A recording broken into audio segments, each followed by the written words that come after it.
Part 16. Everyone knows I'm a good man. Author, Tang Zhonmao. Chapter 151.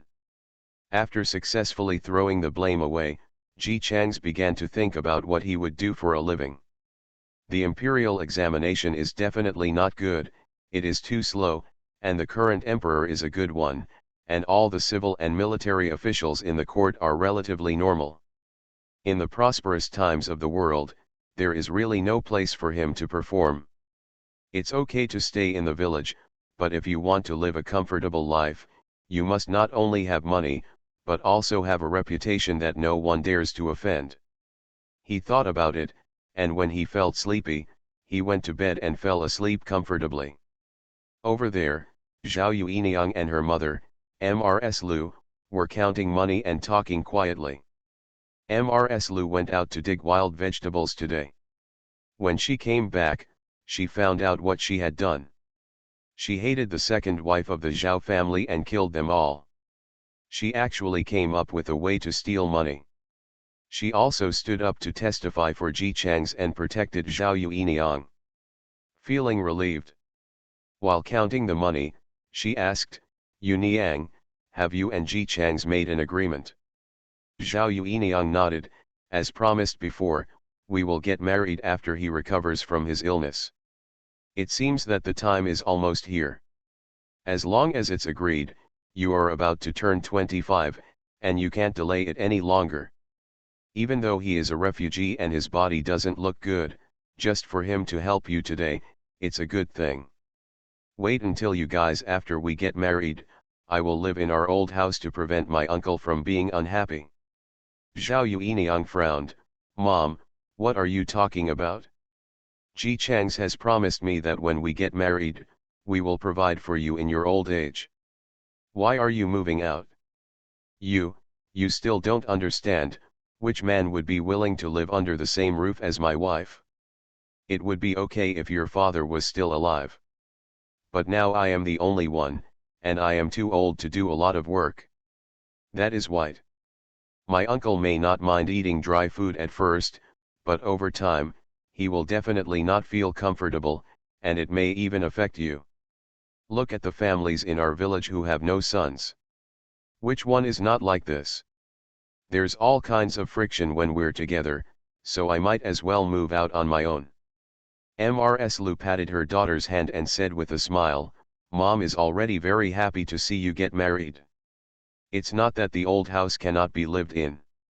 Your father and I lived there for 2 years, and it wasn't very good either." Naturally, Zhao Yuiniang could not agree. "I don't agree. If you move out if I get married, then I would rather not get married." Her temperament is usually quite gentle, but when she encounters something she believes in, even 10 cows can't pull her back.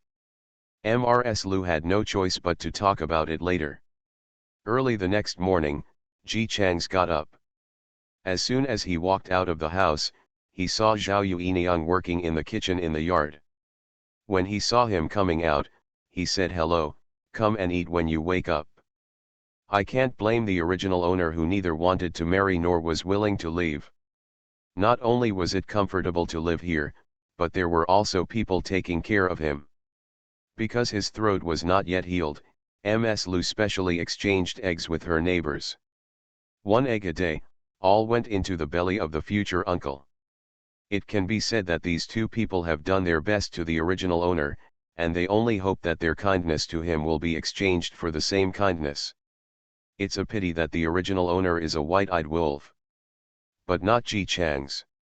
He sat down and handed the eggs in his bowl directly to Zhao Yuiniang. Zhao Yuiniang was stunned and looked at him in surprise. "Aren't you going to eat it?" He shook his head and said he didn't want to eat. After drinking the porridge, he stood up and took the initiative to help clear the dishes and wash the dishes. Zhao Yuiniang was even more shocked. No, I'll wash you. You haven't recovered yet, so you'd better go and rest." Ji Chang still shook his head, took the bowl resolutely, looked at Zhao Yuiniang with a pity look, turned around and strode into the kitchen. Zhao Yuiniang was stunned. Mrs. Lu was also confused. Mom, do you know what's going on? Zhao Yuiniang subconsciously looked to Mrs. Lu for the answer. Mrs. Lu didn't know what was going on. She could only think based on her barren memories with her husband. I know. After thinking for a while, she clapped her hands. It must be your second uncle and Zhao Meiniang who bullied you yesterday, and Nagasawa saw it. Men are like this. When you were bullied, he felt you are pitiful and want to take care of you. When I first married your father before we separated, your second aunt deliberately gave me all the work at home. Your father felt very distressed when he saw it and even helped me. Dry. The more she talked, the more she felt that this was the case. This must be what happened.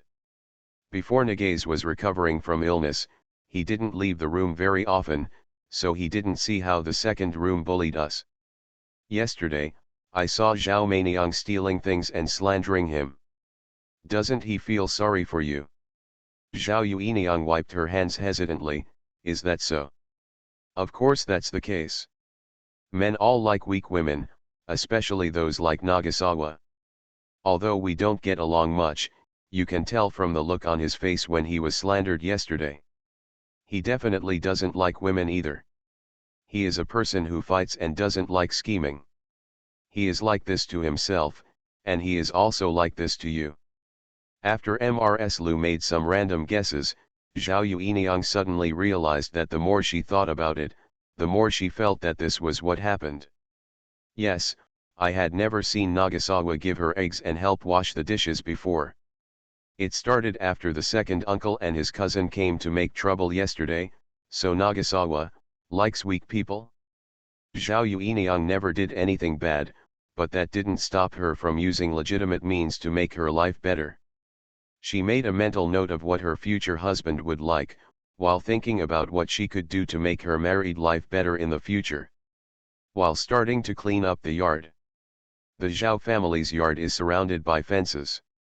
From the neighbor's house, you can clearly see the scene in his yard. When the old lady of the neighbor family raised her eyes, she could see that Ji Chang's was washing the dishes in their home. She immediately startled. No man in the village would enter the kitchen. Even though Ji Chang's was a refugee rescued by the Zhao family, Zhao Yuiniang spent so much money to save him, so she roughly guessed that Zhao Yuiniang wanted to marry Ji Chang's.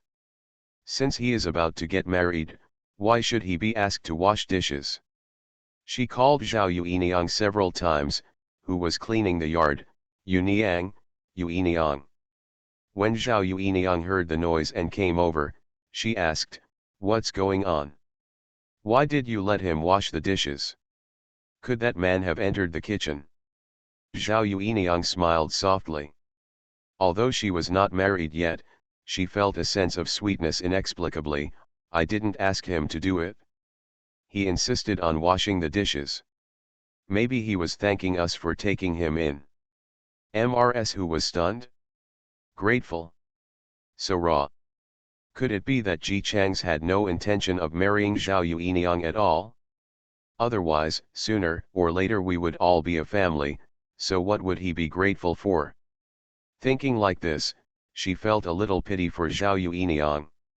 She spent so much money to rescue her, but in the end she still couldn't keep him. Why was Yuiniang's life so miserable? Ji Chang's came out after washing the dishes and saw Zhao Yuiniang talking to Mrs. Hu. After thinking about it, he walked forward, pointed to his throat, picked up a branch on the ground and wrote a word on the ground. Then he pointed at Mr. Hu who was basking in the sun in the Hu's yard and made a please gesture. "You want our old man to help you see what's written, right?" Mrs. Hu quickly understood what he meant and hurriedly turned around and called Mrs. Hu over. Ji Chang's continued to write lines on the ground, which roughly meant that he was about to get married to Zhao Yuiniang. He heard that Mr. Hu's son lived in the town and wanted to ask if he could apply for household registration in the town. Zhao Yuiniang was listening quietly. When she heard Hu Lao read about getting married, she was slightly startled and subconsciously looked at Ji Chang's. In the past few days, Ji Chang's has not mentioned anything about getting married since he was able to go to work. Even though she looked very relieved to Ms. Lu that the matter was settled, in fact she was still not at peace in her heart. She couldn't feel at ease until this matter was settled. But now, Ji Chang's wrote in person that he wanted to marry her. Zhao Yueniang felt relieved and had a look of relief on her face, but not as shy as the soon-to-be bride. She didn't expect her married life to be sweet or good, as long as she could maintain her current life. After all, life has long since smoothed over her previous expectations for her future husband. She is already very satisfied if his hands and feet are intact and he is the same age as her. The Zhao family made preparations intensively, and the people in the village had different reactions to the news. Not really surprised. After all, the Zhao family is not rich either, so their willingness to spend so much money on Ji Chang's medical treatment must not be in vain. But they are not very optimistic about this marriage. A refugee, his body and bones are still so weak. When I saw him that day, he couldn't speak. He was still coughing. I'm afraid it would cost a lot just for medicine every day, let alone work in the fields. Although Zhao Yueniang's family conditions are a bit poor and she can't have children, she has a good look and it's okay to marry a widower with children. But she wants to find someone with such a weak body who can't work in the fields and can't make money. Her future life will be very difficult. How to live? She is still anxious. After all, it will be 25 soon. By then, the Yamen will decide who she will be married to. People in the village were talking a lot, and most of them sympathized with Zhao Yueniang. Originally, she was capable and good-looking, so she shouldn't have to worry about getting married, but she was burdened with the fate of being unable to have children and having children. In addition, she also had a second wife and a lot of troublesome relatives, so she was used to sweeping the door on her own. How could anyone in Shui's village ask for trouble to marry her home? Nowadays, everyone is sad when a person wants to marry a refugee who has a weak body and cannot lift his shoulders or hands. When Zhao Meiniang at home heard about this, she became even more dissatisfied. She hid in her room and lost her temper. She didn't even want to eat. The second wife Zhao could only persuade her, okay, who said you can't sell a person for money after you get married? A place like Qinglu still doesn't care if you are a virgin. Are you healthy? Look at Ji Chang's appearance. He will definitely not be able to get off the ground. He will have to take medicine by then. How can Zhao Yueniang be able to support two people by herself? Just wait, their family will definitely not be able to live well until then. The family couldn't get rid of the problem, so my mother sold Zhao Yueniang to get money for your dowry. That will be easier for her. Zhao Meiniang was still unwilling. Although Ji Chang's is sinister and cunning, he is good looking. My silly daughter, is she so good looking that she can make a living? In our village, if you want to marry, of course you have to marry someone who can work quickly and earn money. Look at Ji Chang's, who coughs every time he steps. How can Zhao Yueniang expect him to work in the fields? Live. What's the use of being good looking? She will regret it sooner or later. Zhao Meiniang thought about it too. Mom, what you are saying is true, not to mention that Ji Chang's is a sinister person.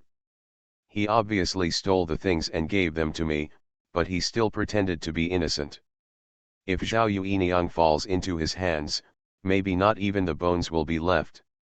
Second sister Zhao sighed, I've told you so many times that it's useless for you to blame Ji Chang's for everything.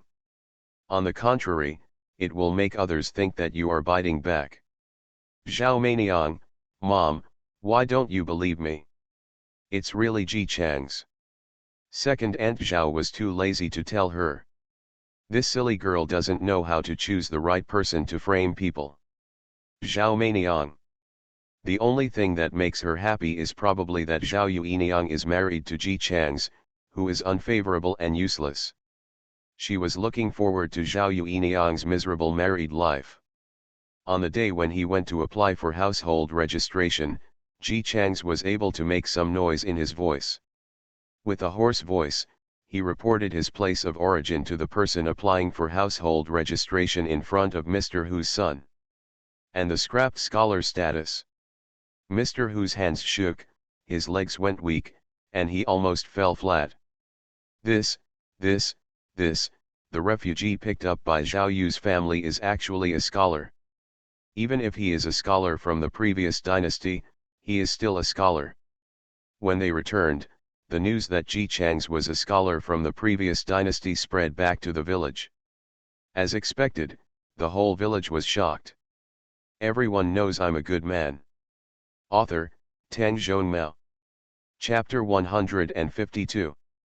When Mr. Hu's son and Ji Chang's returned to the village together, they were walking in a daze. If this is placed in the county or city, the weight of a scholar is not that big, but in the town or village it is different. Ordinary people are called scholars, but that is what the scholar master calls him. There used to be a famous scholar in the town who lost his wife in his 30s and still had children. The wealthy family in the town rushed to marry off their 16-year-old daughter, and a lot of dowry came with it. This is the power of being a scholar in the eyes of the people. Even the scholars of the previous dynasty were the same. In those years of chaos, many books were destroyed and many people died across the country. When the imperial examination was announced today, I heard that the number of people who came to take the exam was much better than before. Sharp decrease. It's not that these scholars don't want to take the imperial examination, but most of them can't carry it on their shoulders or lift it with their hands. It would be better if the family has some force to guard it during the chaos. Those whose families only have money or are poor want to survive. Difficult. Even if I survive, many elders in the family have passed away. When an elder passes away, one must observe filial piety. Either the family has no money because of the turmoil, or the family has no intention to study. In short, if we want to talk about the previous dynasty, everyone if the guy's knowledge level is 10, then now, it would be good to have 67. I could pass the exam in the previous dynasty, and I can certainly pass the exam now. Ji Chang's knew what Hu's son was thinking. He didn't directly say that he didn't want to take the imperial examination. After returning to the village, he said goodbye to Hu's son and returned to Zhao Yuiniang's place. Zhao Yuiniang was making clothes. Ji Chang's only took one look and knew that they were made for him. He smiled, sat at the table and said, "The household registration has been completed, and we can get married in 2 days. Then let me quickly prepare your clothes. Are you tired? I'll heat up your meal first." The two of them were not married yet, but they looked like an old married couple. Zhao Yuiniang got up and went to the kitchen to heat up the food. She was thinking about whether to tell the villagers and let the villagers come and have fun on the wedding day. There is an unspoken rule in the village that the more people who come to join in the fun on the wedding day, the more face they bring to the bride and groom, and it also means blessing. But Zhao Yu's family was not very respectable in the village before. In addition, the second room was noisy every day, so some people in the village who were afraid of trouble were not willing to associate with them. Otherwise, we might as well not hire anyone, and we don't have much money left at home, leaving some money for Nagasawa to buy medicine to replenish his health. Just as she was thinking about it, someone suddenly called her at the entrance of the yard, "Yuniang, Yuniang." Zhao Yuiniang subconsciously raised her head and was surprised to find that there were many people standing outside her yard, all of them looking at her with excitement and joy. What happened? Apart from the second room causing trouble, there have never been so many people in front of their house. Seeing her raise her head, the villagers standing at the door became even more excited and hurriedly called her over. Zhao Yuiniang didn't know what was going on, so she wiped her hands and walked over. "Third aunt, what's going on? Why are so many people here? Yuniang, we want to come to see the scholar. Is he here? Isn't it convenient for us country people to meet him?" Zhao Yuiniang was stunned. "Master Zioki. What Master Zioki? You don't know yet?" The third aunt who spoke was even more surprised than her. She said in a loud voice, "Isn't it Ji Chang's who lives in your house? This is the scholar. Didn't Xiao Hu accompany Ji Chang's to apply for household registration today? Come back. He told us personally when he was young, he is a serious scholar." Zhao Yuiniang became more and more confused. Scholar. Nagasawa. Ji Chang's, who was in the room, heard the noise outside and came out. As soon as he came out, he heard what the third aunt said. Qing Jun's fair face showed a bit of embarrassment. He smiled and cupped his hands in embarrassment and explained. He said, "Don't misunderstand me. My fame is not what it is now. It was obtained by the previous dynasty. The current court does not recognize it. Don't call me a scholar anymore, otherwise people who know about it will think that I have it. How shameless." When they didn't know his status as a scholar before, the villagers had a bad impression of Ji Chang's. First of all, he is too thin and too white. It seems that he does not often bask in the sun, which means that he does not go to the ground often. Secondly, it is his speech. Although he knows that his throat is injured and cannot speak, it always makes people laugh. Don't you think this is just like being mute? But now that we know that he is actually a scholar, the situation is different. Is that called thin? All scholars are like this. This is called having a slender figure and good looks. The white hair is a proof of knowledge. If you see any scholar who wants to go to the field, aren't they always reading and writing in the house? And speaking, he is worthy of being a scholar. Even his speech is different from that of the country people. He is soft-spoken, gentle, and polite. Even if his voice is hoarse, he still sounds like a spring breeze. This is called the character of a scholar. In a word, Ji Chang's has the words "IOKI" all over him, and people in the village think he has a halo no matter what he does. As expected of a scholar, every move he makes is different from ordinary people. Looking at Ji Chang's, who was smiling sheepishly and greeting the villagers, Zhao Yuiniang was still confused. She finally recovered, then pulled Ji Chang's aside and asked quietly, "Are you really a scholar? Why didn't you follow me before? Explain." Ji Chang's, "That's just the merit obtained by the previous dynasty. It doesn't count now. Isn't it just in vain to make people laugh if I say it?" Zhao Yuiniang. The scholars of the previous dynasty were also scholars. How could he make people laugh?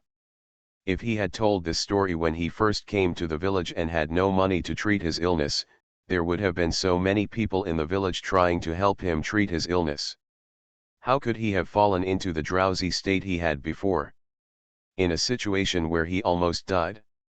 Zhao Yuiniang opened her mouth to speak, but when she raised her eyes, she saw Ji Chang standing in front of her with his back straight, looking at her quietly with a pair of clear and gentle eyes, with a little doubt in his eyes, as if he was wondering why she had such a big reaction. She didn't know what to say for a moment. If Ji Chang's was still a refugee, the marriage between the two would be a perfect match. But now, knowing that Ji Chang's was once a scholar, it was obvious that she was beyond her reach. But Ji Chang's didn't look like he was regretting his marriage. Looking at Zhao Yuiniang's hesitant and confused look, Ji Chang's knew what she was thinking. He coughed weakly, turned around and asked the villagers who were still discussing his status as a scholar, "Everyone, I haven't recovered yet, so I'll go back first. I have a room, please don't say that I am a scholar outside, this is a matter of the previous dynasty." He softened his voice again and said gently to Zhao Yuiniang, "Yuiniang, I rely on you here.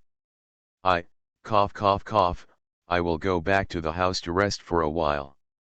Zhao Yuiniang's various thoughts in her heart were directly dispersed by his coughs, and she nodded quickly, "Go and rest quickly, it's windy outside." Ji Chang's was weak, but his feet were firm and he turned around and returned to the house. He is a weak scholar, how can he stand this kind of excitement? The people in the village were not lively, they were simply in a state of excitement. "Have you heard? Zhao Yuiniang's soon-to-be married husband is the man she picked up. He is actually a scholar. A scholar. This is a scholar. Zhao Yuiniang's fortune is really lucky. After putting off getting married for so long, she actually got a scholar. There were people who were happy for Zhao Yuiniang, but naturally there were also people who were jealous. Some families with daughters began to think about it. My girl is only 17 years old this year. Isn't she younger than Zhao Yuiniang? If I can help her win the favor of a scholar. Back then, this scholar also passed by my door. I asked him to give him a drink. My mother-in-law insisted on driving him away. Tell me. This is just a short step away. This scholar belongs to our family. For the people in the village, marrying a scholar is equivalent to stepping directly onto the ladder to a higher level. Everyone's moral values are not strong, and many people are interested in it. Mr. Lu is very happy these days. Originally, it was great news that her daughter had found a husband. However, this husband was not missing any arms or legs, nor was he very old. Instead, he was gentle, polite, and very kind to her and her daughter. Just when I was feeling satisfied, the great news that my future son-in-law was actually a scholar from the previous dynasty hit me again. Her daughter was able to marry a scholar. This is a scholar. Ms. Lu has been going to the stream to wash clothes more often recently, just to hear other people's admiring compliments. As a result, when I went there today, I actually met the second roommate. Second Bonnie Zhao was washing clothes while following a circle of young and old daughters-in-law nearby, talking eloquently. Master Zioki is worthy of even the daughter of Chen Yuan's wife in the town.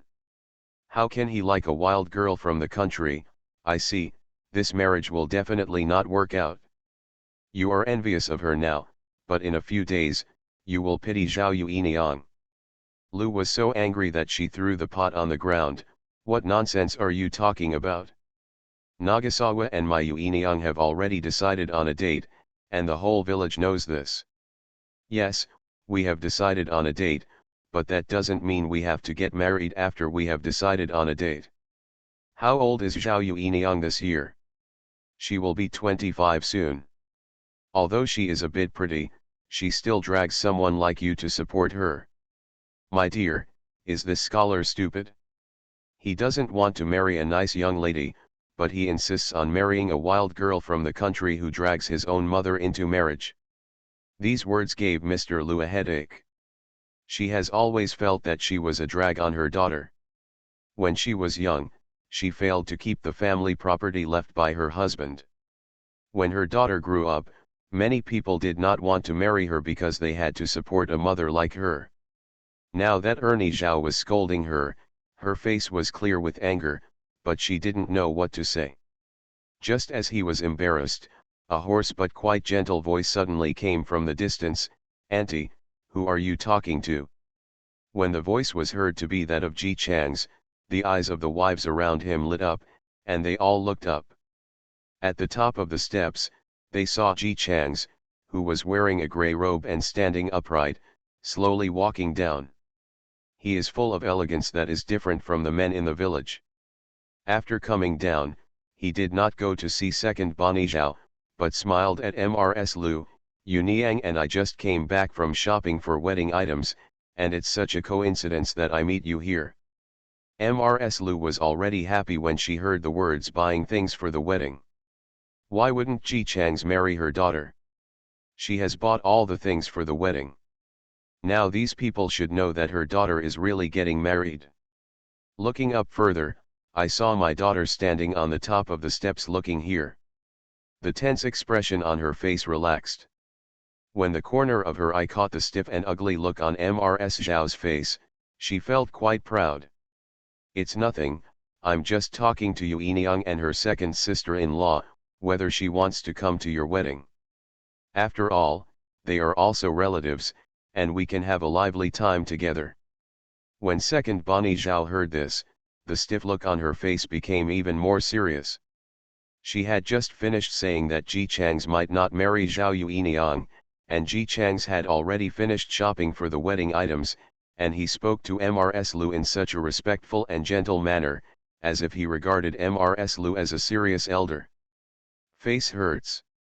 Just when she thought she couldn't get off the stage, she saw Ji Chang's face showed an embarrassed look after hearing what Lu said, as if he didn't want to discuss the topic of her attending the wedding. Is it possible that she really guessed it right? Ji Chang's didn't want to marry Zhao Yueniang at all, otherwise why would he have such an expression? She felt happy in her heart, and the ugly look on her face relaxed. She smiled proudly and asked, "Nagaze, why do you seem to be unhappy? This wedding is a great event." Ji Chang's expression was tangled, his eyebrows were slightly twisted, and he said in an awkward and gentle manner, "Marriage is naturally a happy event, and as the elder Yueniang, you should also come, but as expected, I don't want to get married." Zhao Erbo's heart was almost filled with joy. She worked harder to soften her face and said to Ji Chang's as gently as possible, "If you have anything to say, just say it. There are so many people here, what do you want to say, just say it." Ji Chang still hesitated, to say it would be too hurtful. "What's the matter? They are all from the countryside. How can they be so fragile? I don't know about others. My younger brother and sister are the most congenial with me in temperament. We are both people who like to speak out. If you have something to say, you can say it. It is good to hurt people." If Zhao Yueniang was regretted in front of so many people, she would not be able to marry even if she was a fairy. Second Aunt Zhao was so proud that her smile almost reached the sky. "Ji Chang's, isn't that good?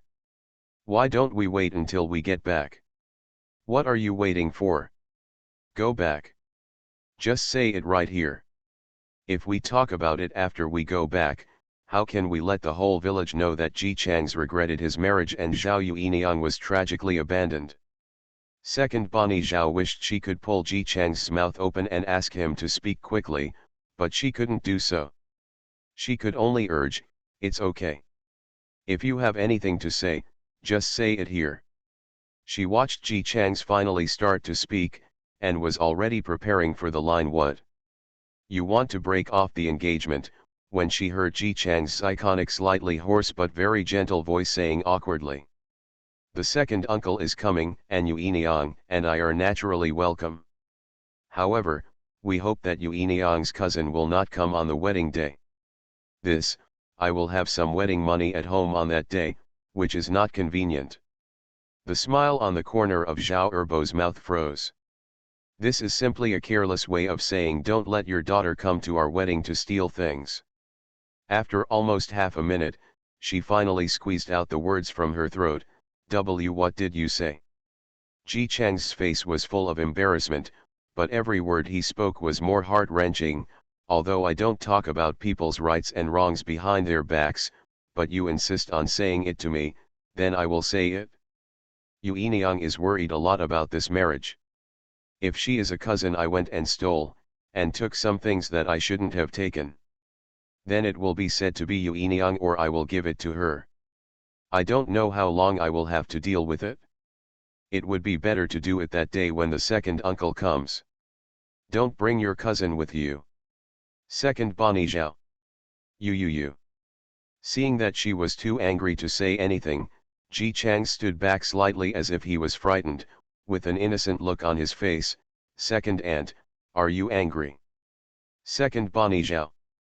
This guy called her daughter a thief in front of so many people, how could she not be angry? Ji Chang's added another sentence, "Just now, I was worried that you are an elder, so I thought we could talk in private, but you insist on me talking now, and since you are so enthusiastic and say you don't mind, I'll do it for you, second aunt?" Second aunt? Why did the second aunt fall back while saying this? The second uncle Zhao, who had just been so angry that her vision went dark and almost fainted, was just struggling to get up when she heard Ji Chang standing in front of him say in a tone of sudden realization, "I understand, I'm afraid the second uncle is too worried. This is my unique hobby." And he sighed and said, "How pitiful the hearts of parents in the world are." Second Bonnie Zhao. This time she was really angry. You are listening to novels at Bless Up channel. Wish you happiness and luck. Please subscribe to receive new novels. How do you feel about this novel? Please like and leave a comment. Everyone knows I'm a good man. Author, Tang Zhonmao. Chapter 153. Zhao Yuiniang failed to follow Ji Chang's for such a short time, so he made Zhao Ernie fainted from anger. Zhao Yuiniang was still a little confused when she saw someone struggling to lift the fat second wife to the second room. Ji Chang stood aside as if it had nothing to do with him, watching Ernie Zhao being carried away, and sighed, "Children are all debts, and Ernie doesn't seem to have a weak mental capacity, he actually fainted from anxiety." Zhao Yuiniang, she fainted in anxiety. "No, it's for your cousin," Ji Chang's replied naturally, "I can understand it. After all, she is her biological daughter. She has developed a habit of stealing. Naturally, she is anxious as a mother." After finishing speaking, he said to Zhao Yuiniang with emotion, "If we have children in the future, we must educate them well." Zhao Yuiniang blushed. Before she could answer, someone from the side suddenly interrupted, "I'm afraid the scholar doesn't know yet." Yuiniang asked the fortune teller to tell her that she was destined to be childless. This man had bad intentions at first glance, but Zhao Yuiniang ignored him. Her face turned pale and she looked at Ji Chang's nervously, for fear that he would dislike her. As a result, Ji Chang's didn't blink an eyelid. "Fortune teller? But the one who lives nearby has a good reputation for accurate fortune telling accumulated over the years. Or does he tell the fortunes of other people in the village accurately?" The person who answered the conversation looked embarrassed. "Well, that's not true. He was just a passerby. He left after the calculation. Since he has never predicted anyone before, uncle, do you still believe him?" This man could also see that Ji Chang's didn't believe it, and his expression became more and more embarrassing. He didn't dare to offend the scholar, so he could only bite the bullet and explain, "The fortune teller didn't take the money. If all the fortune tellers in the world are efficacious without charging money, then if I take a banner to the streets without charging for money, wouldn't I be an efficacious fortune teller?" Ji Chang's looked at this man with pity in his eyes. Shook his head with regret. He didn't say it directly, but his words, demeanor, and even his eyes conveyed the meaning. How can a person who looks quite normal be a fool? Skills are specialized. Only doctors can tell you accurately about pregnancy and childbirth. Why don't you trust doctors and trust a fortune teller who doesn't even know how to diagnose illnesses?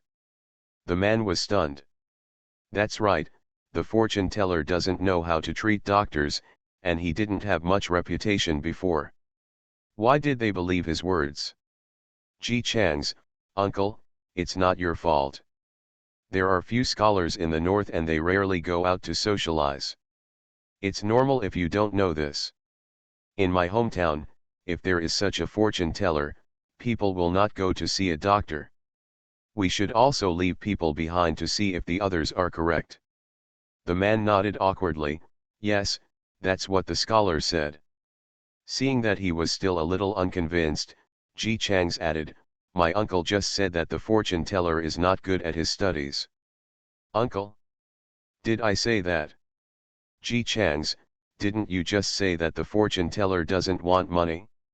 If his prediction is accurate, how come he doesn't want money?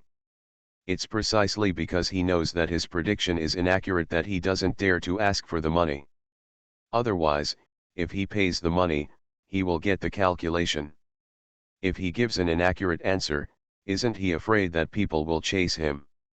Regarding the fact that the fortune teller gave Zhao Yuiniang's fortune for free and found out that she was destined to be childless, the village has been gossiping about it from time to time for a long time. But really no one has ever thought about it from the perspective of don't charge money because the calculation is inaccurate. At first glance, it seems a bit confusing. But if you think about it carefully, it seems to make sense. Seeing that this man was deceived, no, he gradually saw the truth. Ji Changs continued, "Uncle, you are a carpenter in the village. This is just like you doing carpentry work. If you are skilled in craftsmanship, you can create beautiful. Are you willing to take the tables and chairs away for free?" The uncle shook his head. "Then if you are not good at learning skills and want to make tables and chairs, but you only end up with a bit of scrap wood. These things cannot be sold, and they are of no use and take up space, then you will throw it away casually, or maybe should I give it away for free or sell it for money?" The uncle answered very quickly, "How can you sell this?" "That's exactly it." Ji Changs nodded with satisfaction and concluded, "It is precisely because of poor academic skills that we don't charge money. If the calculation is really accurate, then we must charge money." The uncle, who was still hesitating just now, felt that this was the case. Is not that right?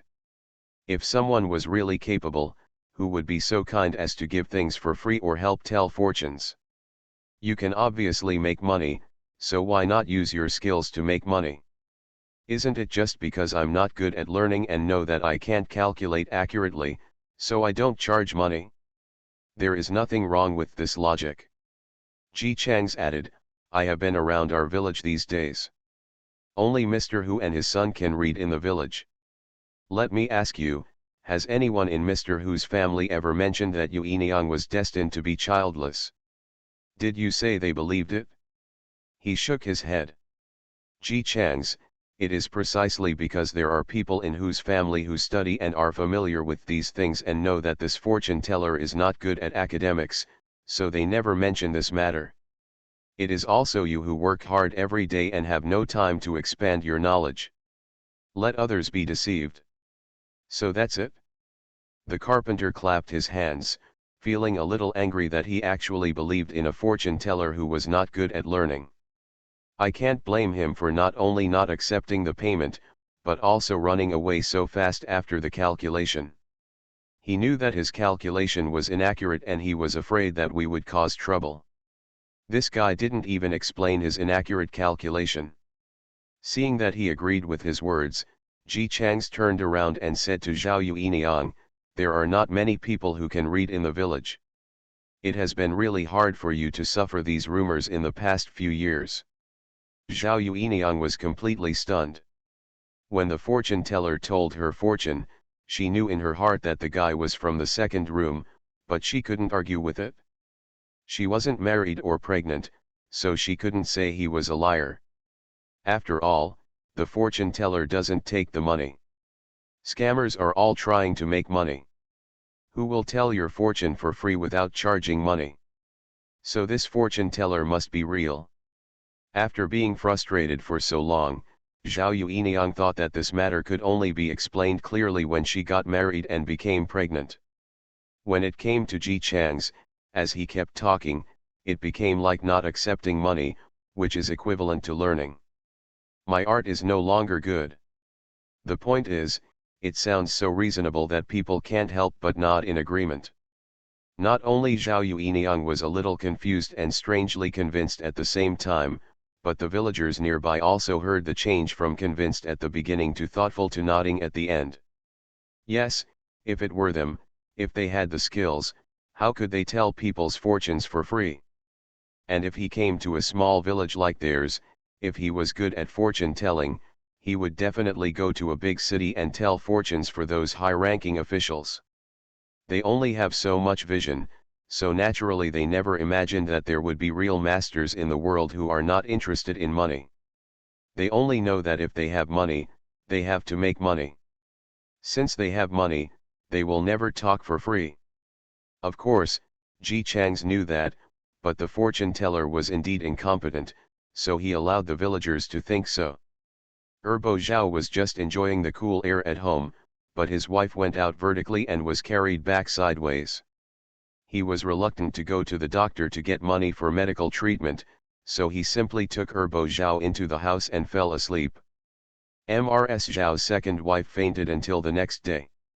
When she woke up, she found that she was not covered by the quilt, and she was very hungry.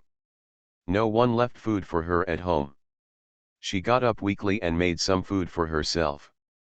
As soon as she went out, she found that everyone in the village was condemning that person. The fortune teller who told Zhao Yuiniang's fortune. The main reason is to blame him for not being good at studying and telling people's fortunes blindly. As a result, they have never dared to let the male in the family marry Zhao Yuiniang. If Zhao Yuiniang had married someone from the same village, wouldn't Ji Chang's and the others also have a share in this golden son-in-law? Second, Bani Zhao, who spent a lot of money to bribe a fortune teller to get this result. After listening to the villagers' logical explanations of it's just because they are not good at learning that they don't charge money, she almost fainted again. What is this all about? Do you know, Master Hermit? He is a real Master Hermit. He is not interested in fame and wealth, and he does not love money. He only looks at luck or not whether he has money or not. After all, she had been to the town a few times, and she could still pull out these words. In the end, she was dragged out, but the people in the village couldn't understand it at all. How could someone not love money? They only looked at whether they were destined or not whether they had money or not. If they were really capable, they would definitely be collecting money from everywhere to tell fortunes. Who would let people watch it for free, and come to a small place like ours? Those who are capable will definitely go to a place like the capital. No, why don't you understand? Those are the real experts. The real experts always go to remote places. But pull it off. It's hard to get into remote places. There are many wild animals and there is nothing fun. Any expert who is so idle is a poor scholar. You are uneducated. Look at Mr. Hu's family. No one in the whole family has ever believed in the fortune teller. Why? Because he is knowledgeable, and able to read. Second, Aunt Zhao didn't understand. Why does trusting that fortune teller have something to do with being uneducated? And Mr. Hu's family never mentioned this matter. Wasn't it because they liked Zhao Yuiniang? She and Zhao Yuiniang's family were neighbors, so how could she have the nerve to go out and say that Zhao Yuiniang was destined to be childless? She worked so hard to find a fortune teller and spent a lot of money to ask him to tell Zhao Yuiniang's fortune for her. However, she fainted for a day and her whole day changed. Originally, she was counting on Ji Chang's to know about this and give up on getting married to Zhao Yuiniang, but why did she suddenly change? Second, Aunt Zhao doesn't believe in evil. She hurried to Hu's hometown to get the answer from him. Anyone with knowledge can tell that it's all nonsense. As a result, when I went there were people all over the yard. Ji Chang's blew there. Everyone, the more knowledgeable a person is, the less likely he is to be deceived. This is exactly the case with Mr. Hu. Although he is older, his brain is much more flexible and knowledgeable than some young people. This is something I can't compare to. Suddenly being looked at by so many people with envy and admiration, Mr. Hu almost didn't lose his composure no matter how steady he was. He touched his long beard, and nodded with pride in his eyes. That's right, reading is wise. When the fortune teller came, I could see that he had no ability, and I once told the villagers, but no one believed it, so I had no choice but to give up. In fact, he didn't even bother to laugh at a little girl with the villagers. In addition, she sympathized with Zhao Yuiniang's family situation, and his wife had the same views as him, so naturally her children and grandchildren did not dare to say anything. But, even though he knew the truth in his heart, Ji Chang said that the more knowledgeable a person is, the more he can see the truth of a matter, and he praised him so much. How could he admit that he actually believed it in the first place? Isn't that a slap in the face and saying that you are uneducated? So, he said quite confidently, yes, Ji Chang's is right, only unlearned people believe that fortune teller. Ji Chang's achieved his goal and stood aside slowly, thinking that his literacy class should go smoothly. The villagers were all angry that I was fooled and I still believed in him so much, and they talked about how they should keep their eyes open next time they encounter this kind of thing, and so on. In just one night, it was reported as false news that Zhao Yuiniang was pregnant and had no children. And it also comes with a whoever believes it is stupid. As a result, everyone in the village began to pay attention to their own cultural level. Master Zioki is right, but isn't it because we don't study that we can be deceived so easily about many things? If you don't know how to read, you will really suffer a big disadvantage. When I was working in the town, I heard people say that some people can't read and were tricked into signing a contract of sale when they were looking for work. Didn't Master Zioki also say that? Even if you don't know how to read, your cultural level is still very different. Everyone was discussing and discussing, but they didn't know who saw Ernie Zhao. Hey, you're here too. You believed in the fortune teller the most back then, right? I must have remembered correctly. You were talking about this every day, so I couldn't believe it. Then it seems that she is the most uneducated one. Not only did she hire a fortune teller in vain, but she was also labeled as the most uneducated person in the village.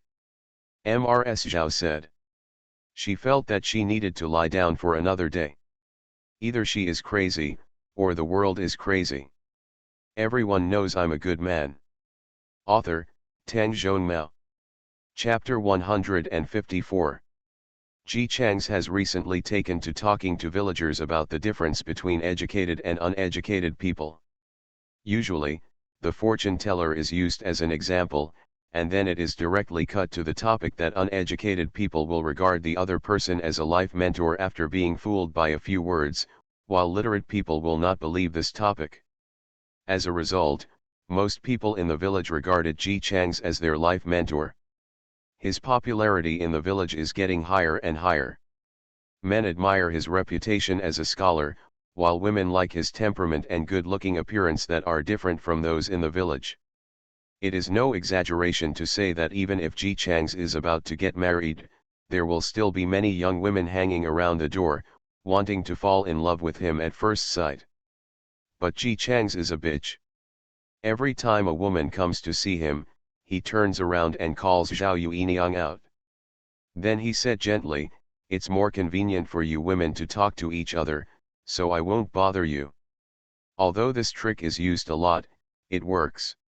Gradually, the women in the village could only regretfully confirm that although the scholar was good-looking and gentle, he was actually a straight man and was completely unaware of the ambiguity around him. And Zhao Yuiniang went from being wary at the beginning to feeling completely relieved at the end. She should rest assured that although Ji Changs was a scholar and had gained such a high reputation in the village in a very short period of time, his attitude towards her was always the same, and he was still so gentle and considerate. Every time after dinner, he rushed to wash the dishes, and sometimes helped with household chores. He always spoke gently to Zhao Yuiniang and never raised his voice.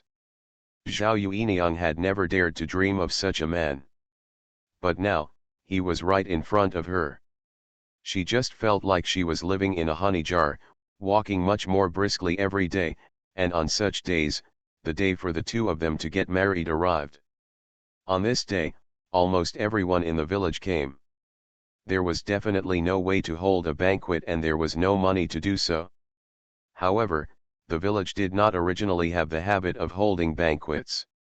After all, everyone was living a tight life and could not even eat. Who would prepare a banquet for others to eat when they are full? Zhao Yuiniang sat happily in the house, her heart full of joy. Compared with her happiness, Zhao Maniang is not doing well. No one from the second room came to the wedding banquet. The second uncle of the Zhao family originally wanted to go because the groom was a scholar, Ji Changs, but he was stopped by the second uncle of the Zhao family. What to do? She, Zhao Yuiniang, must have said bad things about Maniang to Ji Changs. Otherwise, how could Ji Changs, a scholar, say such things in public? The Zhao family has good relatives. The uncle of the Zhao family died early and left no heirs. The Lu family is also far away and cannot attend. It can be said that the second wife is the last relative of Zhao Yu's family who can come to the wedding banquet.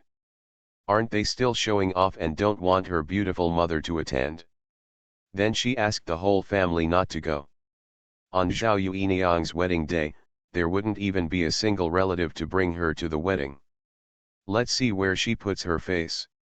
In the end, for the sake of face, we should not eagerly ask people to invite them over. Zhao Erbo's idea might have come true if Ji Chang's derived it from the fortune teller before the whole village needed to be literate. After all, it wouldn't look like a big wedding without relatives coming.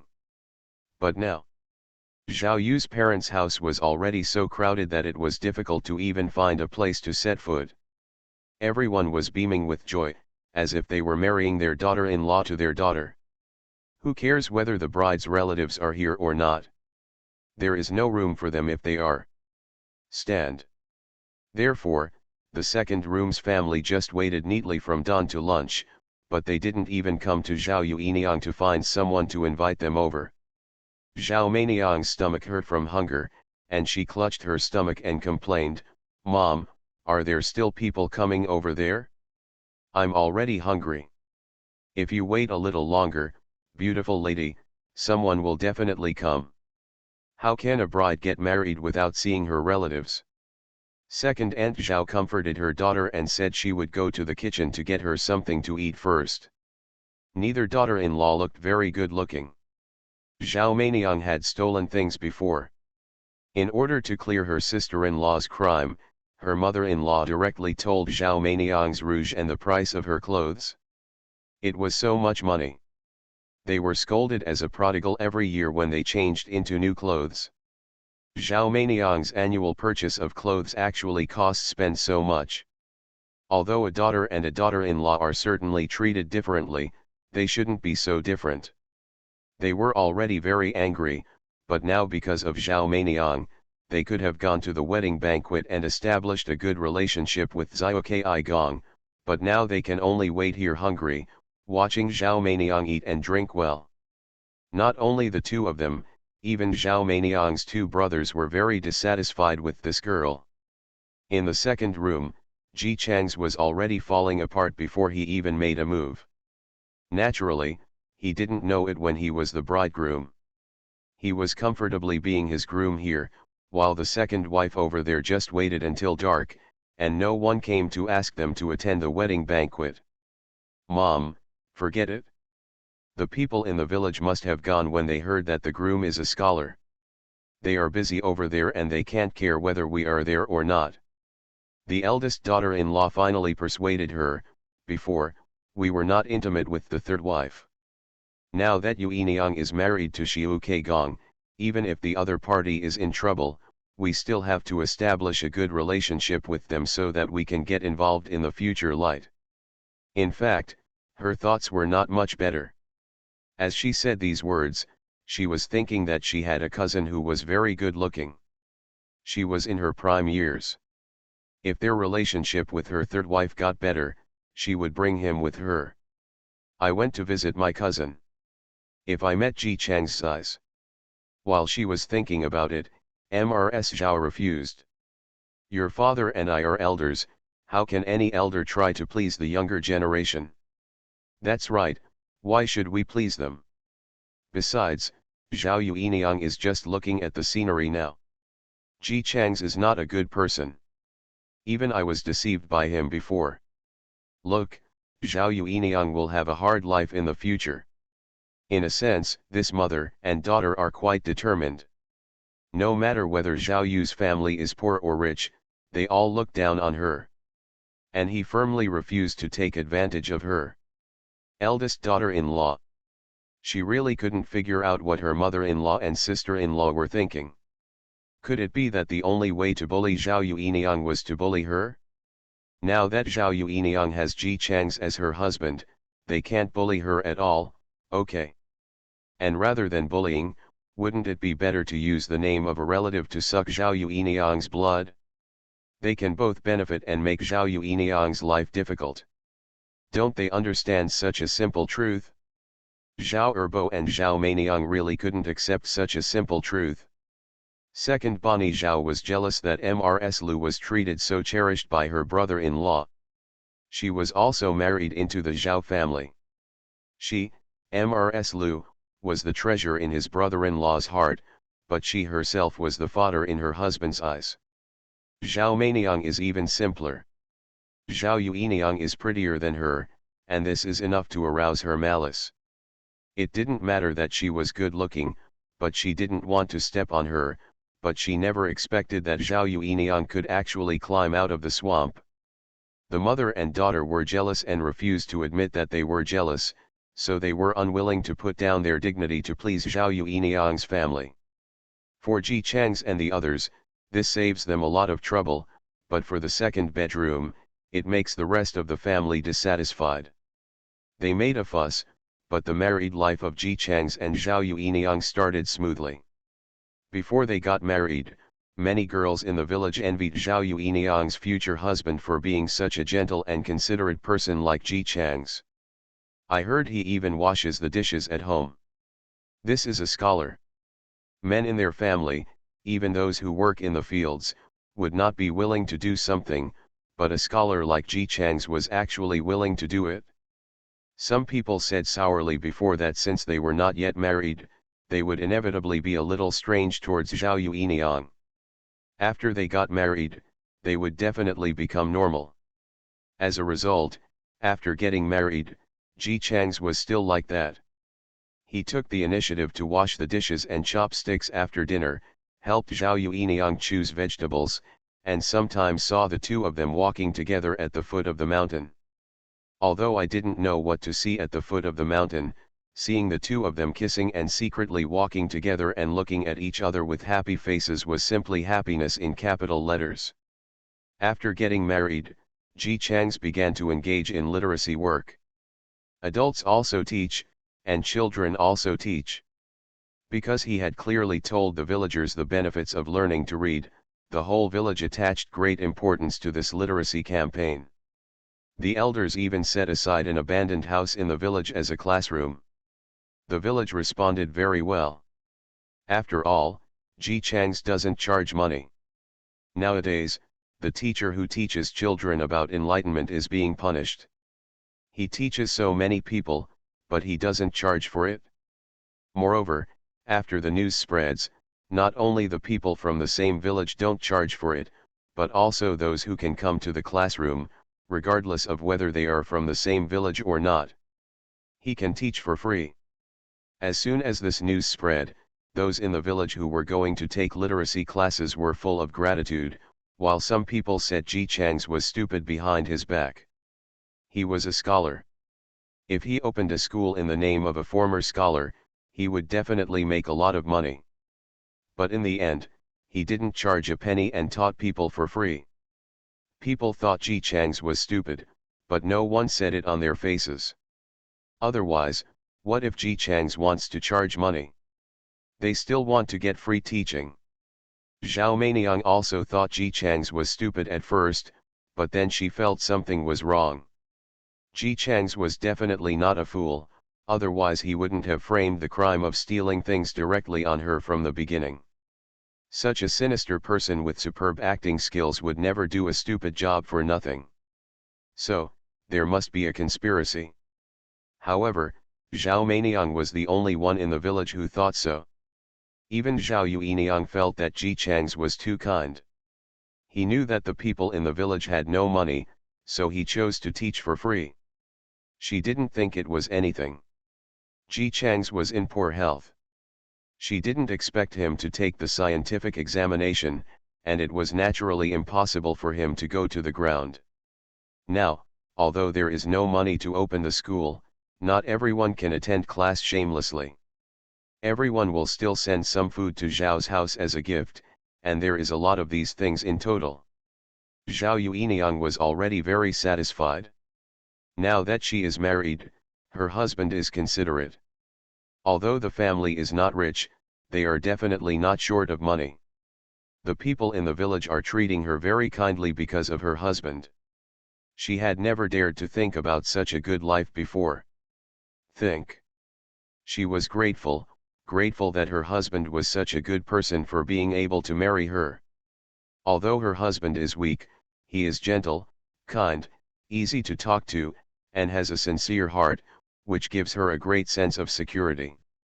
He likes to teach, so of course she must support him. With the support of his wife, Ji Chang's began a happy teaching career. His teaching was different from other teachers. Other teachers always asked others to memorize the 4 books and 5 classics. He asked others to memorize the classics, meanings and verses written by him, and sometimes he also memorized some policies and essays written by him. The one who memorizes the best will also receive 20 pennies from his personal contribution. How can there be such a good thing in the world, being taught for free and not being taught, and being able to memorize it well can still be paid? It is said that Ji Chang's truly regarded farmers like them as his students, teaching them carefully without asking for anything, and even giving money in return.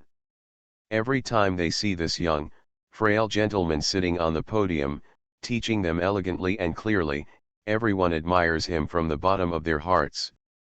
This is the true virtue of being a teacher. Ji Chang's advocates reciting loudly, so that memory will be strengthened. Therefore, those who attended Ji Chang's literacy class memorized it when they had nothing to do. They memorized it when they had nothing to do when they were working in the town. Some children learn it as a children's song and memorize it while playing games.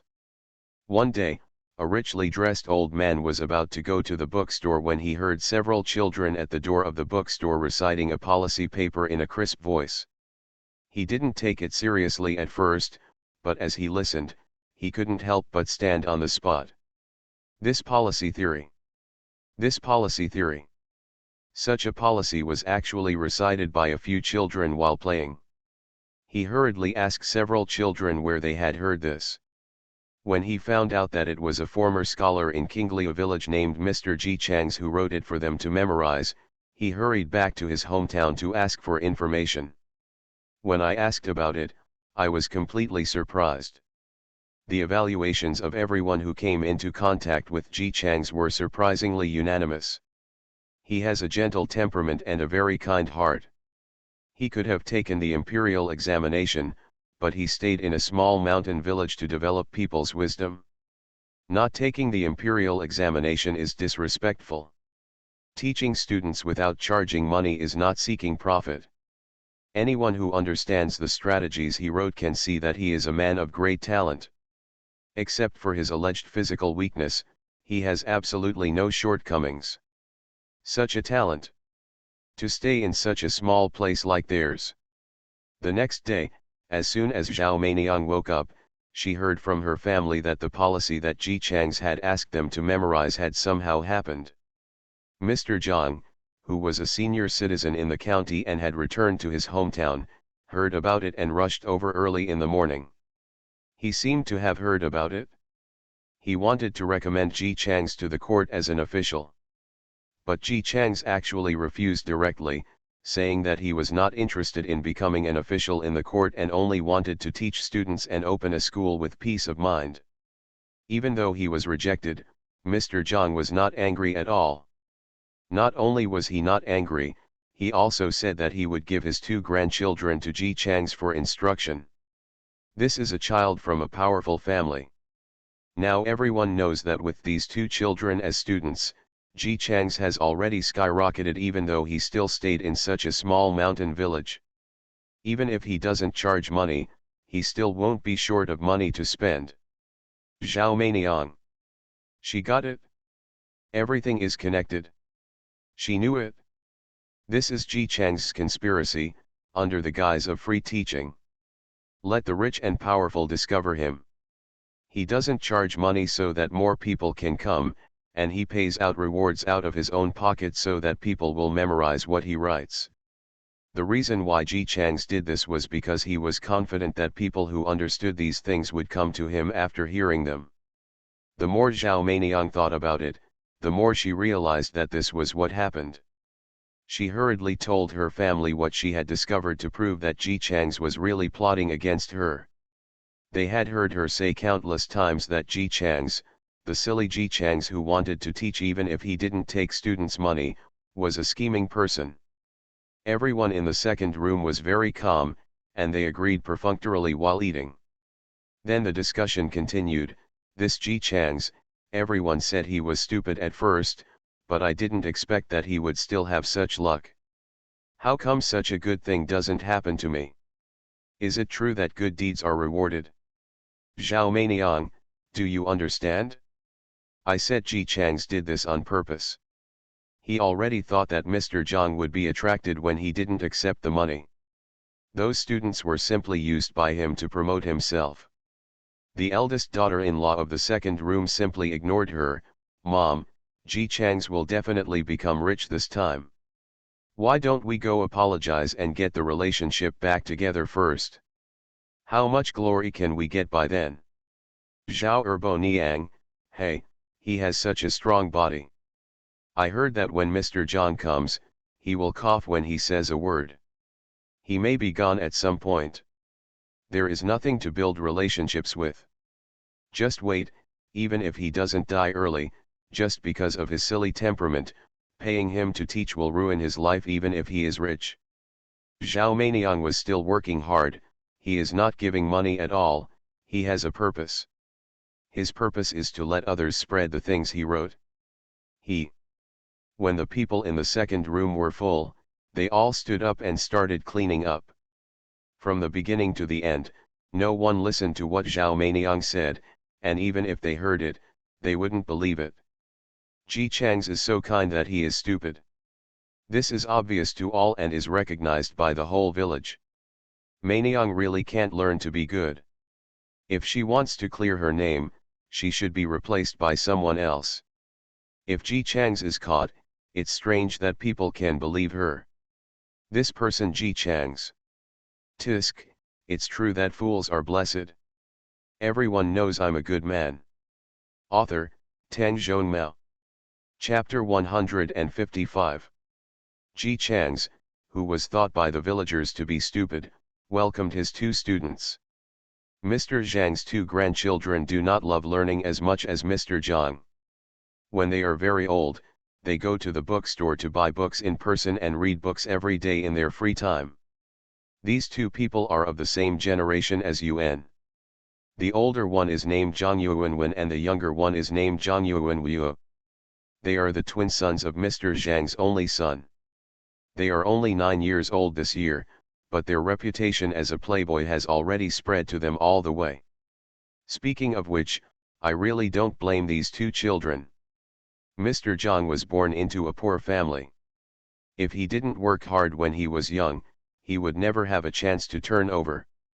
And when his son was a child, Mr. Zhang was only a minor official. His family had not made a fortune at all, and he had to rely on himself. Work hard and work hard.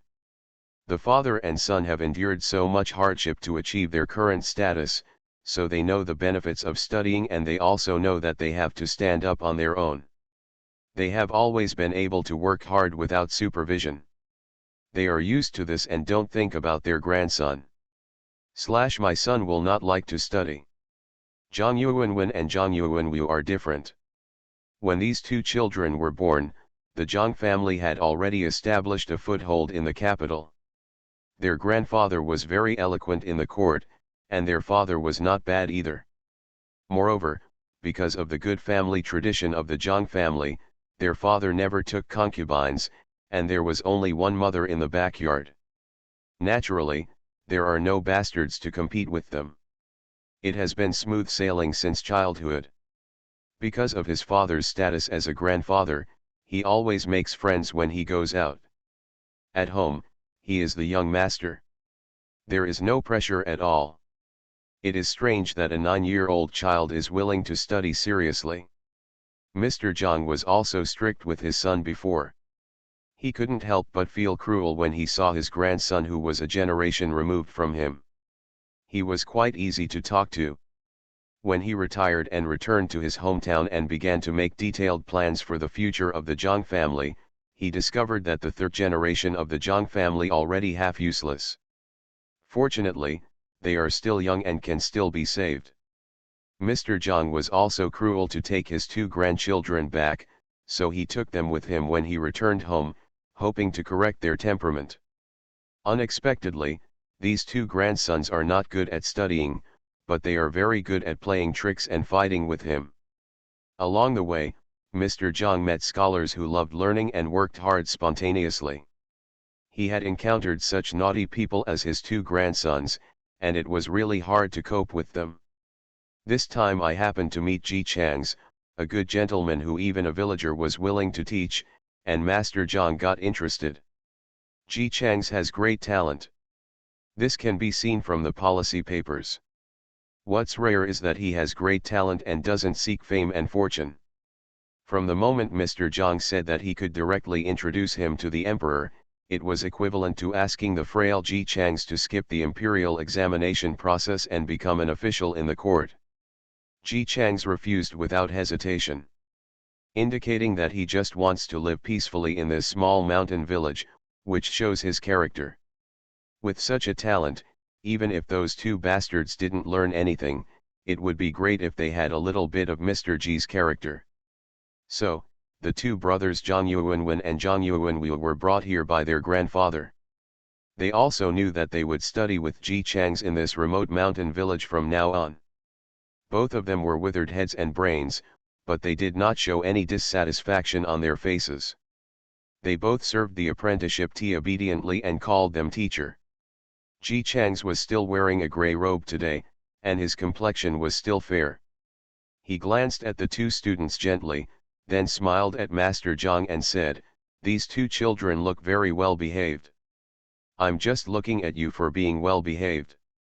Master Zhang sighed, his head hurt when he thought about how he and his two grandsons battled wits and courage in the past. He really didn't know how to describe the two grandsons, so he could only say to Ji Changs, "These two children are naughty, sir, don't look at them, they are young and have many ideas. As an old man, I cannot control them. I don't expect them to learn half of your skills from your husband. I just hope that your husband can make them understand something. You're still a child, so it's normal for you to have troubles when you're young. It'll be fine when you grow up."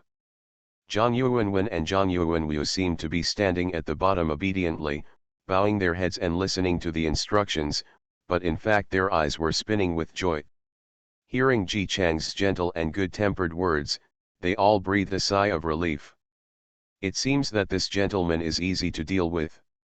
Also, I heard that he is not in good health, but his temper is so good that even people in the countryside are willing to teach him. I am afraid that he has the kind of temper that he will not speak loudly. Realizing that Mr. Future might not be able to control them, the two relaxed and didn't react much when they listened to Ji Changs above him slowly saying that he wanted them to stay here. Although living in the village is definitely not as comfortable as at home, it is backed by mountains and has a stream in front. When Grandpa leaves, they can go hunting in the mountains and catch fish in the streams. Then not only will you have fun, but you won't have to listen to Grandpa's nagging anymore. The more you think about it, the more you will enjoy it. Ji Chang sat on it, looking coldly at the two students below who were looking at each other with eyebrows on each other's faces, and the excitement and joy in his body was about to come out. He coughed lightly, looked at the two children with gentle eyes and sighed, "Don't worry, sir, my next wish is to open a school. Although I taught people in the village before, it was just about reading and writing. If a school is opened in the future, Yuan Yuanwu is the star of the school, and I will definitely teach him well." He said these 4 words House Hung teaches very seriously. Mr. Zhang had no choice but to listen and nodded, "Don't worry, sir. I'll leave these 2 monkeys to you. If they don't obey, you can beat them and scold them at will." Zhang Yuanwen and Zhang Yuanwu were happy at first, but they frowned quietly when they heard the sentence. Just when they felt bad, they heard Ji Chang said disapprovingly, "The children are still young, and it is normal for them to be ignorant. No matter how easy it is to beat or scold me, I have always been I don't agree with teaching children to beat and scold them. Call." The 2 of them relaxed again, feeling extremely light-hearted. When Ji Chang said that he wanted them to stay here in isolation for 3 months and then go home after 3 months, he didn't express any resistance. It is better to live in the village and be taught by a gentleman with a good temper who never hits or scolds anyone, than to live in a mansion and be caught studying by your grandfather from morning to night. Ji Chang's took his 2 newly minted students to send Mr. Zhang away. Because Mr. Zhang was an official before, the villagers were curious but did not dare to approach him. Now that they saw him leaving, they dared to come forward and look at the 2 children standing behind Ji Chang's with curiosity. These 2 children were well-born, well-dressed, and the clothes they wore were also luxurious. They exuded the aura of little nobles from head to toe, and there was a sense of arrogance in their eyebrows. Although they looked at the villagers without any malice, but he is definitely arrogant. No one in the village has any objections to their looks. Isn't this how noble people should look at them? When they go to the city, even ordinary city dwellers will look at them like this. Master Zioki, are these 2 young nobles really the grandchildren of Master Zhang? Did he really teach you? Ji Chang smiled and replied gently, exactly, uncle, don't worry, even though I have disciples now, I will still teach you how to read every morning and afternoon. He gently touched the head of Zhang Yuanwen, who was closest to him, with a warm smile, when these 2 get used to living together, you can also let them teach you. Zhang Yuanwen frowned and avoided Ji Chang's hand, I don't want to teach them how to read. I am the eldest son of the Zhang family. How can I teach these country villagers? Ji Chang's hand fell flat, his smile remained unchanged, and he did not reprimand, but said tepidly, Yuanwen, don't be rude. When you are in the world, you must treat others with courtesy. The villagers didn't mind being called country villagers. It's okay, it's okay. We are villagers. What the nobleman said is the truth. Although they didn't mind, Ji Chang still apologized to everyone one by one. Zhang Yuanwen and Zhang Yuanwu stood together, watching their new husband speak kindly to a group of villagers. They both curled their lips, feeling that this gentleman was too hot-tempered. He is obviously a scholar, but he doesn't have the slightest arrogance of a scholar, which is really despising. Even though they were not willing to talk to the villagers didn't mind. Instead, they still talked to them with a fawning smile. The 2 young masters are living peacefully in our village. You 2 are really lucky to have Mr. G as your teacher. Mr. G is the best gentleman here. He is not only good at saying hello, but also a good person. We are stupid, he never got angry when he couldn't learn anything no matter how hard he taught me. He taught me every word patiently. I haven't seen him angry in a few months. No, Mr. G will definitely treat these 2 little nobles as his own children and teach them well.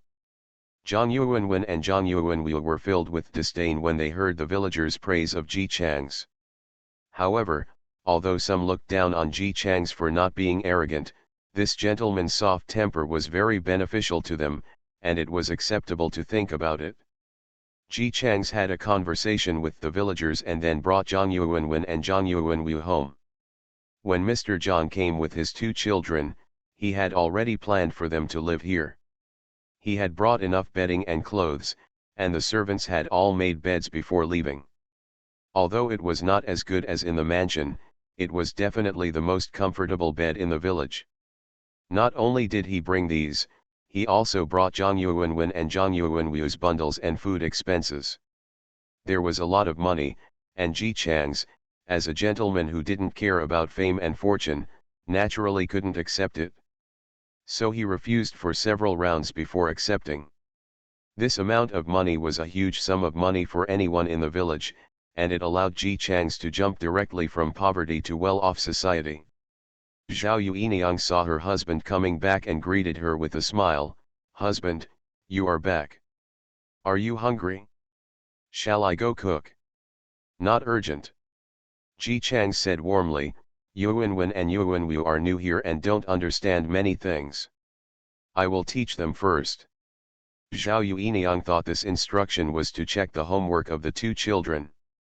Zhang Yuanwen and Zhang Yuanwu felt the same way, so they followed Mr. Xin into the house with peace of mind. As a result, when they arrived at the house, they saw that Ji Chang stepped forward and lifted up the bed that had been made by everyone in their house. The speed was so fast that before the two of them could react, the bed that had been made was already a mess.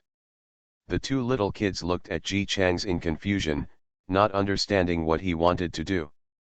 Ji Chang's pointed to the bed towards them and said with a cheerful smile, "Yuan Wu, make the bed. Why do we need to lay it?" Zhang Yuanwen immediately shouted out unconvinced, "It was obviously you who made the mess, it was all laid out before." Yes. Ji Chang's was not at all angry that his student was contradicting his master. He still spoke softly and explained in a good voice, "Although I made this mess for my master, this bed is for you to sleep on.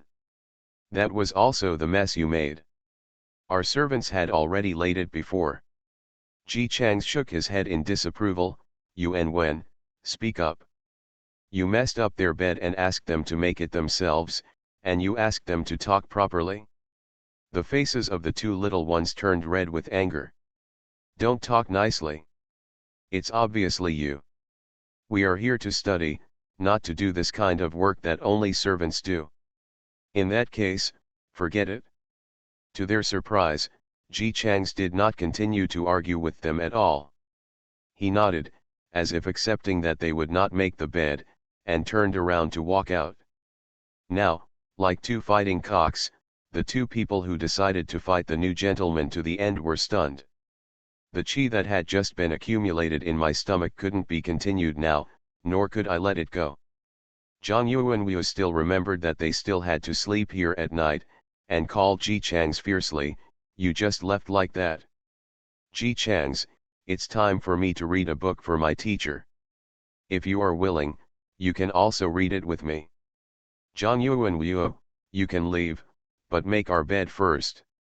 You messed this up." Ji Chang's turned around, looked at him gently, and asked with a smile, "So what?" The two brothers were stunned by his rhetorical question, "How about what? You made a mess, of course you have to clean it up. Who said that if I make a mess, I have to clean it up?" Ji Chang stood there confidently, "This bed is not for the teacher to sleep on. It is not messy and it has nothing to do with me. Why should I clean it up? Moreover," he smiled softly, "you said it was me who made the mess. Do you have any evidence?" Zhang Yuanwen and Zhang Yuanwu. They looked at the gentleman with a warm smile in front of them in shock, as if they had seen a little sheep take off its skin and reveal the wolf fur inside. Ji Chang's didn't notice the shock and disbelief in their eyes at all. He said slowly, "This is the first lesson I teach you. Most people in the world have nothing to do with themselves. Except for their loved ones, there is no one else. People will help you unconditionally, but your loved ones will eventually leave. You must learn to deal with it yourself when something happens, instead of relying on others to help you. Why should people help you if they are not related to you?" After finishing speaking, he sighed with emotion, "You are so disrespectful to my teacher, and my teacher is so dedicated to solving your doubts. I am really a good teacher." Zhang Yuanwen and Zhang Yuanwu. The two newbies were completely stunned by Ji Chang's shamelessness. Zhang Yuanwen also tried to argue with Ji Chang's, "But you clearly messed up the mattress. How can you ask for help when you tidy it up? That's to make up for it. Ji Chang's, I will teach you the second truth. It does not mean that whoever dug the hole must make up for it, and whoever failed must do it again. If this hole only harms your own interests, others won't waste their time. Moreover," he raised his eyebrows, "you said it was me who made the mess. Do you have any evidence?" Zhang Yuanwen and Zhang Yuanwu. "We saw it. Two people saw it with all four eyes." Ji Chang's, "There are other people who saw it, can they testify for you?" Zhang Yuanwen and Zhang Yuanwu. "There were only 3 of them standing in this room, how could they find anyone else?"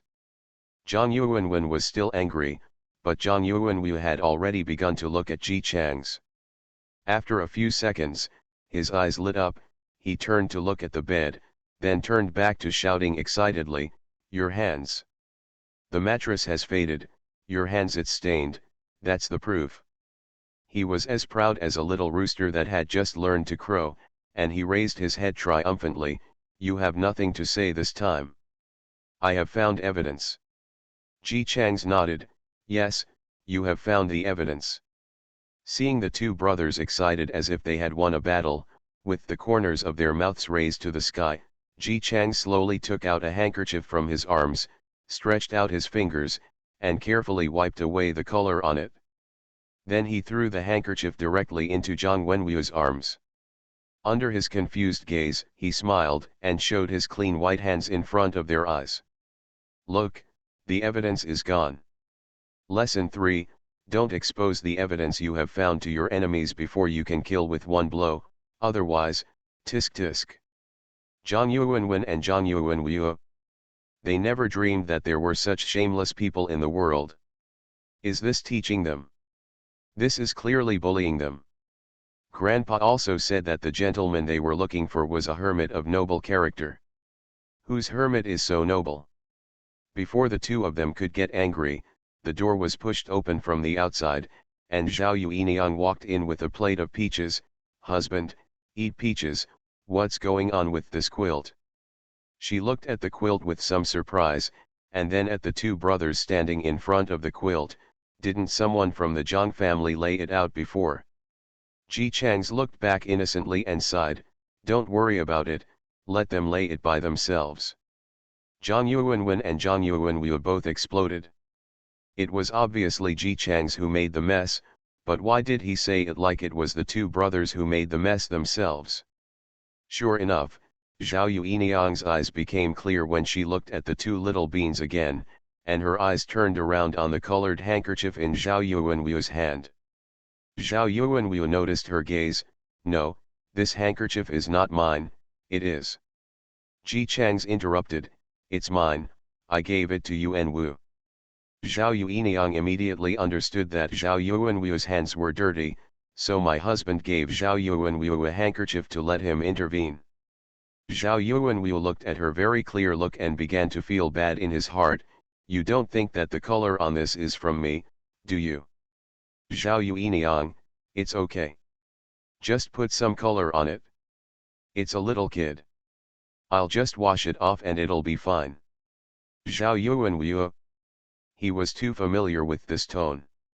He had made mistakes before when he was in the mansion, and the same was true for his mother.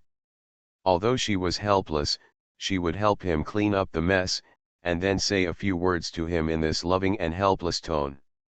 But the problem is, this mistress is willing to help him clean up the mess, but this mess was not caused by him at all. "It's really not me. Really. It's him.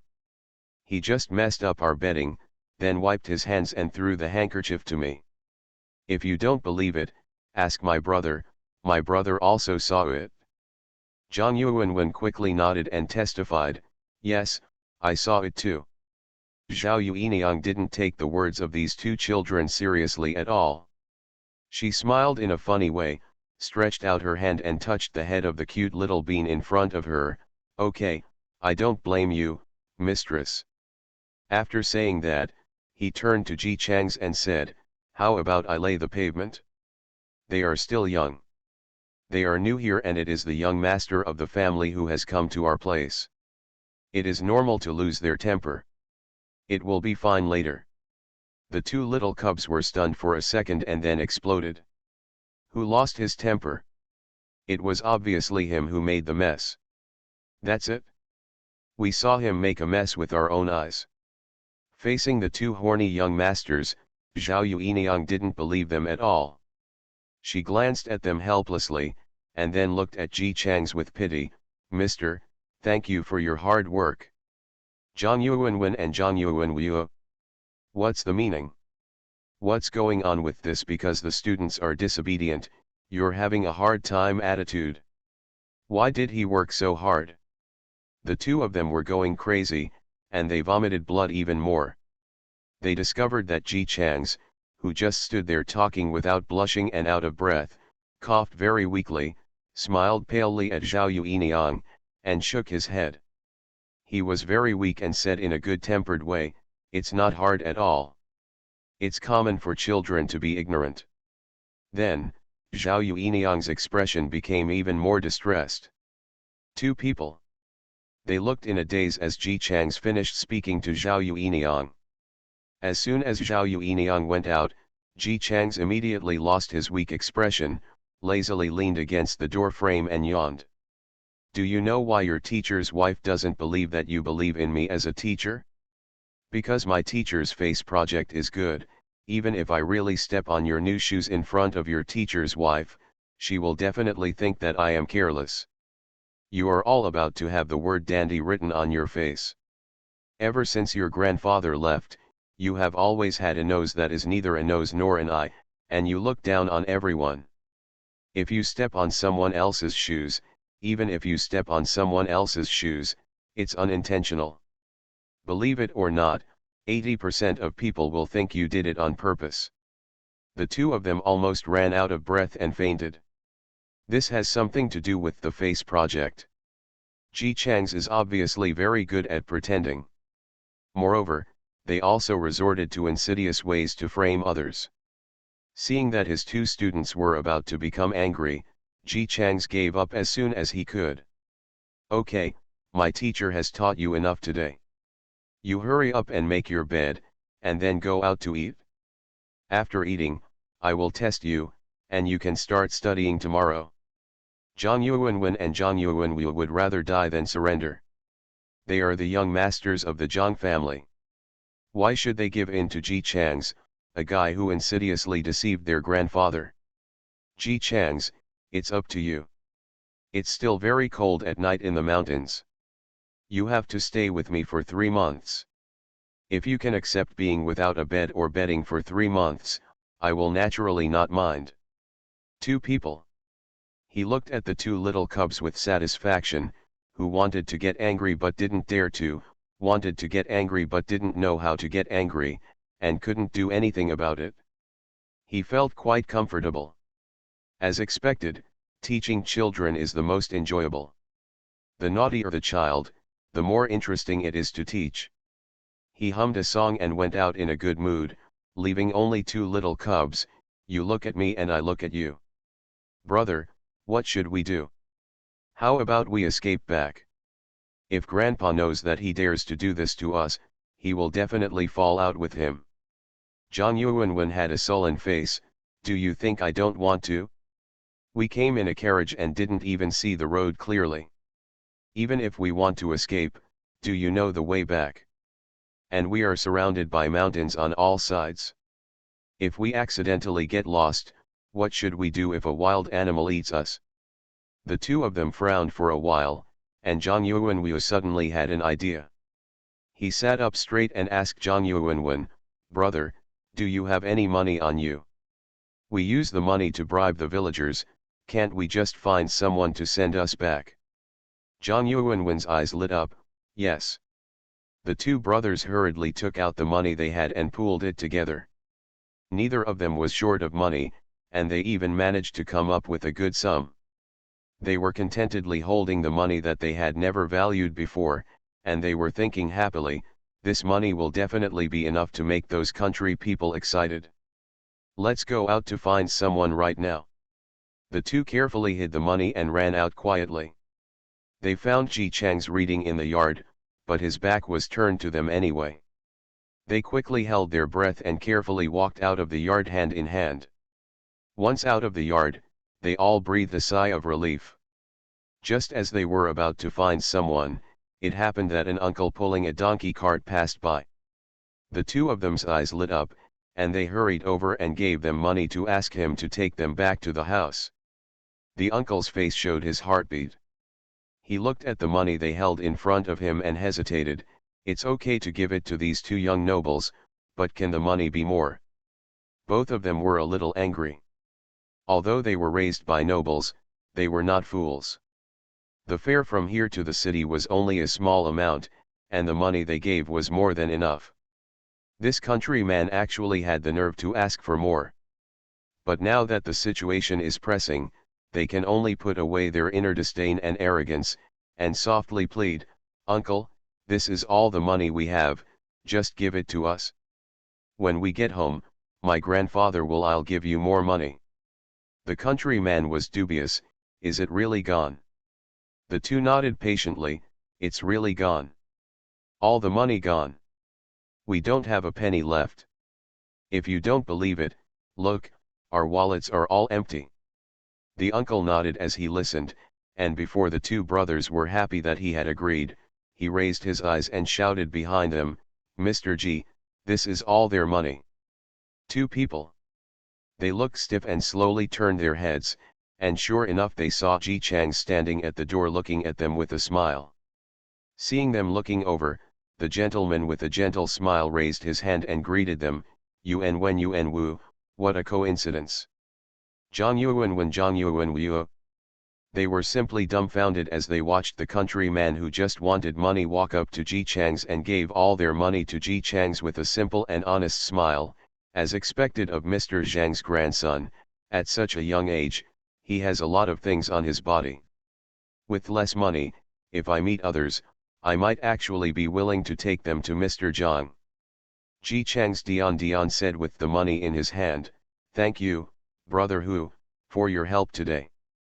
If it weren't for you, these two children might have really run home. Then they would have to bother their grandfather to come and see them off again. This is great, yes, it saves a lot of trouble." After saying that, he introduced to the two stiff-looking students, "Let's get to know each other. This is your uncle who lives next door. Zhang Yuanwen and Zhang Yuanwu." Before they could recover from how dangerous the outside world was, Ji Chang's had already said goodbye to Mr. Hu's son and slipped back to the house one by one. Then, a book was stuffed into one person's hand. "You guys read the book on your own first. I'm going to check it randomly. If you can't memorize it, haha." Zhang Yuanwen and Zhang Yuanwu gritted their teeth. "We won't recite it. Let's see what you can do with us. If you dare to do anything to us, don't forget what you said to our grandfather. You said you won't beat or scold us. If you dare to do anything to us, if you do anything, Grandpa will definitely not let you go." Ji Chang's discovered that his two students were indeed gifted and intelligent. Not only is he smart, but his mind is also flexible. For example, if you find that the situation is not right, you immediately give up and want to retreat. Now that you know that you have no money and you can't escape, you start to use the trick of pulling out the celery from the bottom of the cauldron. "But I'm still a child after all, and my ideas are still too simple." Ji Chang's, "Who said you have to be beaten and scolded to punish you?" The two of them were stunned for a moment, and then looked at him warily. Ji Chang's nodded at the book he gave them, "Read this book carefully. If you do anything wrong, this book will be used as a tool to punish you." How do books serve as tools of punishment? Zhang Yuanwen and Zhang Yuanwu were quite disdainful. After Ji Chang's left, they opened the book with a little curiosity, wanting to see what was strange about it. This is a law. It not only describes in detail what things are not allowed to be committed, but also clearly describes the punishments for those who commit them. At first, neither of them took it seriously, and their faces turned pale as they looked at it. Zhang Yuanwu sat down next to his brother in fear. "Brother, he won't punish us in this way, I'm afraid." Zhang Yuanwen is also afraid. But he still managed to hold on and comforted his younger brother, "Don't be afraid, these punishments are used to punish prisoners. We were sent to study by Grandpa, and we are not prisoners. If he really dares to punish us like this, Grandpa will find it on us. If you are injured, you will definitely not be able to get around him. But there are so many ways written on it that can't be seen after the punishment. If he uses this to punish us, Grandpa won't believe it if he can't see the injury." Zhang Yuanwen swallowed, "Probably not. We are Grandpa's grandson, and an outsider. How could he not believe us? That's what he said, but the more he said it, the more he felt guilty. What Ji Chang said before has been swirling in their minds. They used to be arrogant and had a bad reputation. They had lied to Grandpa so many times just to go out for fun, and lying was commonplace. Looking at Ji Chang's again, his heart was completely black, but his face was pure white. If both of them insist on their own opinions, the two of them are really not confident that Grandpa will believe them. Either, or we just have to endure it for a while, and when the 3 months are up and Grandpa comes to pick us up, we won't come back again. Yes, be patient. A good man won't suffer the consequences now. We will take revenge in the future. Ji Chang stood by the door and listened to the two children in the room getting scared. The corners of his lips raised slightly, revealing a smile. He went out to the yard. Zhao Yueniang was setting dishes. She saw him coming out and asked, "How is it? Has Yuan Wen and Yuan Wu figured it out?" "Figured out?" Ji Chang's nodded, looking very pleased. "They are just children after all. I just threatened them with copying books and they gave in." Zhao Yueniang breathed a sigh of relief after hearing this, as long as they are willing to cooperate. "Don't worry, these two kids seem quite convinced by me." Even though he said this, the whole village knew that these two young noblemen were not convinced by Ji Chang's. Mr. Ming Mingji taught them every day with a kind voice, good temper, and gentleness, without even saying a harsh word. His attitude could be said to be that he treated them as his own children, but in the end, they still didn't feel satisfied. They kept shouting that Mr. G was not good to them, or that Mr. G was intimidating them. That was Mr. G. He was famous for his good temper. No matter what they said, no one in the village believed what these two little nobles said. Oh no, some people still believe it. Zhao Meiniang believed what the two said, and even felt that she and them had a lot in common. She had planned to get close to the two of them and expose Ji Chang's true face together. It's a pity that this idea was discovered by the second room before it could be implemented. The people in the second room dared to bully Zhao Yueniang, but they didn't dare to provoke Mr. Zhang's grandson. They quickly and slowly restrained the person and repeatedly reiterated that they would not let Zhao Meiniang go. Find those two kids. Everyone in her family knows who she is, and her reputation as a thief has not yet been cleared up. If she offends the young nobleman again, she will not be married off.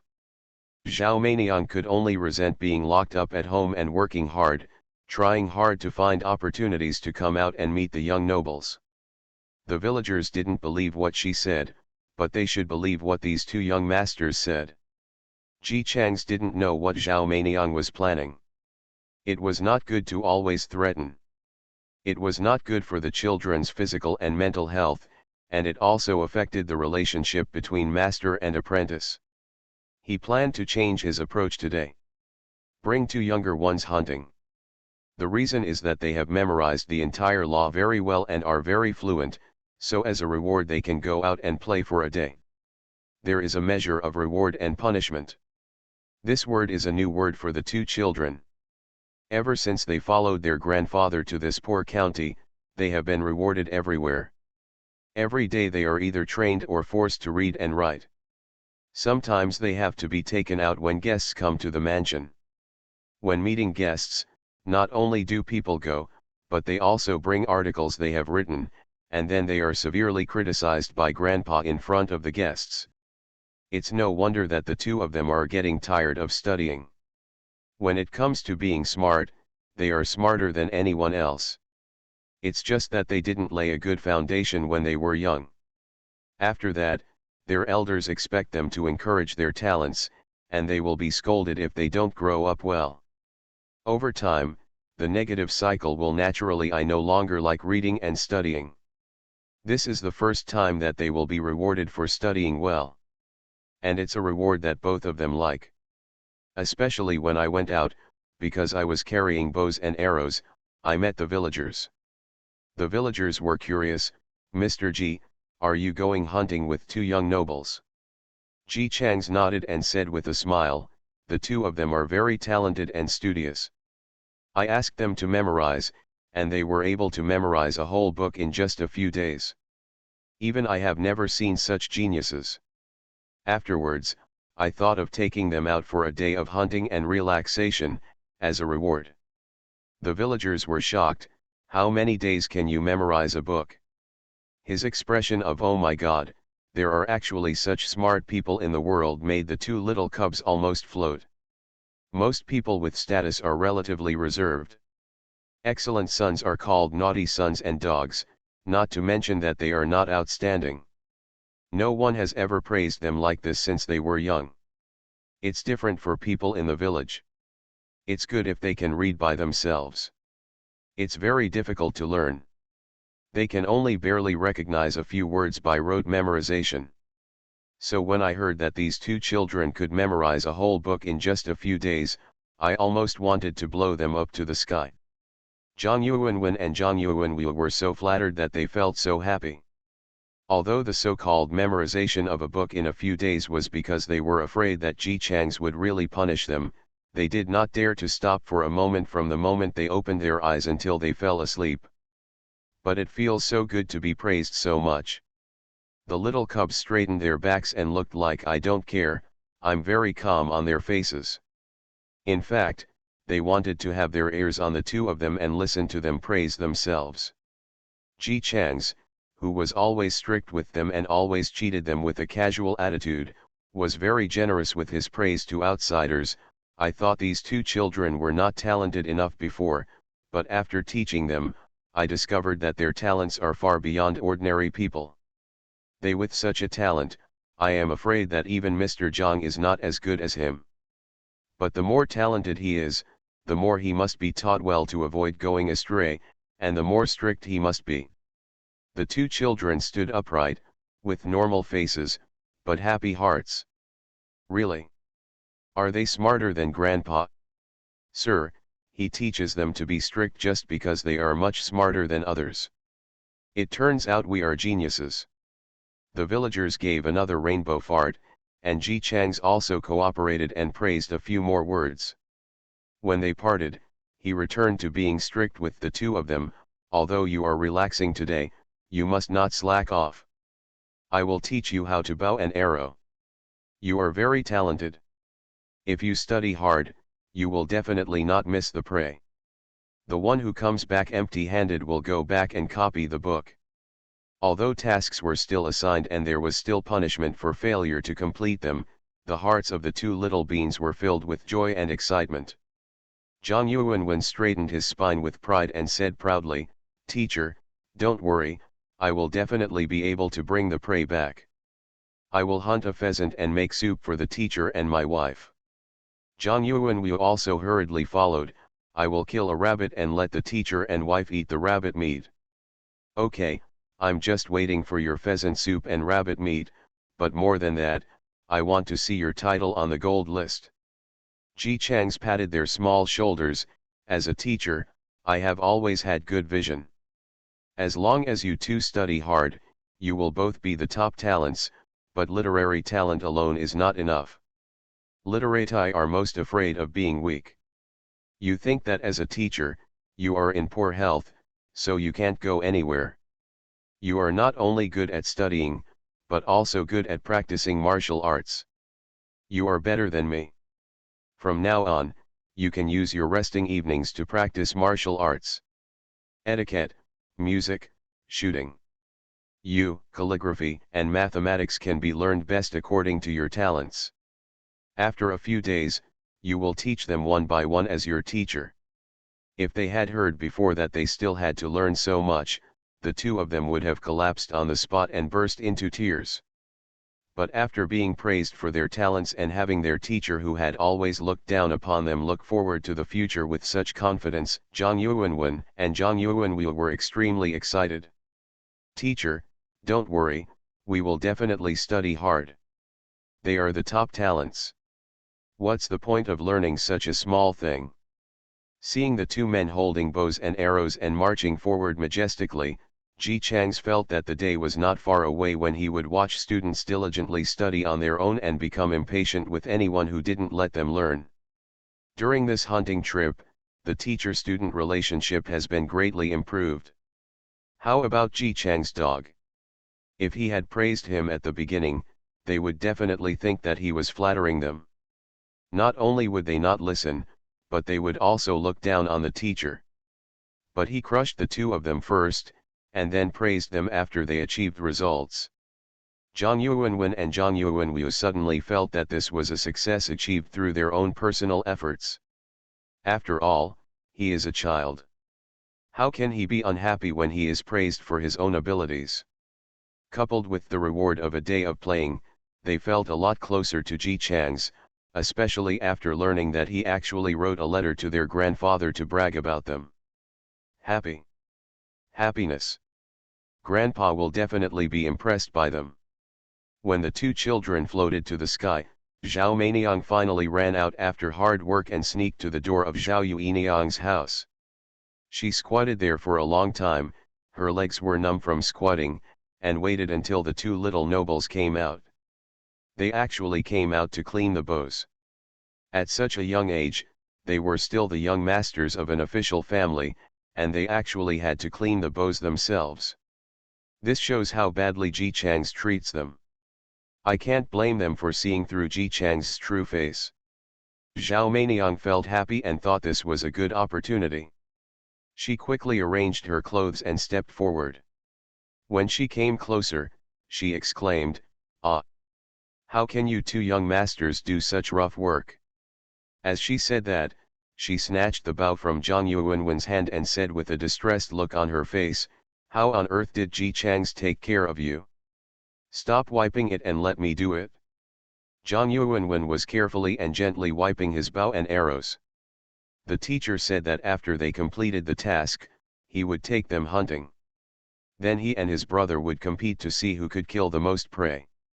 For this reason, the two of them specially ran out to find a sunny place to clean their bows and arrows. When the master's wife wanted to help them, they refused to let them go, because they were afraid that the master's wife would not wipe them properly. He regarded the bow in his hand as some kind of peerless treasure. As a result, while he was wiping it like a treasure, a man suddenly appeared and snatched his bow and arrow away so violently. While talking, he rubbed his treasured bow and arrow with rough hands and feet. Zhang Yuanwen was immediately shocked. "What are you doing? Do I know you? What are you doing to steal my bow and arrows?" Zhao Meiniang, who was waiting for the little nobleman to gain sympathy and cry to her for her grievances, was stunned. No, this is the wrong reaction. What about resonance? What about crying? What about grievances? While she was stunned, Zhang Yuanwen had already snatched away her bow and arrow, touched it distressedly, and stared at Zhao Meiniang warily and angrily. When Zhao Meiniang saw that he was angry, she didn't have time to think too much, and hurriedly squeezed out a smile. "Little nobleman, don't worry, I don't want to rob you, I just see you working on your own, and I feel sorry for you. If you don't just wipe the bow and arrow, there's nothing to worry about. These bows and arrows are their personal belongings, so of course they have to clean them themselves. This is just like in the playbook, the heroes clean their swords themselves and don't let others get their hands on them. They don't understand yet they still insist on being courteous. The calculations in their eyes are almost coming out. They are pretending they are blind and can't see. This woman is really annoying." Zhang Yuanwen and Zhang Yuanwu didn't like Zhao Meiniang's way of treating them as fools, but after Ji Chang's personal teachings, they also learned not to show anything no matter what they thought in their hearts. "Thank you, Auntie. We just want to clean the bows ourselves, so I don't want you to worry about it." "Big, Auntie." Zhao Meiniang's expression froze, and she almost suffered internal injuries from the pain. She is obviously a young girl, these two kids are blind. But she didn't dare to offend the two of them, so she could only smile awkwardly and get to the point. "Young nobleman, I heard that Ji Chang's is not good to you, right? The two children looked at each other and looked at Zhao Meiniang suspiciously, but neither said anything. Zhao Meiniang continued, "You all know who Ji Chang's is, right? He appears to be a good person, but in fact he is a sinister man. Moreover, he has bad eyesight. He regards a waist as a treasure, and he actually falls in love with Zhao." The two brothers who had been patiently listening to her just now couldn't hold it in anymore and exploded again. If this had happened one day earlier, they might still think that Zhao Meiniang was right, but now. You have bad taste. Your whole family has bad taste. That's right. Our teacher is very discerning. Who are you calling a waste? How dare you scold us? Zhao Meiniang. I didn't scold you. Who scolded you? Neither brother listened. The teacher just praised the two of them to the villagers, saying that they were talented and smart, and that they would be the top scorers in the exam. This woman came over and said that the teacher had bad taste. He also said that teachers regard trash as treasure. The two little cubs who had been criticized countless times by their grandfather and father have perfectly filled the role of trash. Others think that they are not talented enough to make progress. Only the teacher regards them as treasure and says that they are better than others. Grandpa is still smart. It would be strange if they weren't angry when Zhao Meiniang said this. Zhang Yuanwen thought of Ji Chang's teachings and reluctantly suppressed the urge to curse directly. He chose to retaliate in a more elegant way. You still call us trash, but you don't even look at what kind of virtue you are. Do you know all the words? Write it out. Are you talented? Can you memorize the law? You don't even know how to clean your own bow. You must have never learned archery. You still say that you can't even compare to us. Zhang Yuanwen, that's right. My brother is right. Zhang Yuanwen, we brothers are strangers to you. What do you want to do when you suddenly come over and say such a thing? Do you think we children are easy to bully? Do you think we will believe what you say? Don't think that I don't know, you just jealous of our talent. Zhang Yuanwen, yes, you are jealous of our talent. Zhao Meiniang, I'm jealous of your talent. Seeing that she still refused to admit it, Zhang Yuanwen glared at her fiercely, took his brother's hand, turned around and ran towards the yard. Teacher! Teacher! Master! Come out quickly. There is an old, ugly, hunchbacked woman bullying us. Old and ugly. Hunched over. Zhao Meiniang almost spit out a mouthful of blood. Why did it become like this? It was agreed that these two little nobles also hate Ji Chang's. You are listening to novels at Bless Up channel. Wish you happiness and luck. Please subscribe to receive new novels.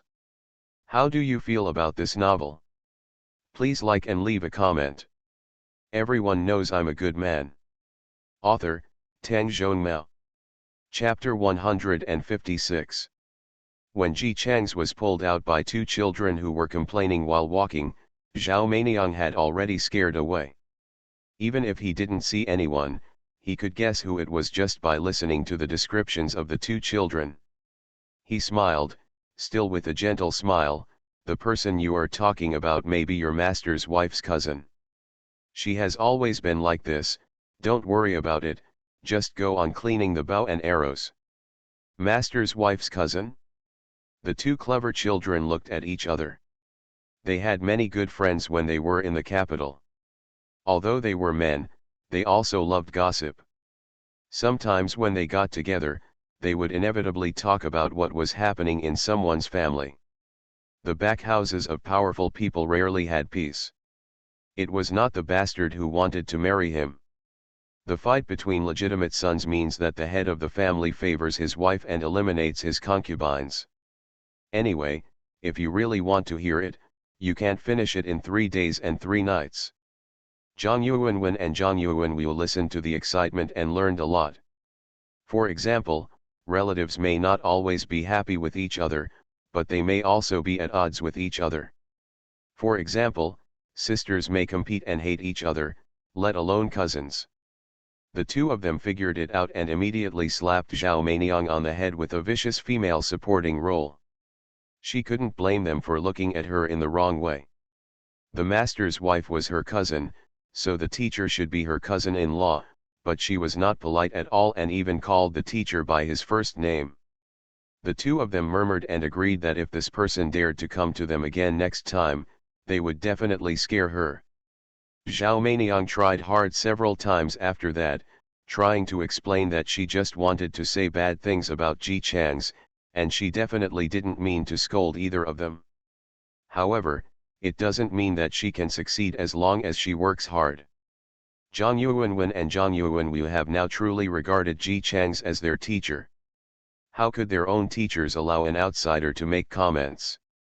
They didn't go too far, they just dug up an earthworm.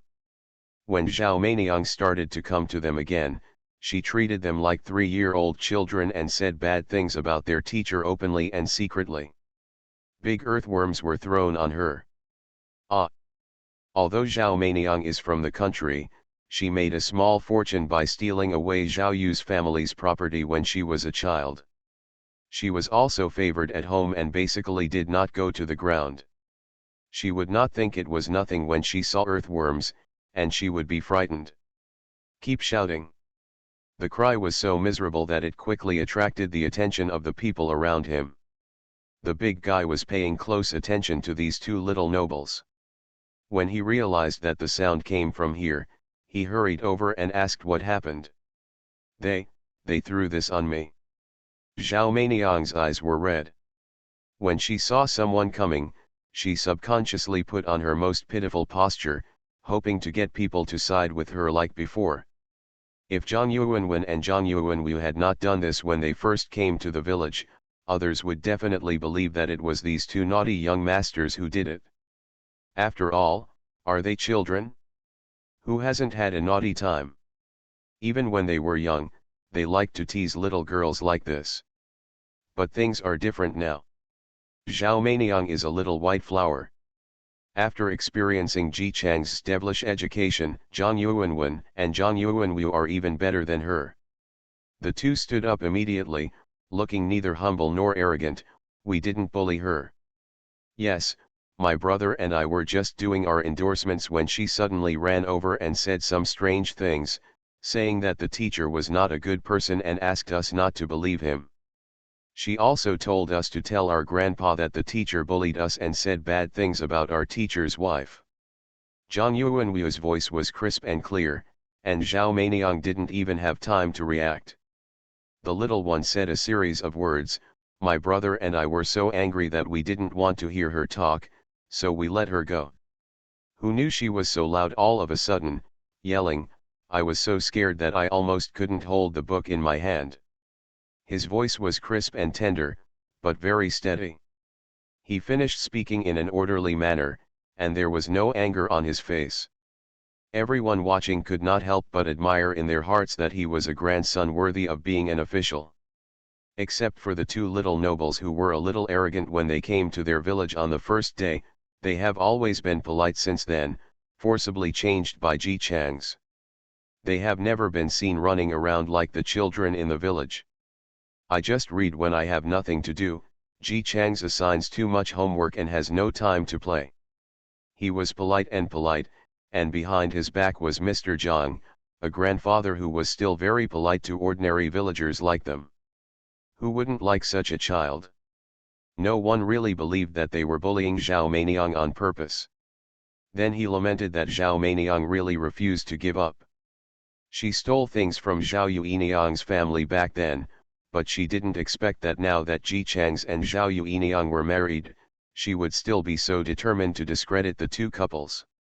Her reputation was already bad, but now that these two children had exposed her cheating on Mr. Ji's students in front of so many people, how could she get married in the future? Seeing that everyone's eyes were on her, Zhao Meiniang looked at Zhang Yuanwu with disbelief.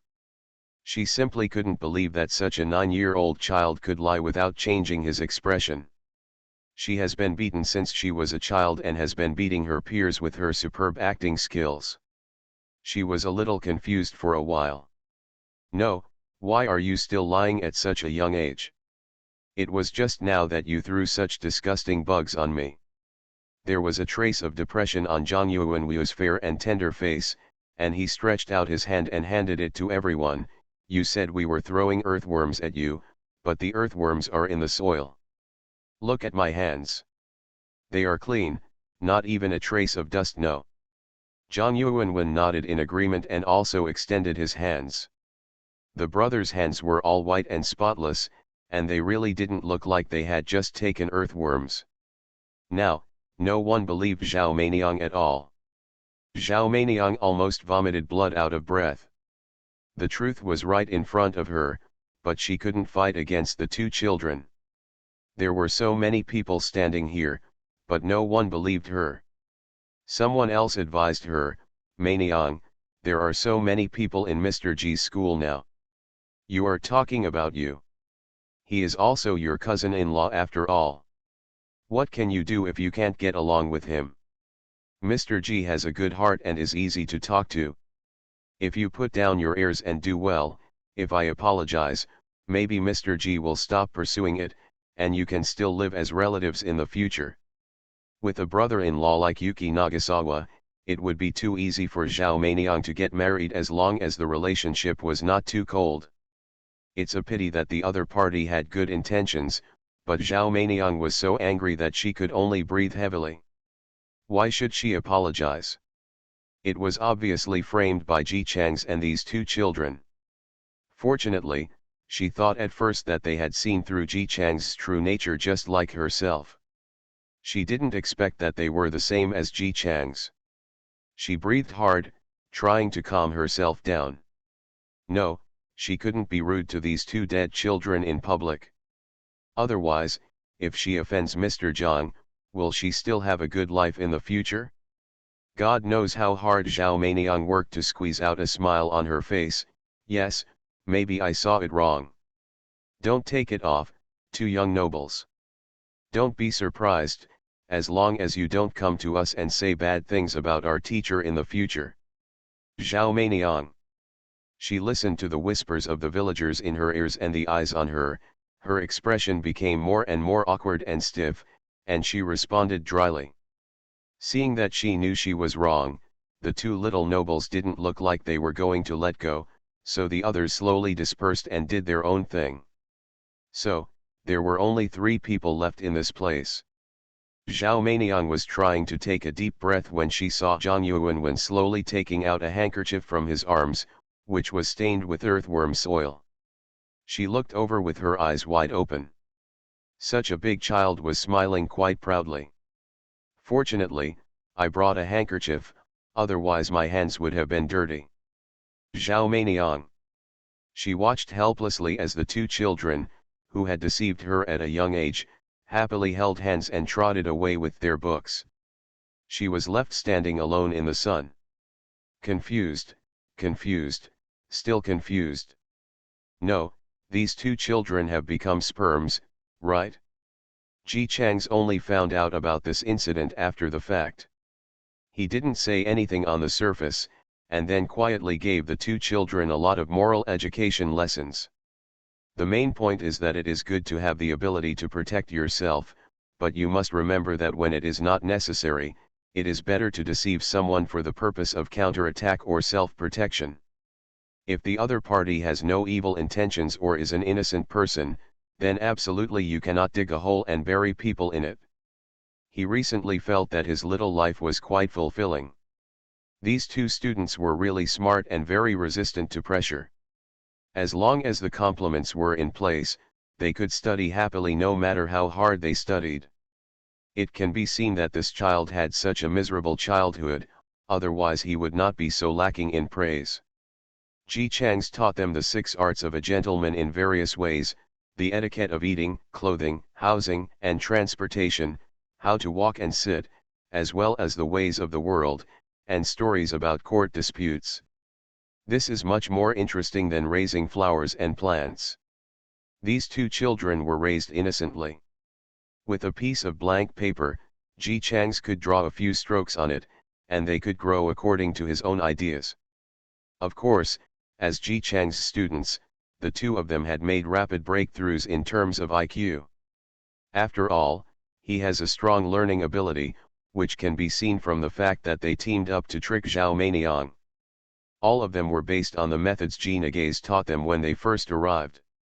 When the 3 months were up, the two children went back to their hometown to stay for a day, and then started clamoring to come back and continue their studies. This made Lord Zhang extremely happy. He has always been chasing his two grandsons to force them to learn. If he chases him loosely, he will run away, but if he chases him tightly, the two children will not cooperate. As a result, now, he said that he should take a rest after working hard for 3 months. The two children were not happy about it. They were anxious about who didn't let them learn. The two of them read together until the evening, and then went to pay for their money the next day. Go find their teacher. Master Zhang is pleased. So proud. He had a smooth life, but when he got old, he fell into trouble with his two grandsons. For this reason, he regretted countless times why he didn't start educating these two children when they were young. When old friends get together and people praise their sons and grandsons in a subtle way, he can't even hold in his farts. The proud Mr. Zhang happily wrote the letter after his two grandsons left. Written to his friends in the capital. Tell them, my friend, I have been really troubled recently, and the reason is that my two grandchildren are here. You know how troubled I was because of their failure to make progress, but now it is different. I am looking for when a hermit with great talent taught them. This great talent was really powerful. These two skinny monkeys only lived with their teacher for 3 months before they changed their lives. They no longer wanted to die or wanted to escape. After learning, each one loves learning more than the other. I stayed there for 1 day when I came back. I kept reading the book and was fascinated by it. The next day, I disliked the lack of reading atmosphere in our home and hurried back to their teacher's house. I was happy but also troubled. After all, these two children when they are still young, I worry that they are so serious about studying and obsessed with studying. They usually refuse to rest and play except during the rest time prescribed by their teachers. If they are so dull at a young age, what will they do when they grow up?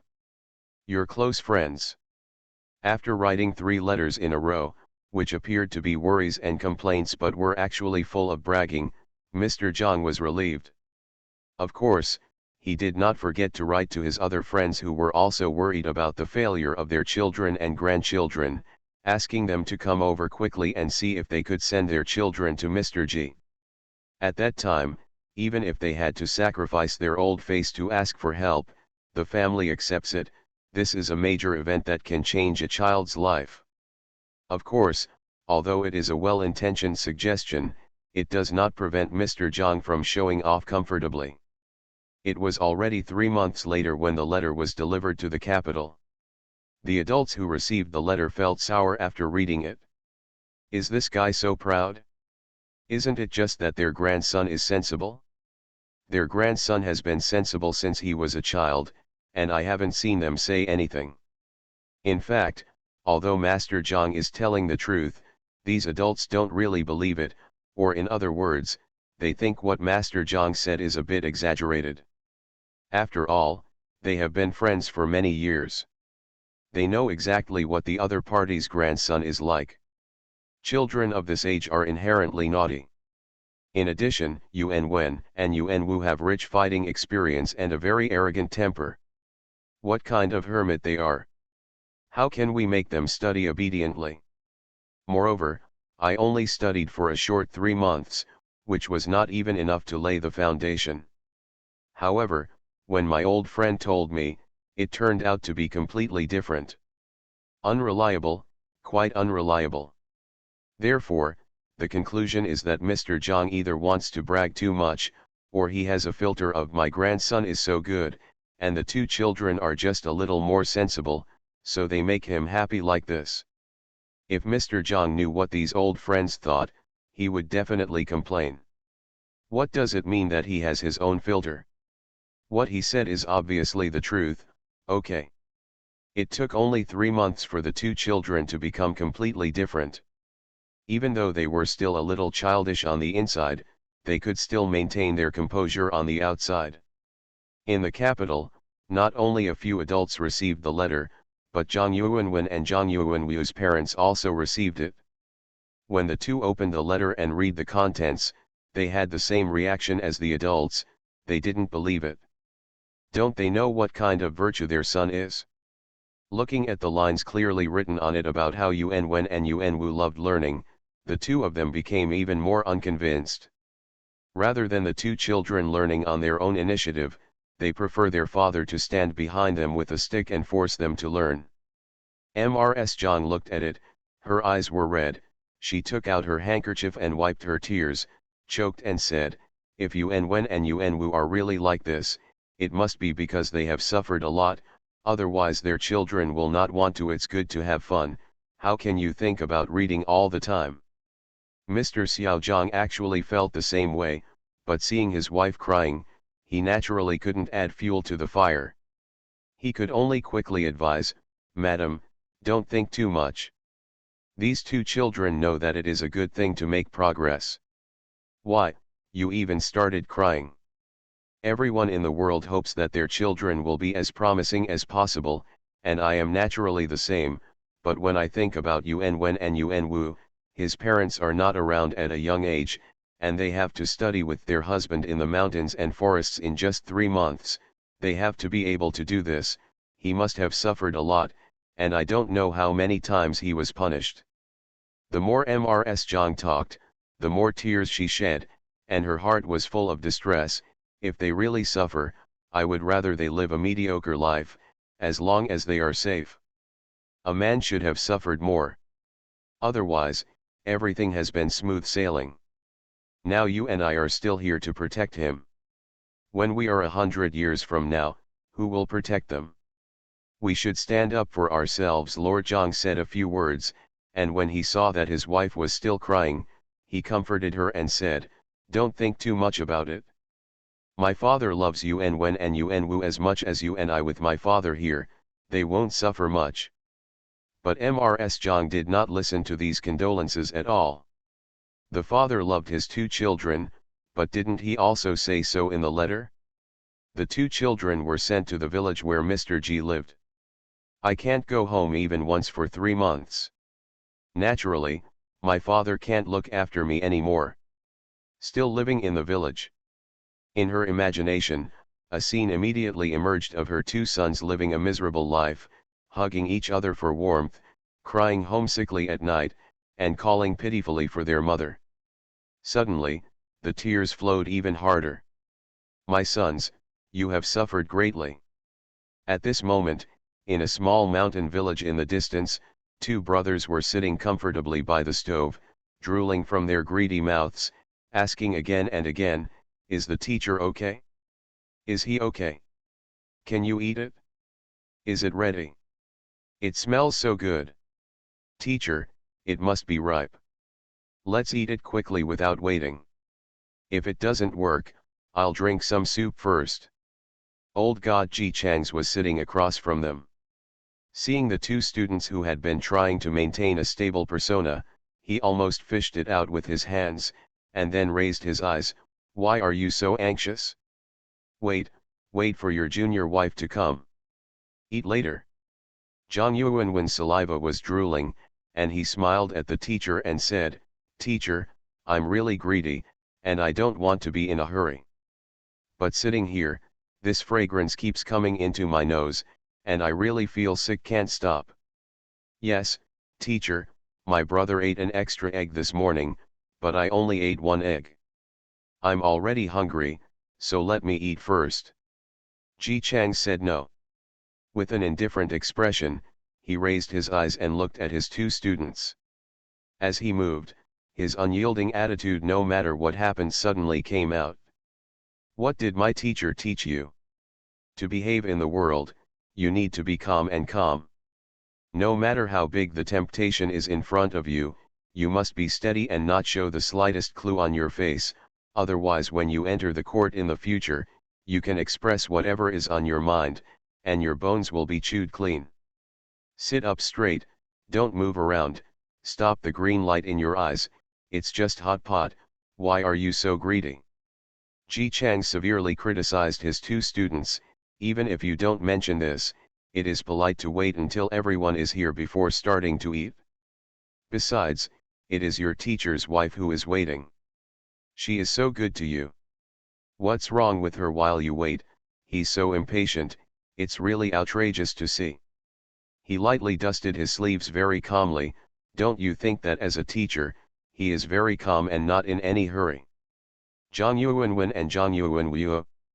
Teacher, you've already started eating, so of course you're not in a hurry. Ji Chang's didn't blush at all when he was exposed. He calmly and naturally picked up a chopstick of small green vegetables and put it in his mouth. After chewing it for a few times and swallowing it contentedly, he wiped the corners of his mouth with a handkerchief and said slowly, "Who asked you to? I can't eat spicy food just like you, master. If I eat a spicy hot pot myself, I don't have to wait for you." That is to say, Ms. Lu always felt uncomfortable eating with these two young masters, so she simply went shopping in the town, bought some goods for the winter, and ate in the town. Otherwise, they would have to wait for one more person. Ji Chang's was also evil-minded. He knew the two children were greedy and deliberately ate slowly. He would pick up whatever he ate slowly, put it in his mouth slowly, and then swallow it slowly. From time to time, I even make comments. Tender and tender, it melts in your mouth. Freshly cooked, crispy and delicious. It's tender and tastes great. Have another bite. Gudong. Zhang Yuanwen and Zhang Yuanwu watched eagerly as their teacher took bite after bite, still using all kinds of adjectives that only they could not imagine and Ji Chang's could not use to describe it. Just when they couldn't help but protest, Zhao Yuiniang finally arrived. When she came in and found that Zhang Yuanwen and Zhang Yuanwu had not yet moved their chopsticks, she was stunned. Why don't Yuanwen and Yuanwu eat? If Ji Chang's is fake and has a good heart and is easy to talk to, then Zhao Yuiniang is completely genuine. In this family, it has always been Ji Chang's who gave them the coldness of winter, and Zhao Yuiniang who gave them the warmth of spring. Therefore, the two children relied on the master's wife very much. When she asked, they immediately complained, "Master's wife, let me tell you." Ji Chang's took a piece of meat and said slowly, "These two children will wait until you come back to eat together." Zhang Yuanwen and Zhang Yuanwu were stunned. There is nothing wrong with this. They were indeed asked to wait for the master's wife to come back before eating together. But the more I think about it, the more awkward I feel. After thinking for a second, they both figured it out at the same time. The teacher is tricking them again. It was as if they were taking the initiative to wait for the master's wife. Does the teacher still think that they are still so easy to trick and deceive when they first came here? They were so indignant that they opened their mouths to expose the teacher's conspiracy. As a result, before she could open her mouth, she was hugged by Zhao Yuiniang in surprise. "Yuanwen and Yuanwu are so good. Why are you waiting for master's wife to come back before eating? Come on, sit down and eat. You don't have to wait next time." Seeing the surprise on Zhao Yuiniang's face, because she thought they were waiting for the master's wife, she stopped eating, and kept praising them for being smart. The two children couldn't hold back the words with their open mouths. Come on. The master's wife is so happy, so she might as well admit it. They secretly glanced at Ji Chang's who was eating and murmured in their hearts. The teacher is too shady. It's like this every time. Really, my own student still cheats, as if he would feel uncomfortable if he didn't cheat. Of course, they don't know it at the moment, because they live in such dire straits at their teacher's house. Every day they can just fall into a pit, get up, fall in again, get up again, and repeat the cycle.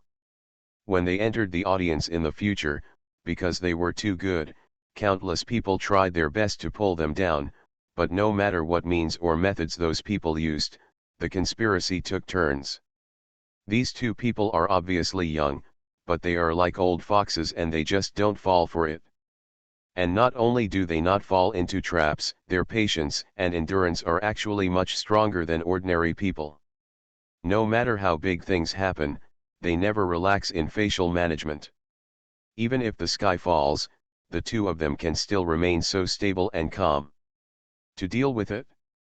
I'm afraid no one will ever know that the two adults of the Zhang family are able to keep their faces and composure forever because they have learned from waiting to eat hot pot again and again. Ji Chang's continued to be his husband. These two students are really easy to use. Now he has completely delegated the power to teach the villagers to them. Not only can they cultivate their patience and give them a chance to observe various aspects of life, the most important thing is that Ji Chang's got it again. There is no need to work for fame. These two students are really lucky. Because when the dynasty was newly established, it was when talents were needed. In order to recruit talents, the emperor made special exceptions. Instead of taking the exam every 3 years, it was once a year. Among them, the two time periods of the scholar examination and the examiner examination are very long. If you are particularly confident in yourself, you can go directly to the examiner examination after passing the scholar examination. Of course, no one does this. After all, this requires the ability to judge people, and every exam is a big difficulty for literati. After taking a half-year break, how can you still have the energy to prepare for the next exam? But for these two students of Ji Chang's, this is a good opportunity. Ji Chang started his devil education again. Fortunately, these two children are really smart, and they are really quite resistant. No, they are anti-learning. As long as they boast more, they are more addicted than anyone else, and they are completely like learning. So, at the beginning of the second year, Ji Chang's dismissed 2 of his students. When he was admitted to Tongsheng, Mr. Zhang was already full of surprises. When he was admitted as a scholar, he was so excited that he wished he could have an old age disco. When the news came that his 2 grandsons had both passed the examination, Mr. Zhang's mind went blank for 3 minutes. He had always been strong, but his hands were shaking now. The hand holding the teacup was shaking, and he almost dropped the teacup. Are you telling the truth? Yuan Wen and Yuan Wu were all admitted to the Juran examination. The servant was also happy and filled with a sense of unreality, and his voice was floating, "It's the real master. It's so real when I see it. Our young master's son has really passed the exam, and his ranking is very reliable forward." He was also floating. Last year, Master Sun was playing with crickets all over the house. I didn't know it at that time, but Mr. G actually used less than a year's effort to help the 2 young masters jump directly from the first level of white body to the highest level. This is a real exam. The next step is to become a Jinchi. If you pass the imperial examination and pass the imperial examination to be elected officials, their 2 young masters are only 10 years old, but they have already walked a path that many people in their 40s and 50s cannot follow. It's really a case of lifting people. Mr. Zhang's hands were shaking so much, but he didn't forget what he should do now. Quick, let the carriage arrive at the door of the house. The servant asked, "Sir, are we going to see Master Sun?" "What are you looking at, Master Sun?" "Of course I'm going to thank Mr. G." Mr. Zhang's voice was trembling when he spoke. In such a short period of time, he could teach his 2 naughty grandchildren to be successful. Mr. G is not only of noble character, he is also very good at teaching students. Such a person is willing to live in such a small mountain village. How else can I say that people are indifferent to fame and fortune? This is the real master. Not to mention how Ji Chang's welcomed the excited Mr. Zhang. In the capital, the news that the 2 children of the Zhang family had passed the examination in 1 year was slowly received. Accompanied by their previous lack of knowledge, Master Zhang found a hermit living in the mountains and sent the 2 children there to teach them. As a result, after 1 year of teaching, he went from being a white boy to a 10-year-old scholar. The whole capital was in a sensation. Everyone knows I'm a good man. Author, Tang Zhongmao. Chapter 157. To be honest, when the news first reached the capital, most people who knew the personalities of Zhang Yuanwen and Zhang Yuanwu laughed. What? Have they both passed the examination? Is this some new joke? Don't they know what these two brothers are like? Even if they really start to make progress this year, work hard, and study hard, they haven't laid a good foundation in the past. It would be good to be admitted to the Tongsheng examination, and it would be a miracle to be admitted to the scholarship examination. Lift people? This thing is not a big cabbage. You can pull one up just by walking around in the field. This is to lift people up. Not to mention the two 10-year-old children Zhang Yuanwen and Zhang Yuanwu, even in those famous scholarly places in the capital, children who have been studying seriously since they were 5 years old and can pass the exam at the age of 15 are considered to be burning incense in their ancestral graves. How could Zhang Yuanwen and Zhang Yuanwu be admitted to the Juran examination in 1 year? Those who are not interested in learning just say so. Isn't this year just in time for the blessings of long life? Isn't it possible that children and talented people can be praised in the same year? Although it is a little rushed, it is not impossible to pass the exam directly. As soon as he said this, others laughed. This has nothing to do with whether they can take the exam in the same year. What matters is how these two children suddenly became knowledgeable. Don't say anything about taking a hermit as your teacher. That is a hermit, not a god. After 1 year of apprenticeship, two children who were not interested in studying at all a year ago were able to pass the examination. This is something that even the most powerful gentleman in the Imperial College cannot do. There were a lot of discussions in the capital, and some people even thought that maybe the two brothers were complicit. Of course, cheating in the Imperial examination is a serious crime. They thought so in their hearts, but no one said it to their faces. In short, it's a mule or a horse. It will be clear when these two children come to the capital to take the exam. Ji Chang's continued his devilish education. But during the Chinese New Year this year, he let the two children go back to celebrate the New Year. This was a big surprise for Mr. Zhang and Mrs. Zhang.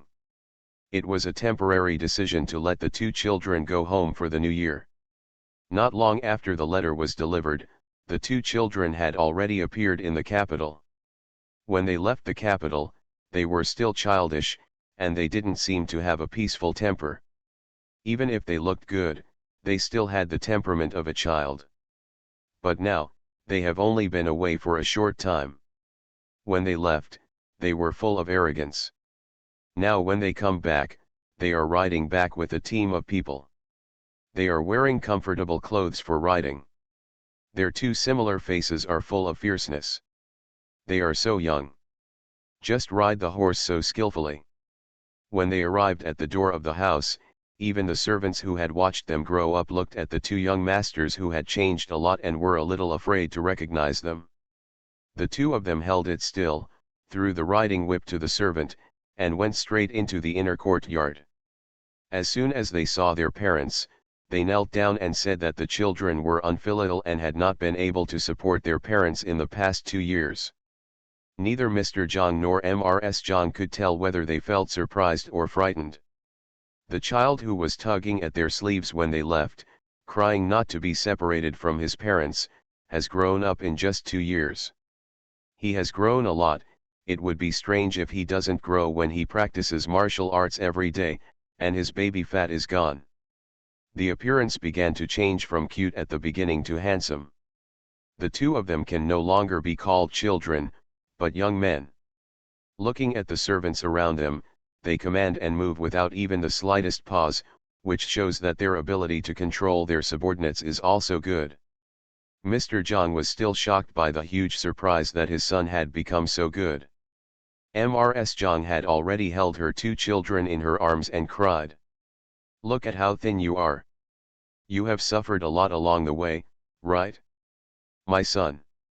Zhang Yuanwen and Zhang Yuanwu were actually very excited to see their mother, but they held it back and sat down with their mother, coaxing her and saying, "Mom, don't be sad, aren't we doing well? We haven't suffered any hardships along the way. When it's time to eat, we eat too, and when it's time to sleep, we stop to rest." Mrs. Zhang saw that although the eyes of the two children were reddened, their expressions were calm, and she was surprised in her heart that they had become so stable now. When I think about them becoming a Juren at such an age, I feel even more proud. My son is really different now. When he knew you were admitted to the Juren examination, your father almost spit out the tea he just drank. When Mr. Xiaozhang heard about himself, he smiled. "Why are you talking about me? Don't listen to your mother. She is the one who can't believe it the most. She thought she was just dreaming that whole day." He asked again, "Didn't your husband always ask you to study with him before? Why are you back for the new year? Could it be that you made your husband unhappy and asked them to kick you out?" If they had heard their father say this before, the two children would definitely be unhappy. They would only make their husband unhappy by whispering about you. But now, Zhang Yuanwen replied, "Dad, you are joking. My husband has always loved me and my brother. How could he be angry with us? It's just that my wife is pregnant. My husband is busy taking care of my wife, so naturally he can't take care of us. It happened to be the Chinese New Year, so he gave us a holiday. I will go back after the Chinese New Year." Mrs. Zhang asked doubtfully, "Your wife is pregnant. How can a man like you, sir, take care of her? Don't you have a girl to take care of her?" Zhang Yuanwu, "My mother doesn't know something. The teacher and my wife are very close to each other. We were close to each other before. Now that my wife is pregnant, the teacher wants to do everything by himself. Naturally, he can't take care of my brother and me." After hearing this, Mrs. Zhang was a little envious. She also has a good relationship with Mr. Xiaozhang, but it is absolutely impossible for Mr. Xiaozhang to stay with her when she is pregnant every day.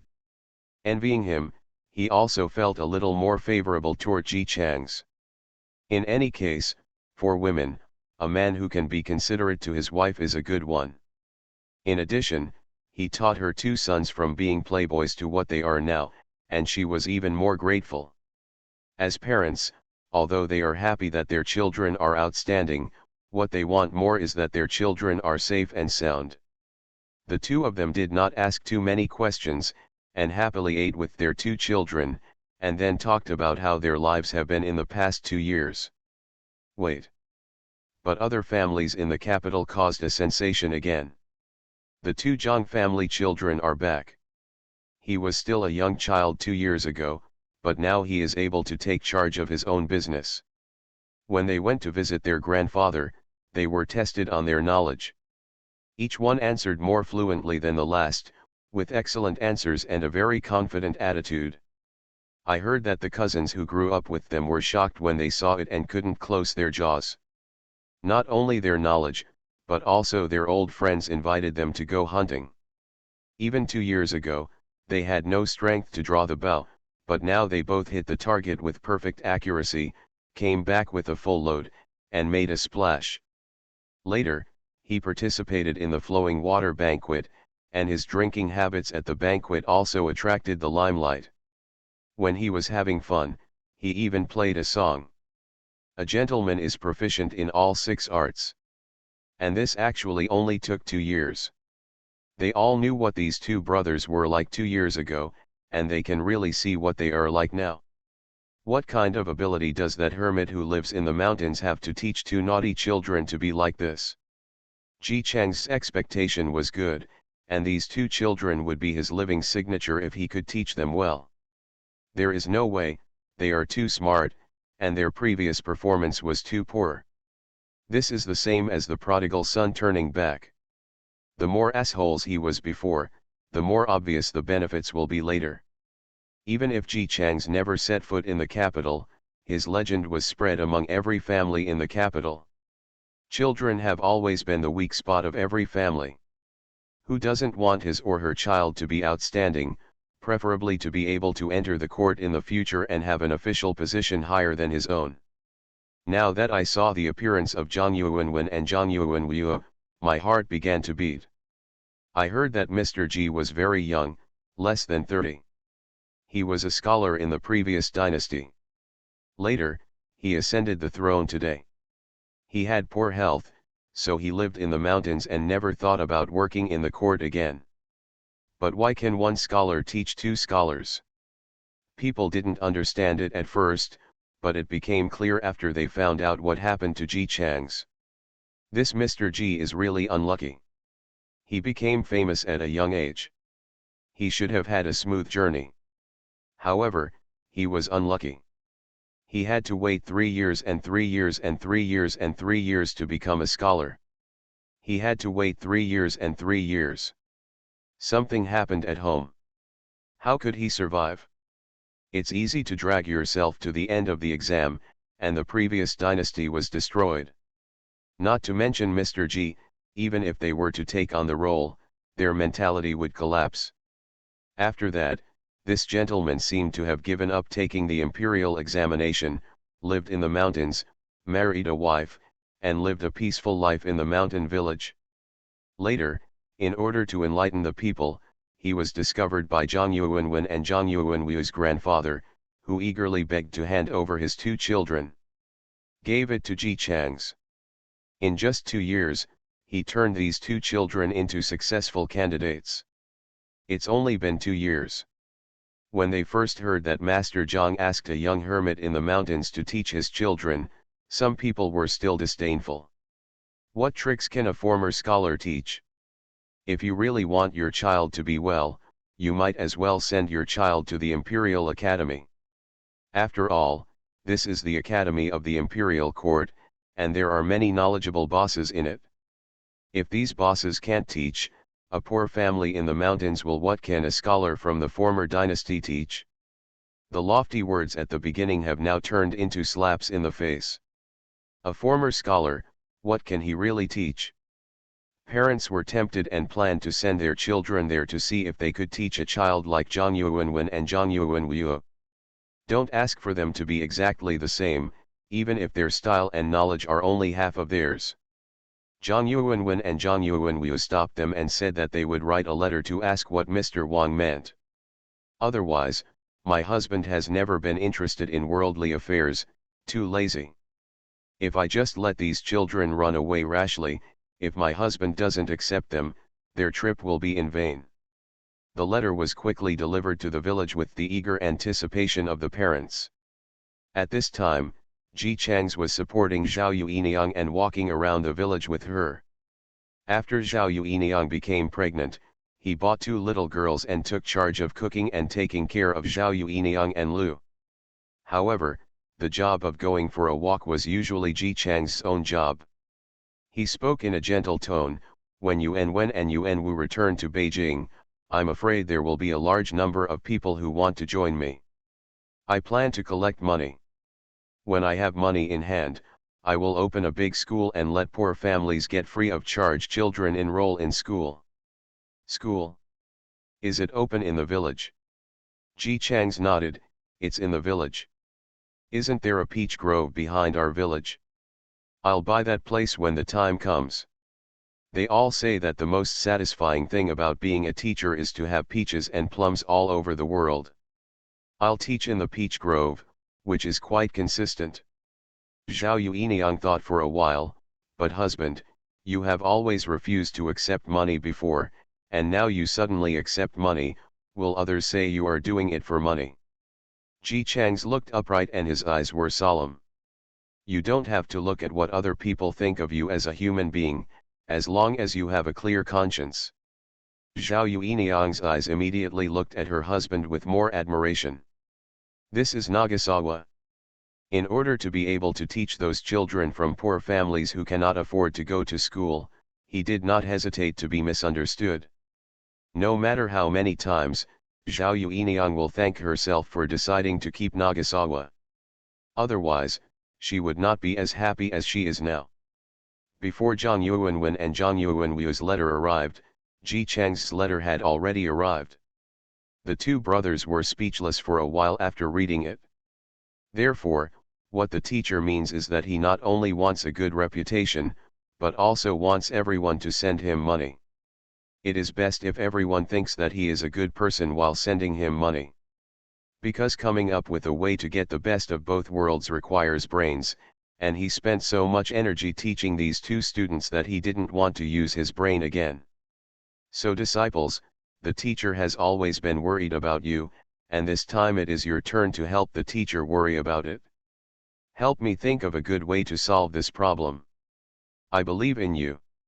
Come on. Add more oil. Add it. Zhang Yuanwen and Zhang Yuanwu were expressionless. This teacher is really a bitch. So the teacher worked so hard to teach them out just to let them get in when he wanted to trick people but was too lazy to think of a way. Although there are countless alpacas running through my heart, who would let this be my teacher? The two of them took a breath of resignation and began to prepare for the teacher's school career.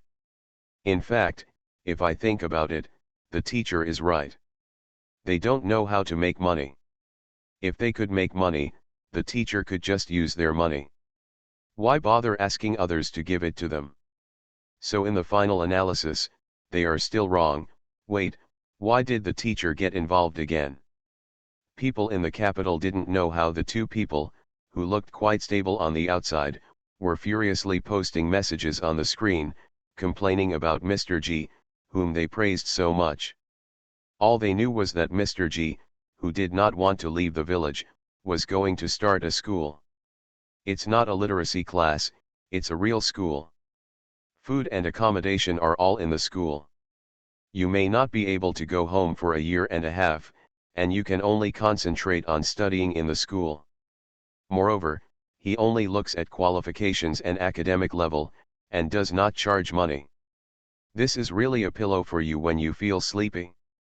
They were just about to let their children find a way to become apprentices. Mr. G was about to open a school, and it would be free of charge. When the time came, they wouldn't have to worry about their children not being able to become apprentices. They could just move into the school directly. Parents are happy, excited.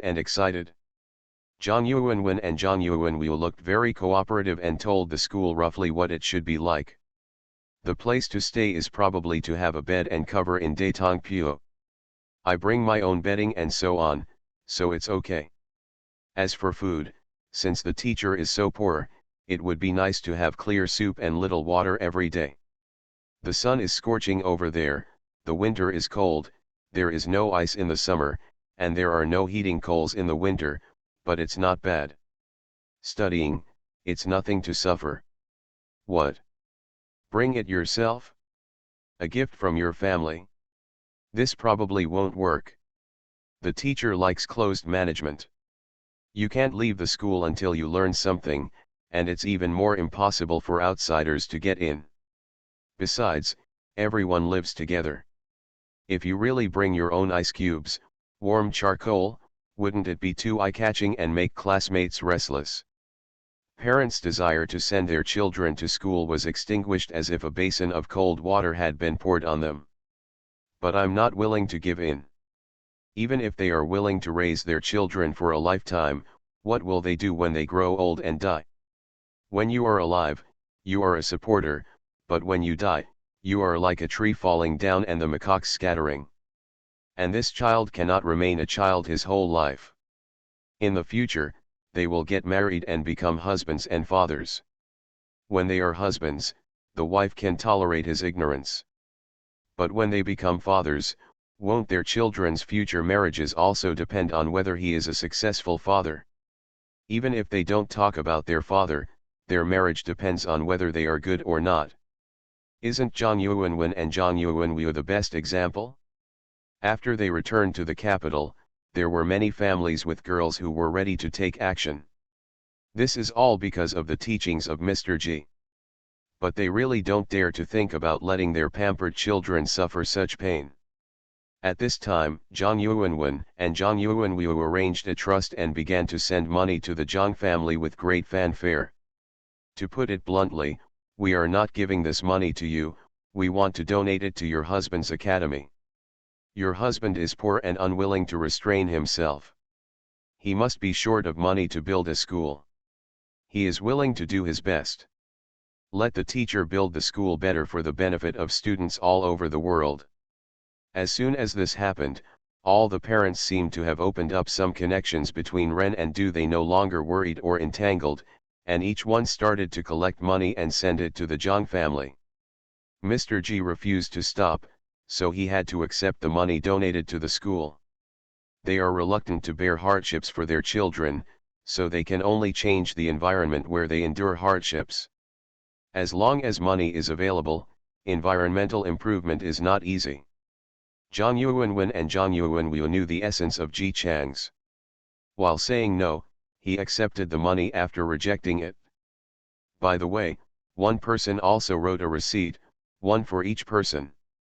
With a rather embarrassed expression on his face, he said, "Sir, he has always disliked money.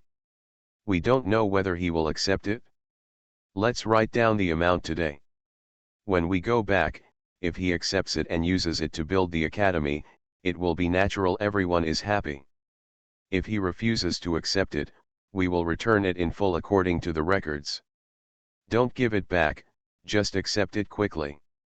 Money is a trivial matter, and our children cannot endure hardship. Obviously I am the one giving the money, but the parents are more anxious than anyone else. Mr. G, please don't accept it, but you must accept this money."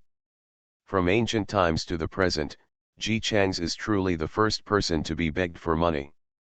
He had instructed his students to prepare for this matter. How could he not accept it? Zhang Yuanwen and Zhang Yuanwu rode lightly on horseback when they left, but followed a convoy when they came back. Large banknotes cannot be exchanged in small counties, so their boxes are full of money, along with some charcoal donated by parents.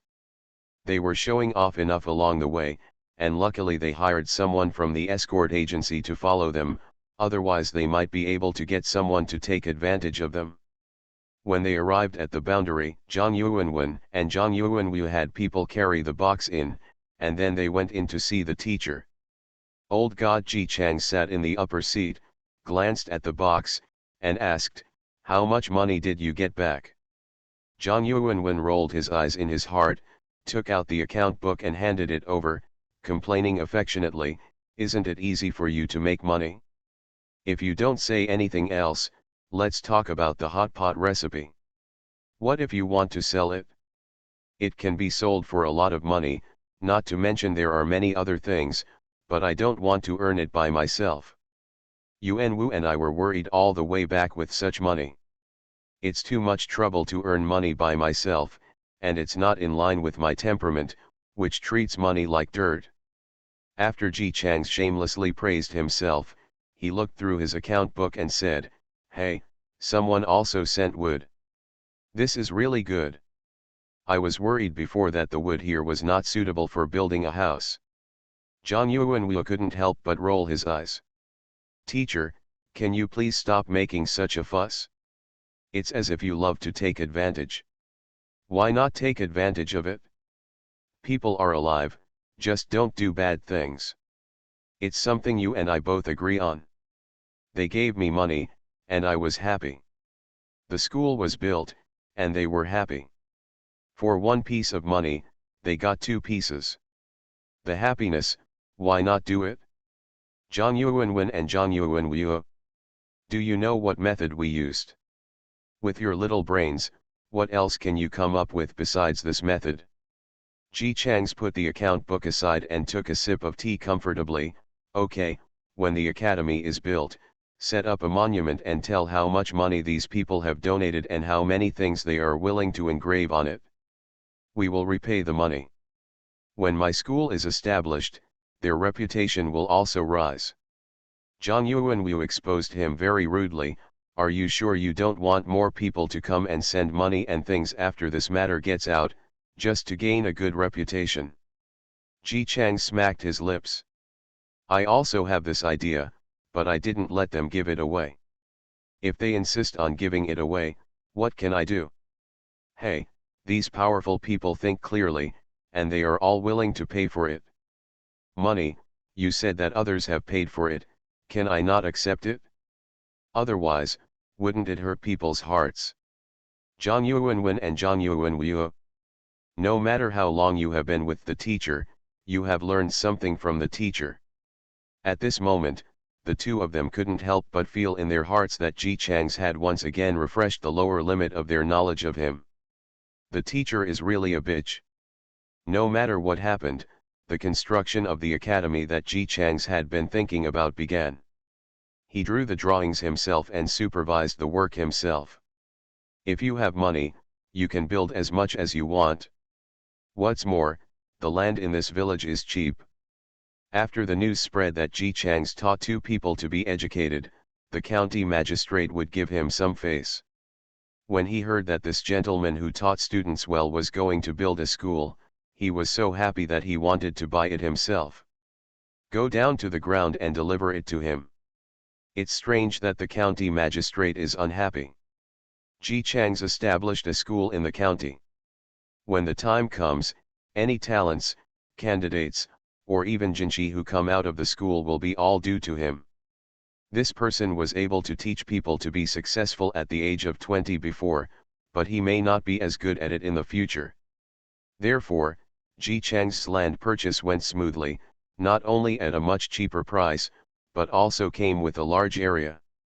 It's not too big for him, and people will start construction as soon as the land is started. You have money. Even if he has no money now, he will write on the inscription who donated how much money, and then set up the monument at the gate of the school so that everyone passing by the academy can look at their names and thank them. When word spreads about his contribution to the students, everyone will come to him eagerly with money in order to gain fame. These days, as long as you have money, nothing else matters. The school was established in full swing. Ji Chang's doesn't have the temperament to engage in poverty education. If you have money, why not make the school better? Students are here to learn, not to endure hardship. The better the conditions, the more powerful people will be attracted to give money and donations in the future, right? While the school was still under construction, Ji Chang's began to train talents. In such a big school, it is impossible for him to be the only teacher. It must be taught by gentlemen, and it must be fully developed morally, intellectually, physically, and aesthetically. He dug one here and one there, but he didn't dig too hard. Anyway, when school starts, there will naturally be older students, and he doesn't believe that there can't be one of these students who doesn't take the imperial examination. Since he can't pass the imperial examination and has the ability, he might as well stay in school and become a teacher. After everything was arranged properly, Ji Chang's eldest daughter was born. This is a child who is destined to be loved very much, because she has countless senior brothers and sisters. When Ji Chang's opens this school, he is the master of countless people, and the daughter of the master. How can he not take care of her? Zhao Meiniang originally thought that Ji Chang's would be unhappy if Zhao Yuiniang gave birth to a daughter. After all, everyone could see how much he cared about Zhao Yuiniang's pregnancy. Walking with her every day didn't count. She even bought a little girl to make Zhao Yuiniang special food for pregnant women. Ms. Lu also enjoyed a happy life. She went from a village woman who had to do laundry in the winter to an old lady with girls squeezing her shoulders and back. It seems like yesterday that the mother and son were bullied by their second wife, but now, they have lived a good life with Ji Chang's. After knowing that Zhao Yuiniang was pregnant, Zhao Meiniang looked forward to giving birth to a daughter every day. Of course, at first she was hoping that Zhao Yuiniang would have a miscarriage, but seeing her cousin's belly getting bigger and bigger, Ji Chang's would accompany her wherever she went, and she didn't have to do any work and had a dedicated girl to take care of her, so she consciously gave up. Got this idea? They have been carefully taken care of like this, and it is too difficult to have an abortion. It's better to have a daughter. Ji Chang's is almost 30 years old and must be anxious to have a son to inherit the family property. If Zhao Yueniang gives birth to a daughter, he will definitely feel dissatisfied. With his current status, will it be difficult to find another one? Zhao Meiniang's thoughts were very beautiful. Unfortunately, Zhao Yueniang had given birth to a daughter, but Ji Chang's reaction did not look like he was angry at all. When she found out that Zhao Yueniang had given birth to a daughter, Zhao Meiniang was so happy that she ate an extra bowl of rice, which made her sister-in-law unhappy all afternoon. As a result, in the evening, when she planned to go out for a walk and listen to the villagers' gossip about the birth of a daughter in Ji Chang's family, she did not receive the response she deserved. It stands to reason that people in the village like to gossip, especially when it comes to children. How old is a family that has no children? How many families have given birth to are still daughters? After talking about the children, let's talk about ourselves. Opinions, express your sympathy or gloat. Zhao Meiniang hadn't listened to gossip for a long time, and the people in the village seemed to have been brainwashed. Ji Chang said a few words and went to listen to his literacy lectures every morning and evening. Yes, the status of a scholar is high. But they have no foundation. No matter how serious they study, they will never be able to pass the exam. Since they can't pass the exam, what's the use of learning it? Moreover, why do women want to go? Don't you know that it is virtuous for a woman to have no talent? Zhao Meiniang despised their way of wasting time and was destined to get no reward. Every time when the villagers went to attend classes, she would hide in the house to rest and sleep. So, she couldn't make the trip. The people in the village who originally despised the birth of daughters all looked like different people, with smiles on their faces. Mr. G got 1,000 pieces of gold. This is such a happy event. See how happy Mr. G is. I went to borrow something yesterday. Look, Mr. Zhuji even changed the diapers himself. No, Yueniang is enjoying a lot. She just lies on the bed and is in confinement. Someone feeds her good food and drinks, and the child is also taken care of. I heard from Mrs. Lu that if the child cries at night, Mr. G will get up and take care of it. The child looks good, pink and jade, like a small dumpling. He is only a few days old and has already opened up. Zhao Meiniang. It's not right. Your painting style is not like this. Shouldn't you be saying sourly that even if Zhao Yueniang is lucky enough to marry Ji Chang's, it won't matter if she can't have a son and will be abandoned sooner or later? Wake up. These are your lines. Zhao Meiniang asked tentatively, and then received a bunch of surprised looks from the ladies and daughters-in-law. What are you talking about? What's wrong with your daughter? Aren't you a girl? Isn't your mother a girl? If everyone wants to have boys instead of girls, what's the use of having men? Without girls, who will give birth to children? We would have already dead. Zhao Meiniang. The aunt beside her nodded in agreement. Yes, you are also a woman, and you should know how difficult it is for a woman to live.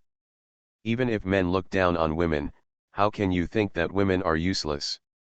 You are really too shallow. We are both women, so you should also stand from a woman's perspective. Zhao Meiniang. She felt that these people in the village were crazy. That's not what you said before. Boys are treasures and girls are grass. Isn't it the water thrown out by the married daughter? She just hadn't participated in group chats for more than a year, so why did these people's attitudes change completely? This is not even the most shocking thing. The most shocking thing is that Zhao Meiniang was shocked to find that the men in the village who always favored boys over girls have also changed. In the past, men in the village would only hug their sons, but their daughters would frown upon them from birth. After all, daughters are like losers. After they are raised, they cannot return to their parents' families after they get married. They are raising wives for other people's families, not for themselves. Raise a daughter. And if they are unable to give birth to a daughter and continue the family line, they will also get angry. She hadn't noticed it before, but after taking a closer look this time, she discovered that the girls in the village were wearing much newer clothes and had headbands tied on their heads. When her father came back from time to time, he would play with them and play with them. In the past, this was a treatment that only a few favored girls had. Zhao Meiniang is one of those few, so she has always been proud. She is proud that she can be favored among a group of unfavored girls. Every time she shows off to them how good her parents are to her, and looks at their envious eyes, she will be filled with joy. She was happy for a long time. But now, most girls in the village actually have such treatment. What's wrong with my daughter? Isn't my daughter her own flesh and blood? Teach her well so that when she grows up, she will still be able to be filial to her parents and help her family. Meiniang, this idea of yours is unacceptable. Any water thrown by a married daughter will not be thrown away by her mother's family. Now that the girl is back, can a woman still beg them to let her in? If you think about it, in the past, after a girl got married, she became someone else's family. It was a matter of two families, but now, when a girl in our village gets married, her natal family will help her. The natal family takes the lead, and when the natal family has something to do later, the husband's family will naturally help. Both parties help each other, life becomes easier and easier, and the girl can often go back to her natal family to be filial to her parents. Isn't this a good thing that has the best of both worlds? I have the same backward thinking as before. Zhao Meiniang. Is she behind? Whether she wanted to or not, she was really falling behind. During the long time she refused to attend the class, Ji Changs had been brainwashing the villagers. People who are uneducated themselves are easily fooled, not to mention Ji Changs. His status and eloquence are enough to deal with the people in this village. In addition, life becomes easier and easier if he listens to his words. Gradually, the people in the village themselves didn't notice that they had changed much. People follow the crowd. In the past, if you doted on your daughter, people might laugh at you for treating a girl's movie as a treasure. But now if you don't treat your daughter as a human being, the whole village will despise you and think that you are cruel and heartless and don't care about your own flesh and blood. Even the clan elders can directly come forward. If you don't repent, the girl will be taken away. Let those who have no children, or those who want a daughter, take good care of her. The people in the village haven't noticed yet, but they have gradually acquired propriety, integrity, and moral concepts. When they go out, they are no longer timid because they have knowledge in their stomachs. People look up to them when they go out. After the girl in their village became famous, more and more people came to ask for marriage. Who doesn't want to marry a daughter-in-law who can bring her own support? Although the risk is that it is not good for the girls in their village, the whole village will be angry and come to have a baby. Daughters should also be treated well, but being nice to their daughter-in-law is not enough, and being nice to their daughters is even more important. No one will throw away their own flesh and blood, except those who are really cruel. People in the village began to care about hygiene and cleanliness. They kept things clean by themselves and did not throw away garbage and filth everywhere. They worked hard to read and teach their children. Even the old lady would scratch the ground with a branch. Woolen cloth. Mr. G said that if you want your children to prosper, you need to be somewhat capable. Once she learns to read and write, she can teach her grandchildren. This time Mr. G established an academy and hired more than half of the village to work on it. While working, the guys were quite happy to follow up the article sentence by sentence. Unknowingly, the whole village has become a real paradise, and everyone is very motivated to learn. Those who are not motivated are brainwashed by Ji Changs. Except for the unlucky second Fang family, they refuse to attend the class. So now, they are sadly at odds with the whole village. Finally, the academy covering an extremely large area was built. When the news came back to the capital, the parents were extremely happy, but the students were on the contrary. They were pushed out of the house by their parents in tears, and they went to school together in a horse-drawn carriage. They also knew where they were going, a remote, poor mountain village. Students who have never been to a mountain village listen to the popular science from those who have. The backward and ignorant villagers have a harsh living environment. The ground is full of gold. When it rains, the ground is muddy and they have no place to stay. And they have to live in such an environment for at least a year. Along the way, everyone was sighing, hoping that they were not the ones who wanted to study. That Mr. G looked down upon them and let them leave. However, they did not know that although Mr. G had a high vision, he always repaid kindness. None of them, whose parents have donated money, can even think of running away. Even if they forcefully give them away, Che-ng talents will be given away. Young masters, we have arrived at the entrance of the village. The village entrance does not allow carriages to enter, so you have to get out of the car and go by yourself. Even carriages can't get in at the entrance of the village. How small this village must be. The young boys got out of the car with sighs, and when they stood still, they were stunned. The ground underfoot is clean and tidy, and the plaque at the entrance of the village is wiped clean. In the distance, someone is working in the farmland. He obviously looks like he is in his 30s or 40s, and his skin is dark, but he is working and carrying written in ancient Chinese. Ahead, neat little children ran past laughing, singing the 1,000-character classic. There was an old lady standing aside and looking at them with a smile. She was holding a branch in her hand and writing on the ground one stroke at a time. In the distance, you can see bamboo buildings standing in the distance. They are tall and full of serious academic atmosphere. This is what my parents were talking about, a remote village? Everyone knows I'm a good man. Author, Teng Zhonmao. Chapter 158. Chapter 90. These young boys from the capital are all from powerful backgrounds, otherwise their families would not have the money to donate. They grew up eating the best food and drinks. In the past, they usually got together to compare what they had bought, but they had never been so shocked as they were now. Even in the prosperous capital city, the streets will never be as clean as this village. Moreover, this village looks like everyone is literate. Ji Chang stood on the high building of the academy, watching from a distance these fair and tender young masters, all whispering to each other, looking around, and walking towards this side. Not bad. He praised, and Zhang Yuanwen and Zhang Yuanwu who were accompanying him were stunned for a moment, and then he was overjoyed and asked, "Did the teacher see any good ideas?" "Oh, that's not the case," Ji Chang said quite confidently, "I just think these students are quite handsome. They are all in their teens, and have been pampered by nobles and nobles since they were young. Even if they are not good looking, their skin is absolutely white and tender. One whiteness covers three ugliness, doesn't it make them look good?"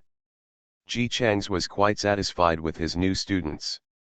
"Okay, you two, as the first and second senior brothers, hurry up and receive them. Among the students who came today, there are two people with relatively high status. One is the concubine of the Southeast King, and the other is the son of the third princess. Although their status is not important in the royal family, they can still be used outside of. The son of the third princess is called Lu Yu. He is the only son of the third princess and the third prince-in-law. He has been regarded as a sweetheart since he was a child. However, the princess's son is not like a daughter. He can also be granted the title of princess. If you want to feel comfortable forever, you have to live up to your expectations. The bastard of the Southeast King was even simpler. He was tall and had a very quiet temperament. He was very silent about everything he did. Along the way, everyone gathered together to chat and discuss, but he never got in the way. But because both of them were members of the royal family, Lu Yu still liked to stay with him.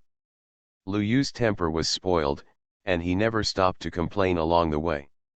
At one moment, he was sad that he had to be sent to this place, at another, he was worried that the gentlemen in the academy would beat and scold others, and at another, he was worried that the gentlemen in the academy would beat and scold others. I am afraid that I will never learn and will stay here forever. I heard that the academy is going to lock us up for a year.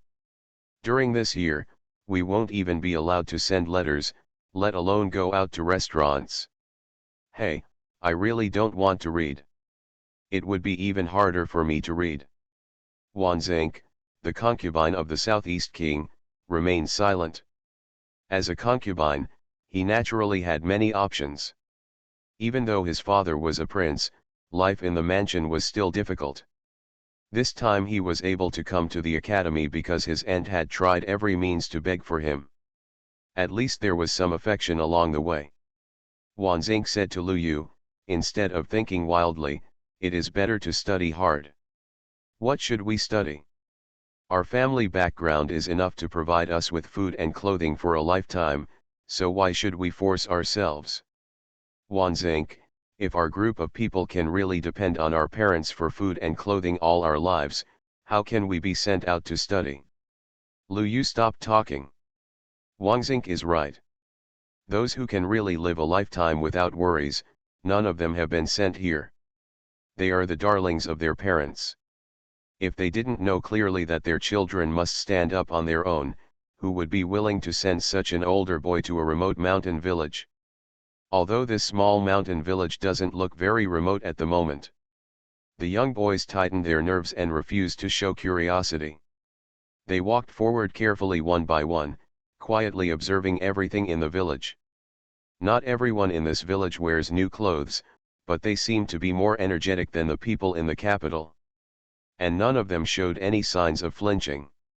When they saw them, they all stood there and looked at them openly, showing neither flattery nor timidity on their faces.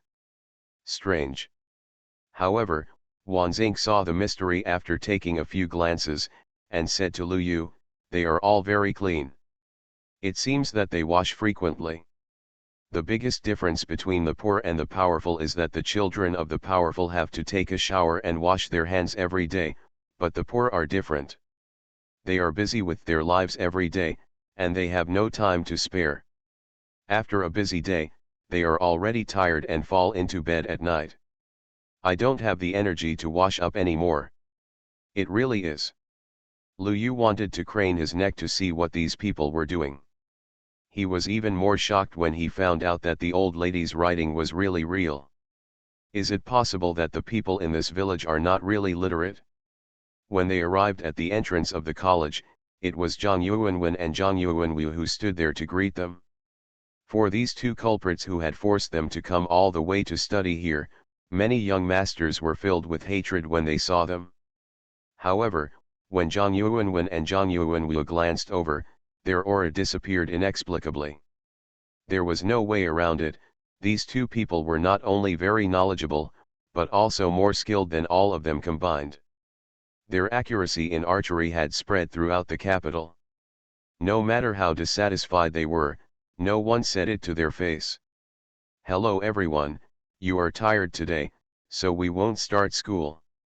The teacher asked us to take you around to familiarize yourself with the school, and then start studying again tomorrow. Isn't it just an academy? There's nothing to see here. I'm exhausted after a long day's work. Who still has the energy to visit the academy? The young masters sighed, but the two seniors above pretended not to hear them and took them to visit the academy without changing their expressions. This is a school for studying. Zhang Yuanwen pushed open the door of the school and pointed to the whiteboard behind the podium. This is the whiteboard.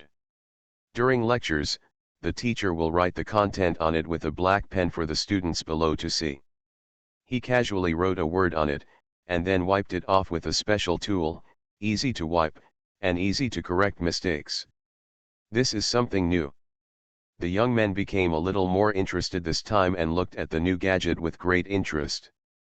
Someone asked, why is this podium so much higher than other places? Zhang Yuanwu replied, stand high and see far.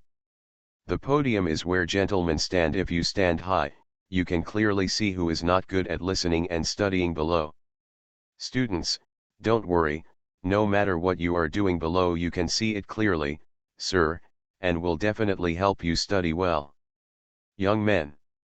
They looked at Zhang Yuanwu standing above them in disbelief. They really didn't expect that the two of them were so handsome and could say such heartbreaking words. Some people didn't believe it and quietly came forward. As a result, when I stood up and found out that this was really the case, I suddenly became disheartened. It is conceivable that in the future, I will not be able to avoid being lazy in class. The group of people had just visited a classroom and they were already wilting. Zhang Yuanwen and Zhang Yuanwu seemed to have not seen it. Anyway, they were not learning. They were wilting when they were wilting. This is a place for learning etiquette and music. There are countless musical instruments inside, which are shared by students.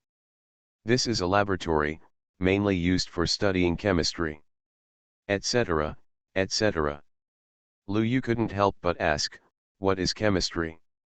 He looked at the strange things in this room with doubtful eyes. These things seemed to be made of glass, but they were all transparent.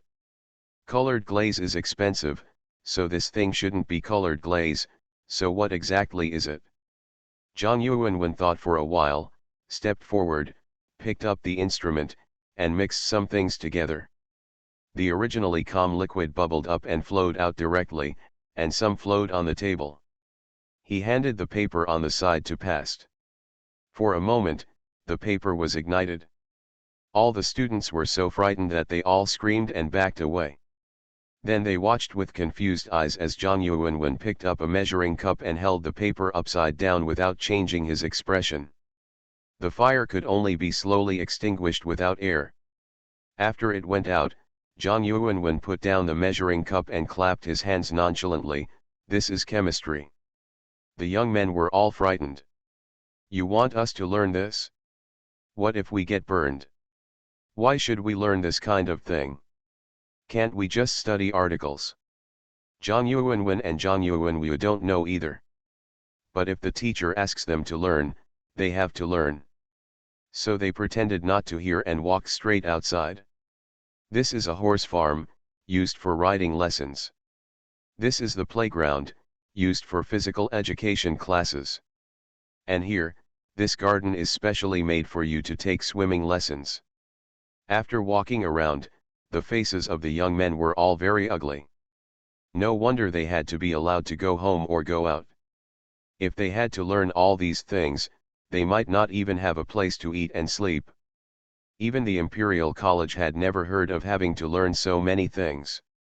The group of people were led to the rest area with livid faces. The parents of these people are all wealthy fathers, so Ji Changs cannot treat them lightly. The dormitories are all two-person rooms, which are guaranteed to be spacious and comfortable. No matter how much space the two young men can use, the cheapest thing for them is the land. This is the dormitory, 2 people per room. There are only 5 courtyards at the moment. Each courtyard can accommodate 50 people. You are the first batch of students. There are no other students enrolled yet. You can choose your own room. The number of students who came happened to be an even number, and everyone got to know each other along the way and started to form their own teams. Lu Yu and Wan Zink teamed up together. The house they chose was next to the bamboo forest. They opened the door and went in with their luggage. The house was very tidy. The beds, tables, and chairs on both sides were exactly the same, and even the way they were placed was exactly the same. There were windows on both sides, made of glass they had seen before in the chemistry lab. Lu Yu initially felt weak and wished he could cry out, but when he discovered that the window was made of glass, his expression immediately became energetic. He ran over with great interest, leaned close to the window and carefully stretched out his hand to touch the transparent glass. Of glass. Although this is not colored glaze, it is still a good thing. If it were sent to the capital and I didn't know how much it would be sold for, it would be sent directly to the dormitory where we live to make windows. This was the first time Lu Yu saw this kind of window that even if it was closed, the sunlight and light from the outside could shine in. He was very excited for a while, and after seeing enough, he started wandering around the house again. This bed is quite strong and has guard rails. Are you afraid that we will fall? Why are there so many small drawers on this table? It's so fun. Why is there a small room behind this screen? Doesn't it mean that we two sleep in the same room? Lu Yu groped around and found his way behind the screen. He opened the door and looked at the pool inside and the squatting pit next to it. He was a little confused for a moment. He had been pampered since he was a child. He always used the best toilet bucket when going to the toilet. He didn't have to deal with it after using it. The servants took him out to clean it immediately. So he really didn't know this squat. Zink, come and see, what is this? Wanzink heard the noise and came over. When he saw the squatting pit, he frowned slightly in confusion. Fortunately, when he turned his eyes, he found a piece of paper attached to the strange box-sized thing behind the squatting pit. He reached out and took the paper down. After reading it, he looked a little confused. It says here that it has the same effect as the gong tong. What? Lu Yu was shocked and looked at the squatting pit below in disbelief. They want us to go out here? In this pit? They don't even give us a toilet bucket? Then why wait until we go to the toilet? How about waving? Disposal. Wangzink was also a little shocked. Even if he is a bastard, he will not clean up the filth by himself. He quickly took the piece of paper and read it carefully up and down. After reading it carefully this time, he breathed a sigh of relief. After looking around the water tank behind the squat toilet, he reached out and pressed the button on it. Button. Water immediately rushed out from behind. Lu Yu, who was muttering just now that this thing couldn't possibly work, immediately closed his mouth when he saw the scene and looked up and down in surprise. You can press here to release water? How did you do this? No wonder there is only a small pit here without a bucket. It's so amazing. I have never seen such a good thing in the Queen's palace. Wangzink thought of something again and turned to look at the faucet on the basin. There was also a piece of paper stuck on it. He picked up the paper and read it, then stretched out his hand and turned on the faucet. Sure enough, clear water came out directly. There is such a skilled craftsman who can make water flow out of here. Lu Yu heard his sigh and hurriedly came over to take a look. He was shocked again when he saw this scene. How is this made? How much water can be stored in it? There is something special about this academy. His previous gloominess was gone, and he just felt that looking around was fun. Wangzink, on the other hand, looked at the faucet silently. Because of his status as a concubine, he had never been able to see the light of day, and suddenly an idea came to his mind. Perhaps, this academy will be the place that changes his life. The academy officially opened, and Ji Chang's had named the academy Zulan Academy. Yes, it is called Bamboo Forest Academy because there is a bamboo forest. It is so simple and crude. There were also many students who complained about the name, but most of them were attracted by the various novel objects in the academy. When their parents donated money before, they thought the academy was very poor. It's poverty. Mr. G can make a lot of money even if he takes out something from the academy and sells it outside. Why didn't he sell it? Naturally, it is because he is no longer interested in fame and fortune, and is no longer interested in money. I couldn't blame my parents for sending them here, and they always insisted that Mr. G was a real hermit. For Mr. G, who knows when he can go home, all the students are better behaved than kittens. They are not stupid. If he offends the dean, if he writes a letter back, his cruel parents may return the favor. It really makes them unable to return home for another 2 years. The academy officially opened classes, and the students began a happy, painful life. Whatever little tricks you do down there, the gentleman above can see clearly. If they are found not doing well in class, there will be no corporal punishment or scolding, but they will be put on the list of general cleaning. When it is time for lunch break, Other students will sleep comfortably, and they will scanning the entire academy with a frown. It also includes public toilets in the college. Public toilets can also be flushed, but they are public after all. In terms of cleanliness, they are definitely not as clean as dormitory toilets shared by 2 students. Therefore, many students would rather wait until class is over and rush all the way to their dormitories to solve the problem. Go to a public restroom. Ji Chang's also knows this. After all, he is a son of a powerful person, and it is normal to have a little love for cleanliness. As long as they run fast, they can do whatever they want. But it was precisely this that made Ji Chang's discover what they were afraid of. Not listening to the class well? Okay, go wash the toilet. Lazy and skipping class. Okay, go wash the toilet. Trying to get out? Okay, go wash the toilet. After 2 weeks, this group of students have become like salted fish that have lost their dreams. As usual, Ji Chang's took 2 of his students to discuss what to do next after the meeting. After destroying their spirit, the next step is to give them some benefits. Give them a stick and a sweet date. They are young. After doing this a few times, they will naturally behave. Zhang Yuanwen and Zhang Yuanwu. They stared at their teacher, and finally realized belatedly, "Teacher, was this the same when you taught us? Hit a stick and give a sweet date. At that time, you were just playing tricks on us. Take us hunting in the mountains just for Tianzao. Maybe praising us for being smart is sweet." Seeing the 2 students talking to each other with great enthusiasm, Ji Chang's remained calm and showed no guilt. "You are really smart. As a teacher, you are just telling the truth.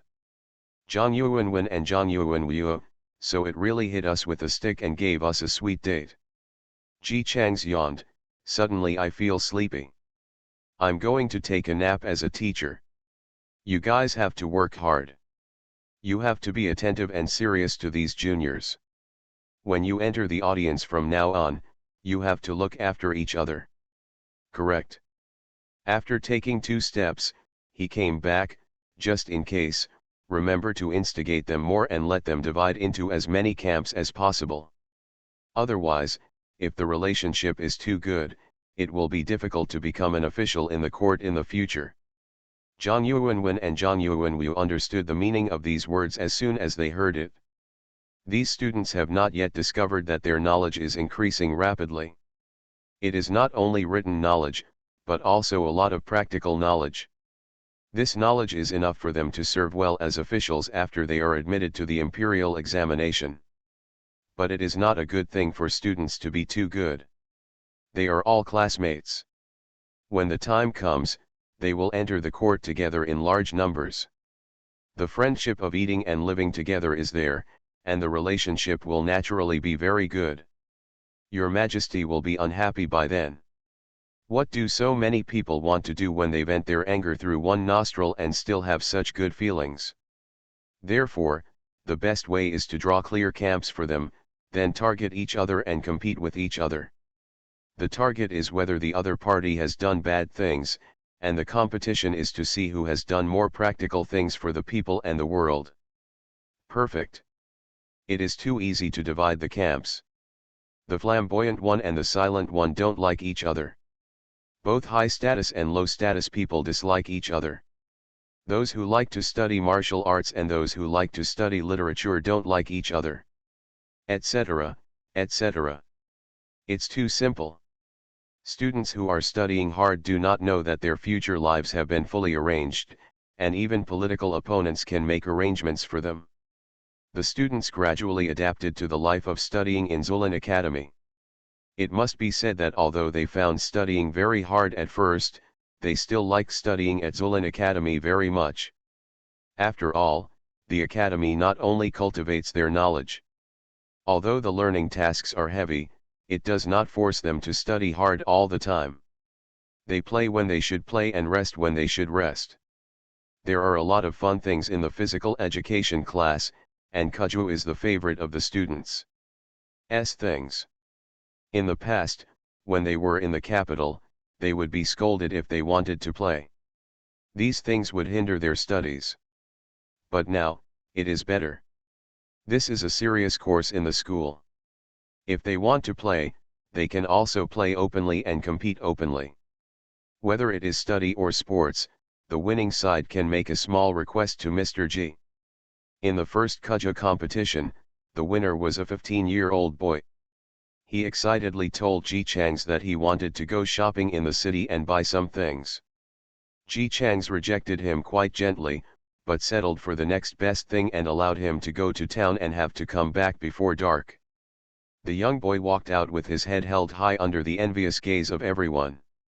When he came back, he was followed by two people pushing a cart, with roast chicken wrapped in oil paper placed on the cart. That's right, he didn't do anything outside during this precious day. He just ate and drank all day long. After eating, he packed so much for his classmates to eat. These children will definitely not be hungry in the academy. They have all the food and drink they should have, and all the nutrients they should have. However, chicken is usually stewed chicken. It is too troublesome to cook chicken and there is no time to do it, because these students have been there for a long time. I've never had roast chicken before. Even if I didn't like to eat it before, now my eyes are full of green light when I see roast chicken. Everyone rushed forward and expressed their great gratitude and admiration to the students who were eating and taking food. This day is the most beautiful day in this 15-year-old boy's memory. Everyone thanked him, everyone said they admired him, were envious that he could go out, and were grateful that he brought food to everyone. He was so happy all day long until night, sleeping on his own bed. Before going to bed, he was so happy that he wanted to get first place in Kuja next time. With the first person to eat crabs, the students became excited from the next day. They all studied hard and took physical education classes very seriously. Ji Changs was happy to see this. Isn't this the result he wants? As a result, various competitions began one after another in the academy. What about drawing contests, article writing contests, poetry reciting contests, etc.? The academy is becoming more and more lively day by day, and the selected ones, 1, 2, 3, and 4, in addition to making a small request, can also write letters home, and the academy will help send them out. By now, these victors no longer want to leave the academy. The letters they wrote home also boasted about themselves. More than half of the space was spent describing how they succeeded, what requests they made, and how envious their classmates looked at them. After that, I will tell you, parents, don't worry, I will definitely get you the first one back. This is the time when young people at this age can cultivate their three views. Ji Changs does not expect to teach these people to become old foxes. It is enough to have one or two wily and calculating people in the court. If everyone takes one step, it will be counted as 100 steps. Don't die randomly. He only gave these young people the correct outlook on life. You can be arrogant, you can be lazy, you can not want to learn and just want to be an old man for the rest of your life, but you can't have bad intentions, and you can't harm others for your own selfish gain. Wrong is wrong, right is right. If there is anyone with evil intentions, get out of here as soon as possible. As a result, gentlemen with comprehensive moral, intellectual, physical, and aesthetic development were released. Seeing that the time was almost up and they all adapted to this place, Ji Changs began to announce the enrollment for the whole country. Enrolling students at this time, on the one hand, these young gentlemen have learned the basics, and they can help educate the younger students when they come. On the other hand, they were afraid of conflicts between the rich and powerful children and poor students. Most of the children from poor backgrounds they won't take the initiative to cause trouble, but that's not necessarily the case for these young masters. Things are different now. The young men all have a straight-up outlook on life. Their focus is on looking at a person first and who they are, instead of looking at themselves first. Although they are still a little arrogant, It doesn't matter. As long as they don't cause trouble, there is no need to force them to lower their bodies. The conditions for admission were quickly listed. No charge, food and accommodation included. The age must be greater than 10 years old and less than 40 years old. All you need to do is sign that if you pass the exam, 1% of your salary for the next 3 years will be donated to the academy. As the news spread, a large number of students flocked to the place. Most of them come from poor families and cannot support their studies. The reputation of Zulin Academy came about because its dean, Ji Changs, taught 2 successful candidates in a short period of time. Key point, these 2 people were only 11 years old when they were admitted to the Juran examination, and before they were sent to Mr. Ji, they knew absolutely nothing. Such gentlemen, not to mention those from poor families, even those whose families are not short of money, want to come. However, there is no sponsor father standing behind these people. The academy is so big that it is impossible for everyone to accept it. Ji Chang said when he went out that he would look at the qualifications, study level, and foundation. After all, this is not a teaching. If a group of people have a good foundation, but they can't recognize 2 or 3 characters, how can they be taught and divided into classes? Ji Chang's made it clear at the beginning and set the deadline for registration, but students still came here in waves. People in the village had been greeted by Ji Chang's before, so they all packed up their homes. He started setting up a stall again to sell food, and he started collecting money for people to stay. The road is far away, and many poor students no longer have money to rent a house or buy food. At this time, they can live in a temporary bamboo house built by Ji Changs. The environment is definitely not as good as the villagers' houses, in terms of food and drink. It's also cruder, but they're already grateful. Zhang Haiwen is one of the poor students living in this small bamboo house. He is 20 years old this year, and he is also an unlucky guy. His family has worked hard to support him in his education. He is also a talented person. He was already sure of being admitted to the Tongsheng examination at a young age. He was supposed to rush for the exam, but the world was in chaos. At that time, the war was in turmoil. Let alone studying, it would be nice to not be hungry. A lot of knowledge was naturally wasted. Later, when the new king came to the throne, the world was initially settled. As the eldest son of the family, it was already bad for him not to make money, let alone use the family's money to continue his studies. The family could not afford the expenses. Zhang Haiwen had already given up and planned to live in old age. I honestly wanted to be a bookkeeper, but I didn't expect to hear about Zulin Academy right after. After all, Zhang Haiwen was still unwilling to accept that his years of hard study had come to nothing, so he gritted his teeth and discussed it with his parents before coming. He was too embarrassed to take any more money from the family, so he carried the bread on his back, packed the package by himself, and just walked all the way on one pair of legs. When he was hungry, he ate the bread, and when he was thirsty, he drank water from the creek on the roadside. At night either sleep in a ruined temple, or find a tree to climb up.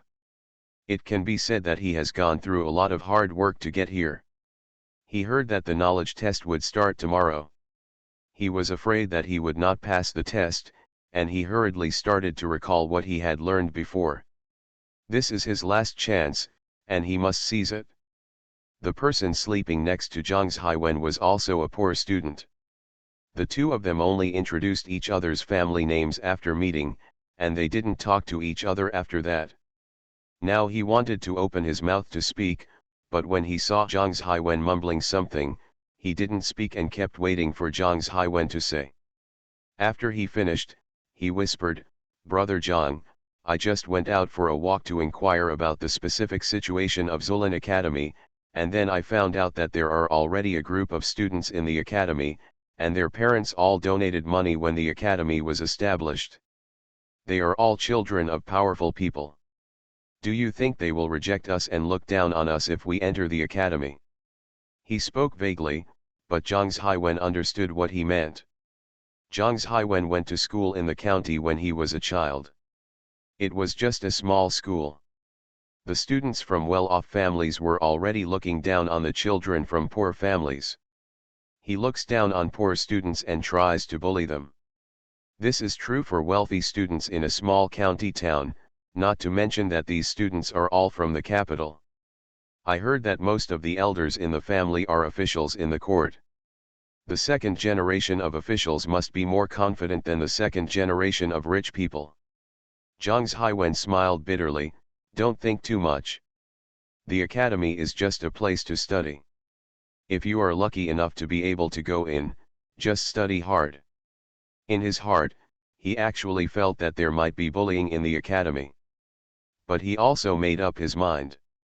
No matter what happens, even if he is laughed at or teased by others, if he can really study in the academy, he must grit his teeth and persevere. If he cannot study, his parents' hard work and hard study will be in vain. The night passed peacefully, and Zhang Haiwen opened his eyes early the next morning. He didn't sleep well all night, and he was always pretentious. One moment, he was thinking about what to do after passing the exam, and the other moment, he was thinking about what to do if he passed the exam. No matter how he should go back and face the ardent eyes of his relatives. The group of people was brought to the academy playground, where tables and chairs had been set up. Everyone took their seats carefully. Zhang Haiwen naturally did the same. After he sat down a little awkwardly, he raised his eyes and looked around. The first thing he saw was sitting at the front. The young man facing them. He was wearing a gray robe and had a handsome face. He was holding a little baby in his arms and coaxing him. Standing next to him were two boys of 11 or 12 years old. Although they were young, they looked at him with grace. They were talking in a low voice to the young boy holding the baby. What are people saying? Strange, isn't this an examination room? Why did that person come with a baby in his arms, and no one said anything?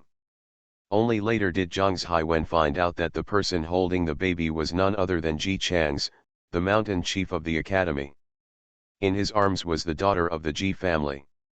Naturally, the two standing next to him were the two very famous junior ministers. The bell rang, and the test paper was handed out on the table by the invigilator. Zhang Haiwen took a deep breath and looked at the test paper carefully. After a rough glance, he breathed a sigh of relief. The content on it was indeed basic. It seemed that he could get in. Ji Chang's hugged his sweet daughter and coaxed her to sleep, then raised his head to carefully observe the candidates in the room. He stared at Zhang Haiwen with squinted eyes for a while, then turned his head and said to the two apprentices, "Look at that young man wearing pudding and moon-colored clothes with a gray cloth rope on his head." Zhang Yuanwen and Zhang Yuanwu looked over and didn't see anything. "Teacher, what's wrong with him? He looks normal. He seems to be a thoughtful person. He is confident when he writes. His demeanor seems to be good. I think he is a good prospect. If he gets in, you should deal with him well. If he is really smart, I will accept him as my third disciple." Zhang Yuanwen and Zhang Yuanwu suddenly realized. Zhang Yuanwu asked, "Teacher, didn't you say before that teaching students was too troublesome and you didn't want to teach anymore? Why did you change your mind again?" "Yes, teaching students is too troublesome, so I don't teach." Ji Chang's was quite confident, "I will accept my disciples, and you will teach me my disciples." Zhang Yuanwen. Zhang Yuanwu. Ji Chang's handed his daughter over to them, then got up and went for a walk. When he came back, he sighed, "This one also has the surname Zhang. It seems that you are destined to be together. It is indeed right to leave her to you." Two apprentices. Zhang Haiwen was immersed in writing just now, but he didn't notice that someone came to see him. After finishing it in one breath, he breathed a sigh of relief. After he put down his pen and finished checking, he was about to check again when he noticed that in the woods in the distance, some students in school uniforms were looking over. When he saw that he had discovered it, the one in front of him glared fiercely. He glanced. Zhang Haiwen's heart skipped a beat. He guessed that these were the children of powerful people. Now it seems that he is not very friendly. Just hope they don't go too far. Zhang Haiwen successfully entered the school. While he was happy, he was also wary of those powerful disciples doing something. But what reassured him was that these younger senior brothers only glared at him when they met. Never done anything. He was still cautious. After taking the first exam after entering school, Zhang Haiwen ranked second.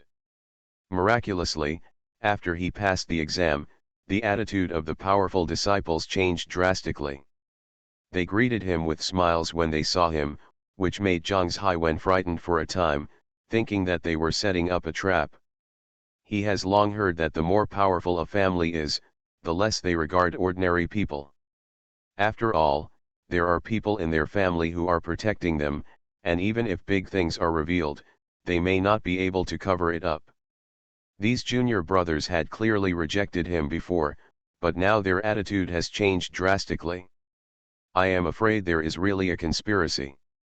Not only Zhang Haiwen thought so, some of the poor disciples in the academy were also a little afraid of what these junior brothers would do. After all, ever since Zhang Haiwen entered school, these junior brothers have always looked at him with a nose that is not his nose or eyes. Especially during physical education class, they would always look at Zhang Haiwen with critical eyes, and then look disgusted. Look away. Obviously the others were from poor families like Zhang Haiwen, but I had never seen them behave like that. When he was thinking wildly, the junior senior brother who got the first place in the exam went out and brought back a bunch of food. He even delivered it to Zhang Haiwen himself. Zhang Haiwen looked at the big chicken drumstick in front of him and didn't know whether he should eat it or not. What if, there's laxative sprinkled on it? He finally asked, asking why the junior brothers seemed so unhappy with him, and whether it was because he had done something bad that offended the senior brothers. The little senior brother who just got the first place in the exam smiled casually, "No, it's just that the commander seems to admire you very much. They are afraid that you will steal my first place, so I can't go out to bring them anything. After all, you look like you are weak. The mountain leader stipulates that students who go out must come back by themselves. You are not in good health and you cannot bring back too many things for everyone to share. They hate that iron cannot become steel. You don't have to feel bad. Have a good time. In physical education class, practice more physical strength, and they will naturally like you." Zhang Haiwen, who was fully prepared to be rejected. He had thought hard and been frightened for so long, and this was the result. That's it? The promised arrogant and domineering rich and powerful people turned out to be a bunch of stupid people who only want to eat. You are listening to Novels at Bless Up channel. Wish you happiness and luck. Please subscribe to receive new novels. How do you feel about this novel? Please like and leave a comment. Everyone knows I'm a good man. Author, Tang Zhongmao. Chapter 159. Zhang Haiwen eventually became Ji Chang's apprentice. Although he is the oldest among the three apprentices, due to the first come, first served issue, he still has to call the senior brother Zhang Yuanwen and Zhang Yuanwu in front of him. He didn't mind it himself, he had a great time learning from the two junior brothers. Under Ji Chang's wise guidance, leading two apprentices to teach three apprentices, Zhang Haiwen successfully integrated into the life of the academy. Those poor students also discovered that although the junior brothers came from powerful families, they were very well educated and well behaved. Although they said they only admired those with good scores in various subjects, they also followed etiquette in their daily speech. Not to mention bullying others. I have to learn this and that every day. When I have free time, I have to meet up to play kaju. Sometimes I can't bear to take a nap. I hold a book and study hard. I'm afraid that my grades will drop and my classmates will laugh at me. I'm so busy. No one has time to bully others anymore. What's more, why do they bully students from disadvantaged families? Will bullying these people make their grades better and lead them to first place in exams many times? The poor students gradually relaxed. Compared with these powerful people who were pampered and supported by their families and grew up, they have truly experienced the warmth and coldness of human nature. When they first arrived at the academy, they were cautious in everything they did. When they met the younger senior brothers, they were also afraid of offending them if they said something wrong.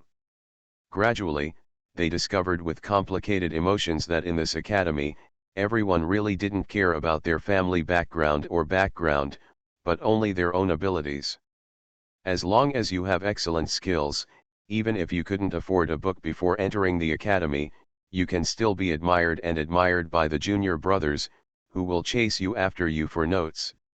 In Zulan Academy, not only does it have a fair and friendly environment, but you can also learn many things that cannot be learned in outside schools.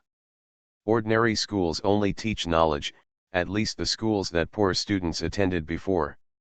This cannot be blamed on the master. For students of this class, the most important thing for them is to have solid knowledge. As for other things, wait until they are admitted to the exam. I can only learn slowly after passing the exam. But Zulan Academy has huge financial resources, the rich parents, and a good background, the rich parents. In addition, these students have direct food and accommodation, so everything that should be arranged is made. For the comprehensive development of morality, intelligence, body, art, and labor, no one can be missing. Even a potato can be turned into jade by Ji Chang's. Another year has passed in a flash. Ji Chang's daughter is 1 year old, and the first batch of students can take the scientific examination. The day the list was announced was destined to be a day that shocked the whole country. A total of 153 students from Zulan Academy were selected, and 151 actually won. The 2 who failed were because they were too excited before the exam and went out to admire the moon in the middle of the night. As a result, they both caught wind and cold. Sent out. In other words, excluding the 2 who dropped out of the exam due to illness, as many as Zulan Academy went to, they won. Although he was just a child, it was still shocking enough. From this day on, Zulan Academy officially became a holy place in the minds of scholars. And after waiting, the students of Zulan Academy entered the court one after another. They were all good at civil and military skills. Even if they were partial to subjects, they were all very sophisticated. Those who stayed in the court gradually showed their talents, and those who were released to serve as parents officials also. It can all benefit one party. Most of them have a common characteristic, 3 correct views. And I don't know why, even though Ji Chang's didn't teach them about monogamy, most of these students never took concubines when they got married and started a career.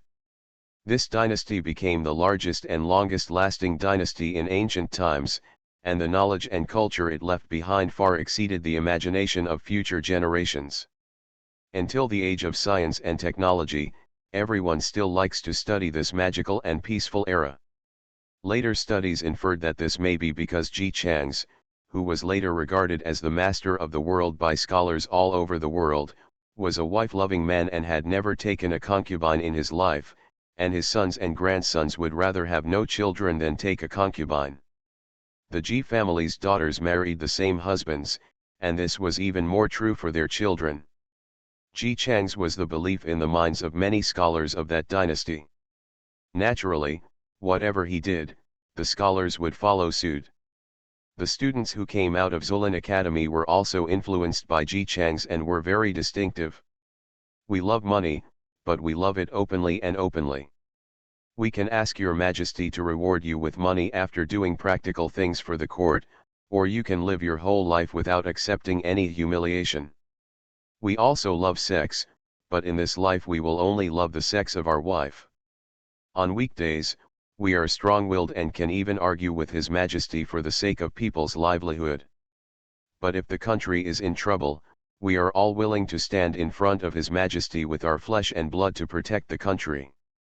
In history, when Ji Changs was 63 years old, the emperor at that time went out for a quick trip and ordered 200 officials to accompany him. As a result, he quickly swam to the boundary of Nanking, which was not far from Ji Chang's bamboo forest academy. Nanking rebelled and led his army directly to the imperial court. At that time, everyone was in a panic. 3 of the ministers who came out of the academy protected His Majesty, and 2 ran out to find reinforcements. I'm afraid everyone present will never forget that day in their lifetime. Soldiers and horses surrounded His Majesty's tent, and the last rescuers were students wearing school uniforms. There were quite a few, 400 to 500 people. They were all able to ride horses and shoot arrows. Their skills were no worse than those of soldiers. But these were all students. The leader was Ji Changs, who was still strong at the age of 63 and could kill the rebel general with 1 arrow. Not only can they fight, they are also very skilled in the art of war. It was harassment, guerrilla warfare, and bait, but in the end the emperor was actually rescued. This battle completely made a statement to Zulin Academy and Ji Changs. The whole village was honored because of Ji Changs, and the descendants of the future generations, even ordinary people, can all recognize some words and know morals and etiquette. The only person in the village who still insists on not getting the glory is Zhao Meiniang, who is obviously Yuki Nagasawa's cousin-in-law, but she is stubborn until her death and refuses to surrender and leave her relatives. When Ji Changs was 30 years old, she insisted that he would definitely die early, and by then his current glory would no longer exist. When Ji Changs was 40 years old, she still thought so. When Ji Changs was 50 years old, she still thought so. When Ji Changs was 98 years old, Zhao Meiniang couldn't bear it anymore and burped first. Before he died, his eyes widened, not believing that he actually lost to Ji Changs, a guy who had been a sick man since he was in his 20s. Ji Changs lived until he was 108 years old. When he passed away, the whole country was mourned. After all, at this age, it can be considered a time of joy and mourning. Later generations looked at the information about Ji Changs. Especially because he was weak, his wife was very worried. Therefore, in order to reassure her, he let others do the work in the academy. Even the youngest disciple was jointly taught by his eldest apprentice and 2 apprentices. His disciples and children have also been worried about his health. The 3 apprentices would send a letter every month to ask how the teacher was doing. If they had any valuable medicinal materials, the doctor would rush to deliver them to the academy. However, the 3 disciples were already lying in the coffin, and Ji Chang still lived for another 20 years before passing away. In a word, it has no power, but it can have a long standby time. Everyone knows I'm a good man. Author, Tang Zhonmao. Chapter 160.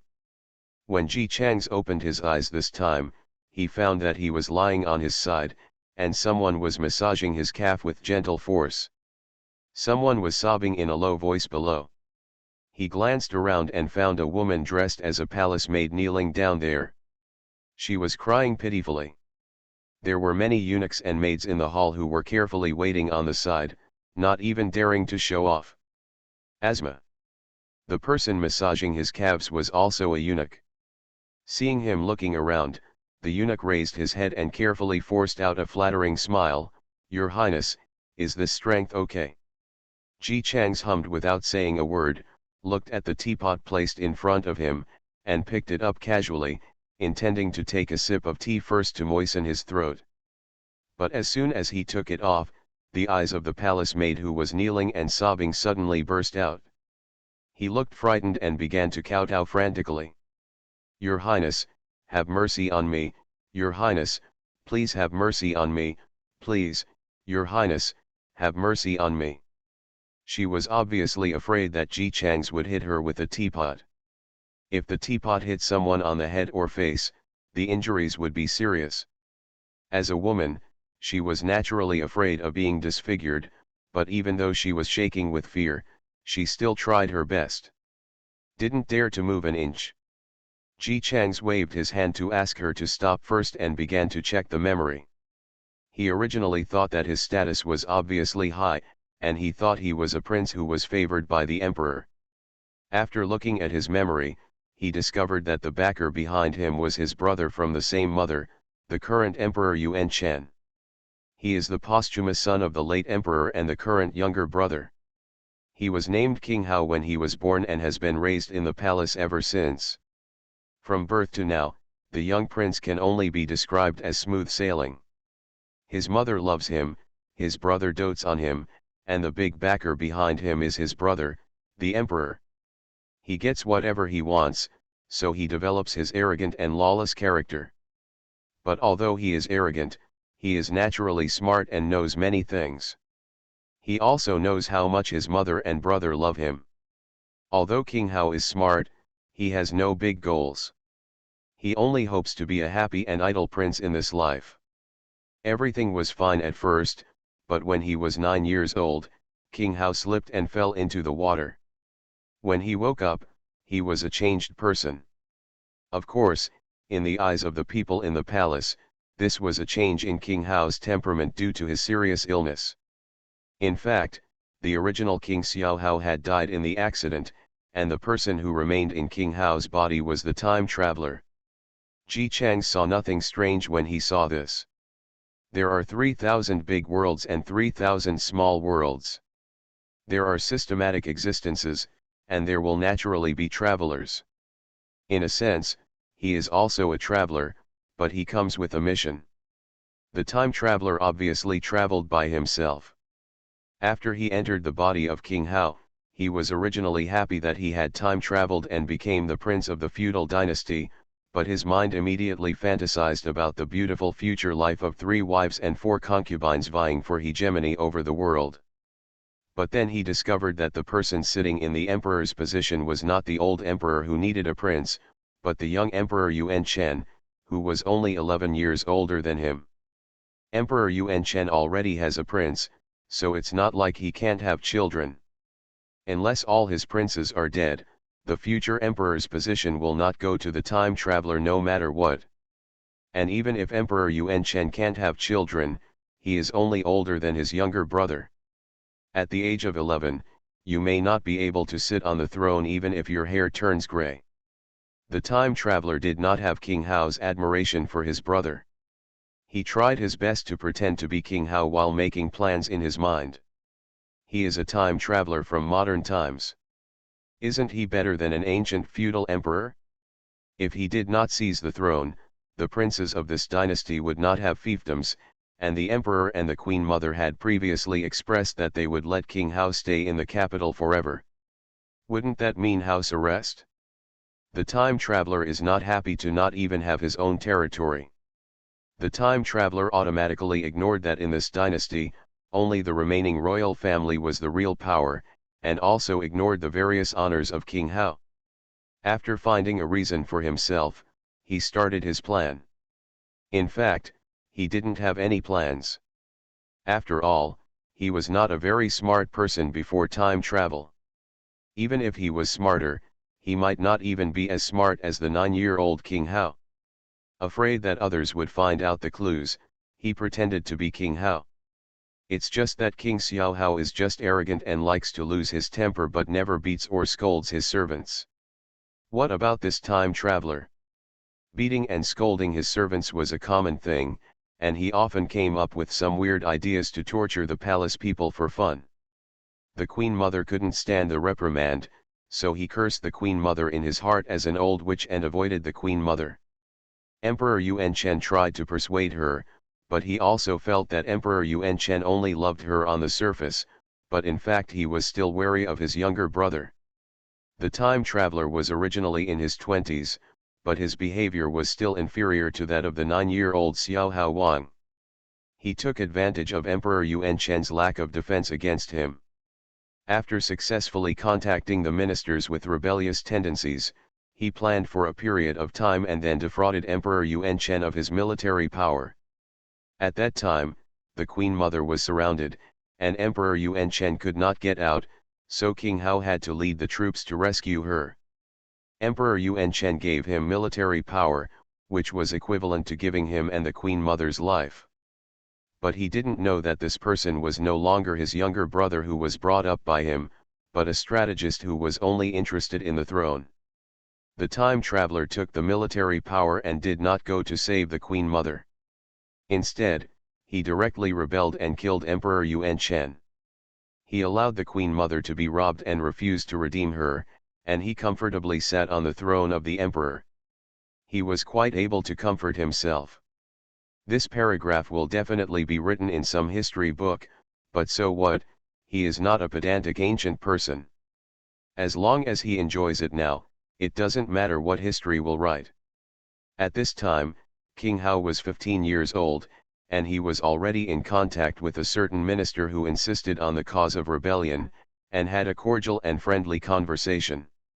Ji Chang's looked at the memory and suddenly realized something was wrong.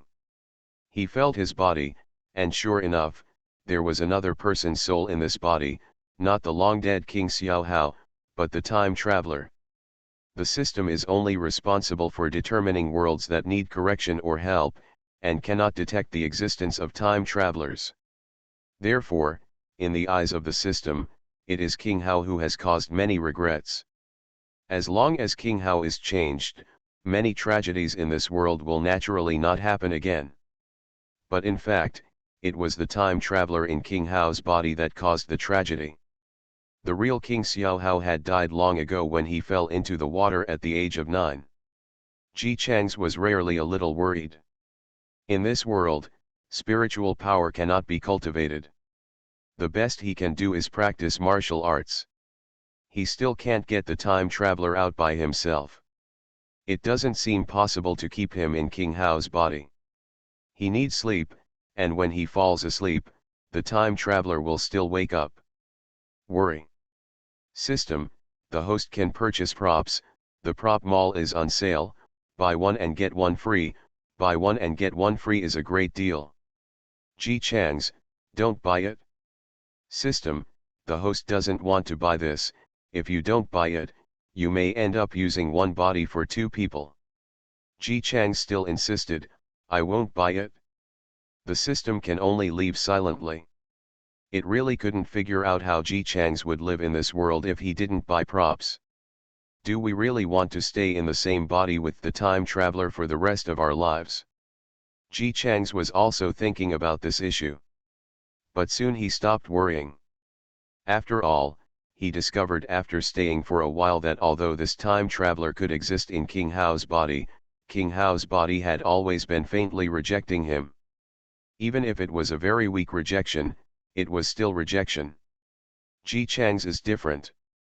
When he enters the body, no matter what circumstances the original owner agrees to, he just nods his head and agrees.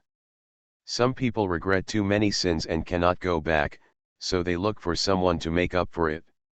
Some have sold their souls, so they can naturally agree directly. There are only a few people like King Hao who are just a little arrogant but actually have good intentions and have no intention of harming anyone before they die. But Ji Chang's can enter King Hao's body, which means that he is King Hao. A wish made by oneself. He hoped Ji Chang's could change all this. In other words, Ji Chang's entered the country officially and had documents and certificates. As for the time travelers, they are smuggled in. They have nothing and sneak into this body without permission. In addition, Ji Chang's willpower is much stronger than him, so the initiative of the body will still be in Ji Chang's hands. Only when he falls asleep or voluntarily gives up control of the body can the time traveler come out and move around. Then this is too simple. System, remind the host that this is the SSS world. If the host purchases props now, he can also get a 30% discount. Not buying. The stingy Ji Chang's never lets the system down. The system sighed. It felt that the host would definitely not be able to handle such a difficulty. Ji Chang's ignored the system that was worried about him and looked at the palace maid kneeling on the ground with a gloomy expression. In fact, This palace maid did not make any mistakes. She just walked a little faster when she came in. The time traveler felt that she had disturbed her sleep, so she punished her by kneeling. After kneeling for so long, her knees hurt unbearably, and she couldn't help it. Cried quietly. On the one hand it hurts, on the other hand it feels wronged. After all, this palace maid grew up serving King Hao. King Hao used to be kind to her and treated her like a sister. He also once said that when she reaches the age to get married, he will ask His Majesty to let her leave the palace and mate. But in the past few years, His Highness seemed to have changed. Not only did he no longer joke at her, but he also lost his good looks towards her. Compared to her, His Highness preferred those young and beautiful girls. If the Queen Mother had not always if she was asked to serve by King Hao's side, I'm afraid King Hao would have just thrown her somewhere else. As for letting her go out to get married, it was treated as if it never happened. Back then, she was a first-class close person to King Hao, but now she has to kneel here in front of so many people for so long, which naturally makes her feel uncomfortable. Okay, let's go down, I'm annoyed when I see your face. Ji Chang's reprimanded in the condescending tone often used by time travelers, stood up and walked into the house with a sullen face. I want to sleep, so don't make any noise. After taking 2 steps out, he seemed to have changed his mind again. He turned around and stared at the palace maid who was standing up wiping tears with a gloomy expression. Don't go down either. Just wipe the floor in the room and wipe the floor is clean and bright, and you can't make a sound. If you dare to wake me up, I will send you to the clothing bureau even if your mother stops you. Ruer saluted with red eyes, and Nyanyo said yes. Since the time traveler came, this person has been regarded as a big sister by King Xiao Hao and has taken care of him all the way. When King Xiao Hao was sick, Ruer, who didn't sleep for 3 days, had the worst life. Because she looks ordinary and is old, she is already 27 years old this year. King Xiao Hao originally planned to send her out of the palace in glory when she was 21 and find her a good family, but it was not too late. The time traveler is here. The first thing the time traveler did after he established his identity as King Hao was to replace all the maids in the palace with beautiful little girls. At that time, he was still young and couldn't do much, but it didn't stop him from getting some child brides for himself to enjoy. Although the Queen Mother allowed him to take away many girls, she watched King Hao grow up all the way. Ruer refused to let him change.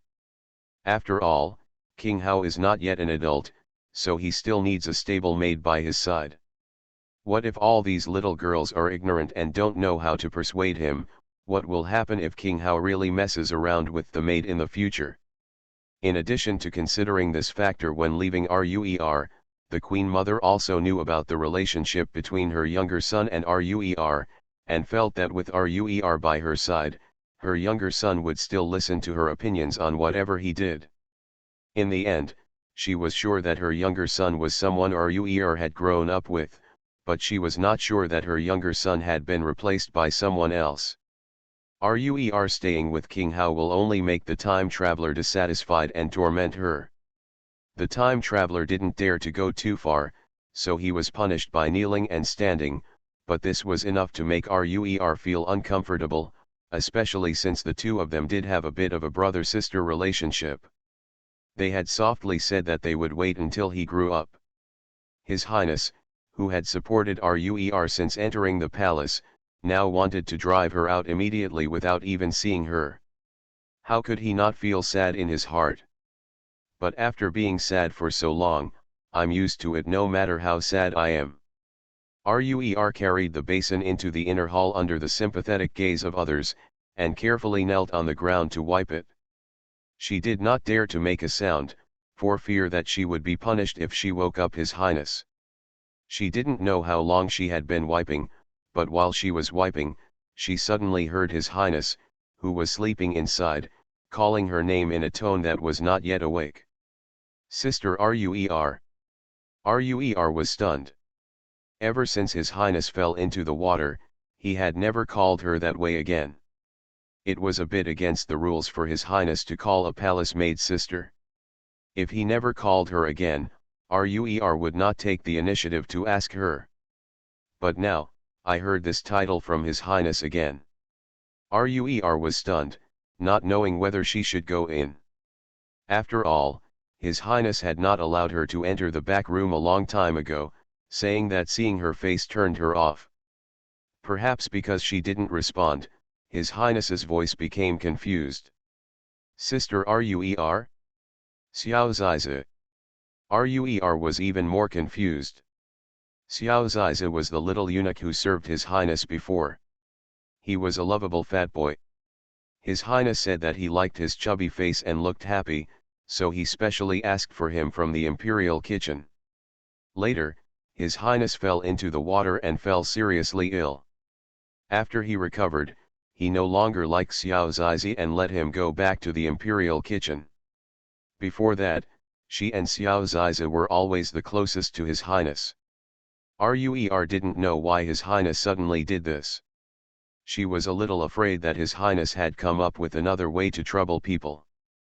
But no matter what His Highness wanted to do, she was a palace maid and she could only obey.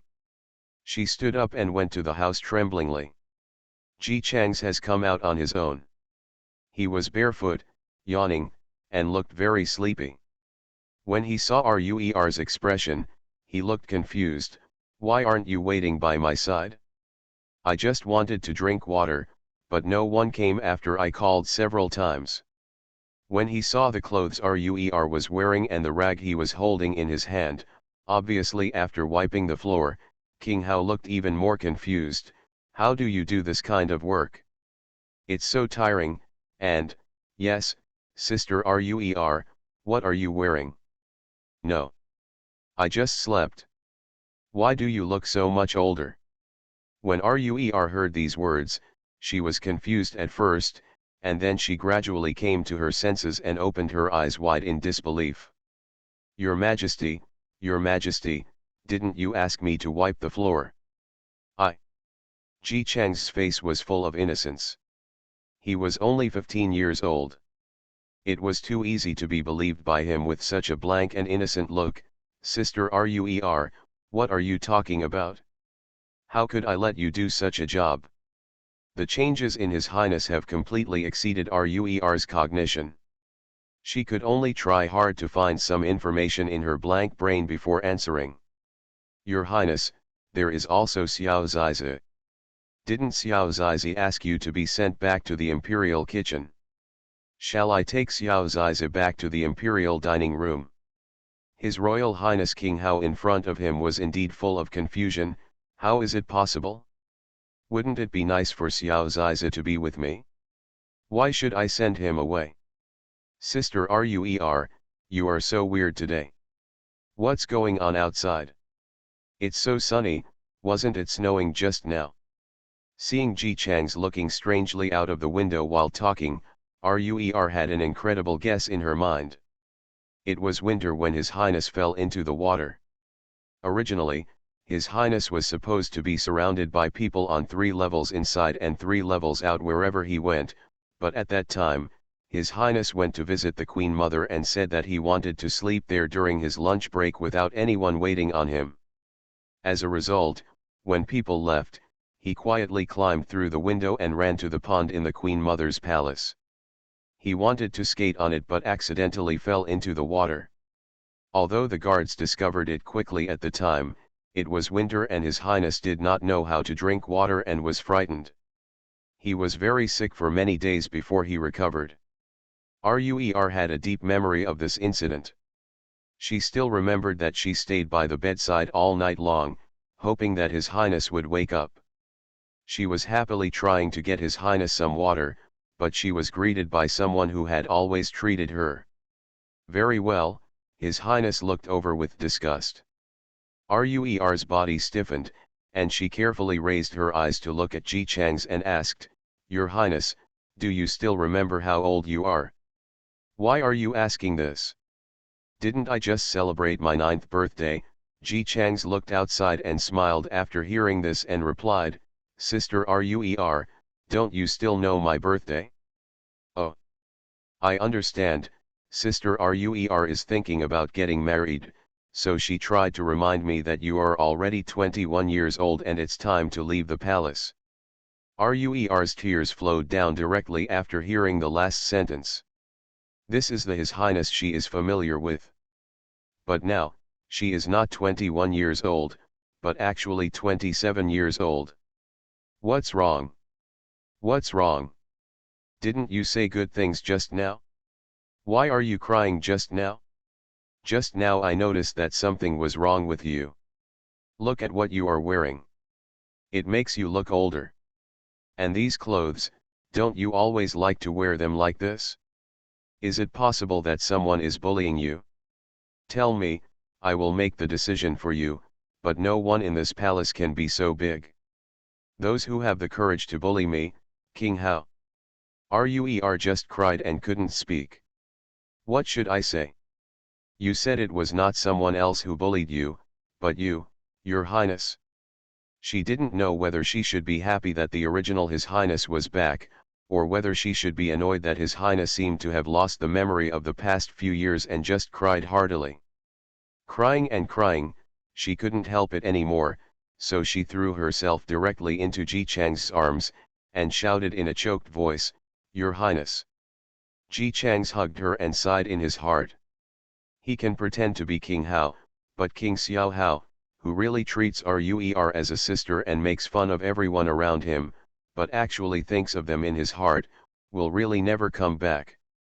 Maybe she was overjoyed, maybe she was punished by kneeling before, but Ruer cried hard, cried out all the grievances and fears in her heart over the past few years, and then fell asleep in a daze. Ji Chang's picked her up and carried her to the couch. It was not that people outside heard Ruer's cry, but no one dared to come in to see what was going on. They guessed in their hearts that His Highness might have come up with another way to punish Ruer. Hey, I heard that Ruer used to be the most proud person around His Highness, and she never forgot to take her with her wherever she went. No one thought at the beginning that she would be able to make His Highness dislike her like this.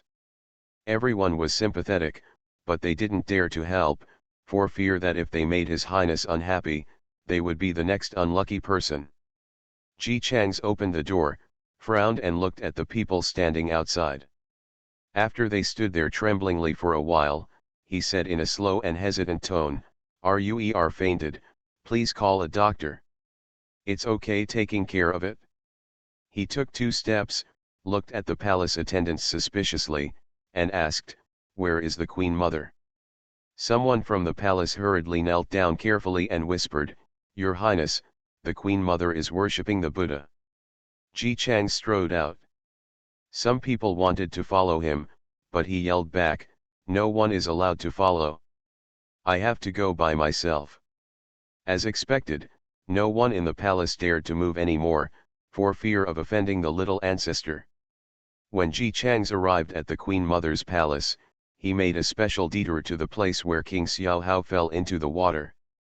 He looked at the clear water inside, stood there and recited the rebirth mantra silently in his heart before leaving. It was rare for him to encounter such an unlucky child who died unjustly, whose reputation was ruined even after his death, and whose own body was used to kill his relatives.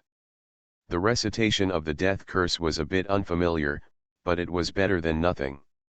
The Queen Mother was worshipping the Buddha, and when she came out, she heard that Prince Hao had arrived. She was delighted. Nagasawa hasn't come to see her for a long time, and I don't know what happened to the child. He used to come to see her often, but in recent years, he has become less and less fond of coming here, as if it was because of the change of palace maid. Angry. Her son was angry because of such a trivial matter, and the Queen Mother was deeply saddened. She could only comfort herself that maybe the child was too young, and now was the time when he didn't like to listen to others' advice. It would be fine after a while. This child, are you here at this hour to have a meal at the AI family? The Queen Mother stood up with a smile and was helped out.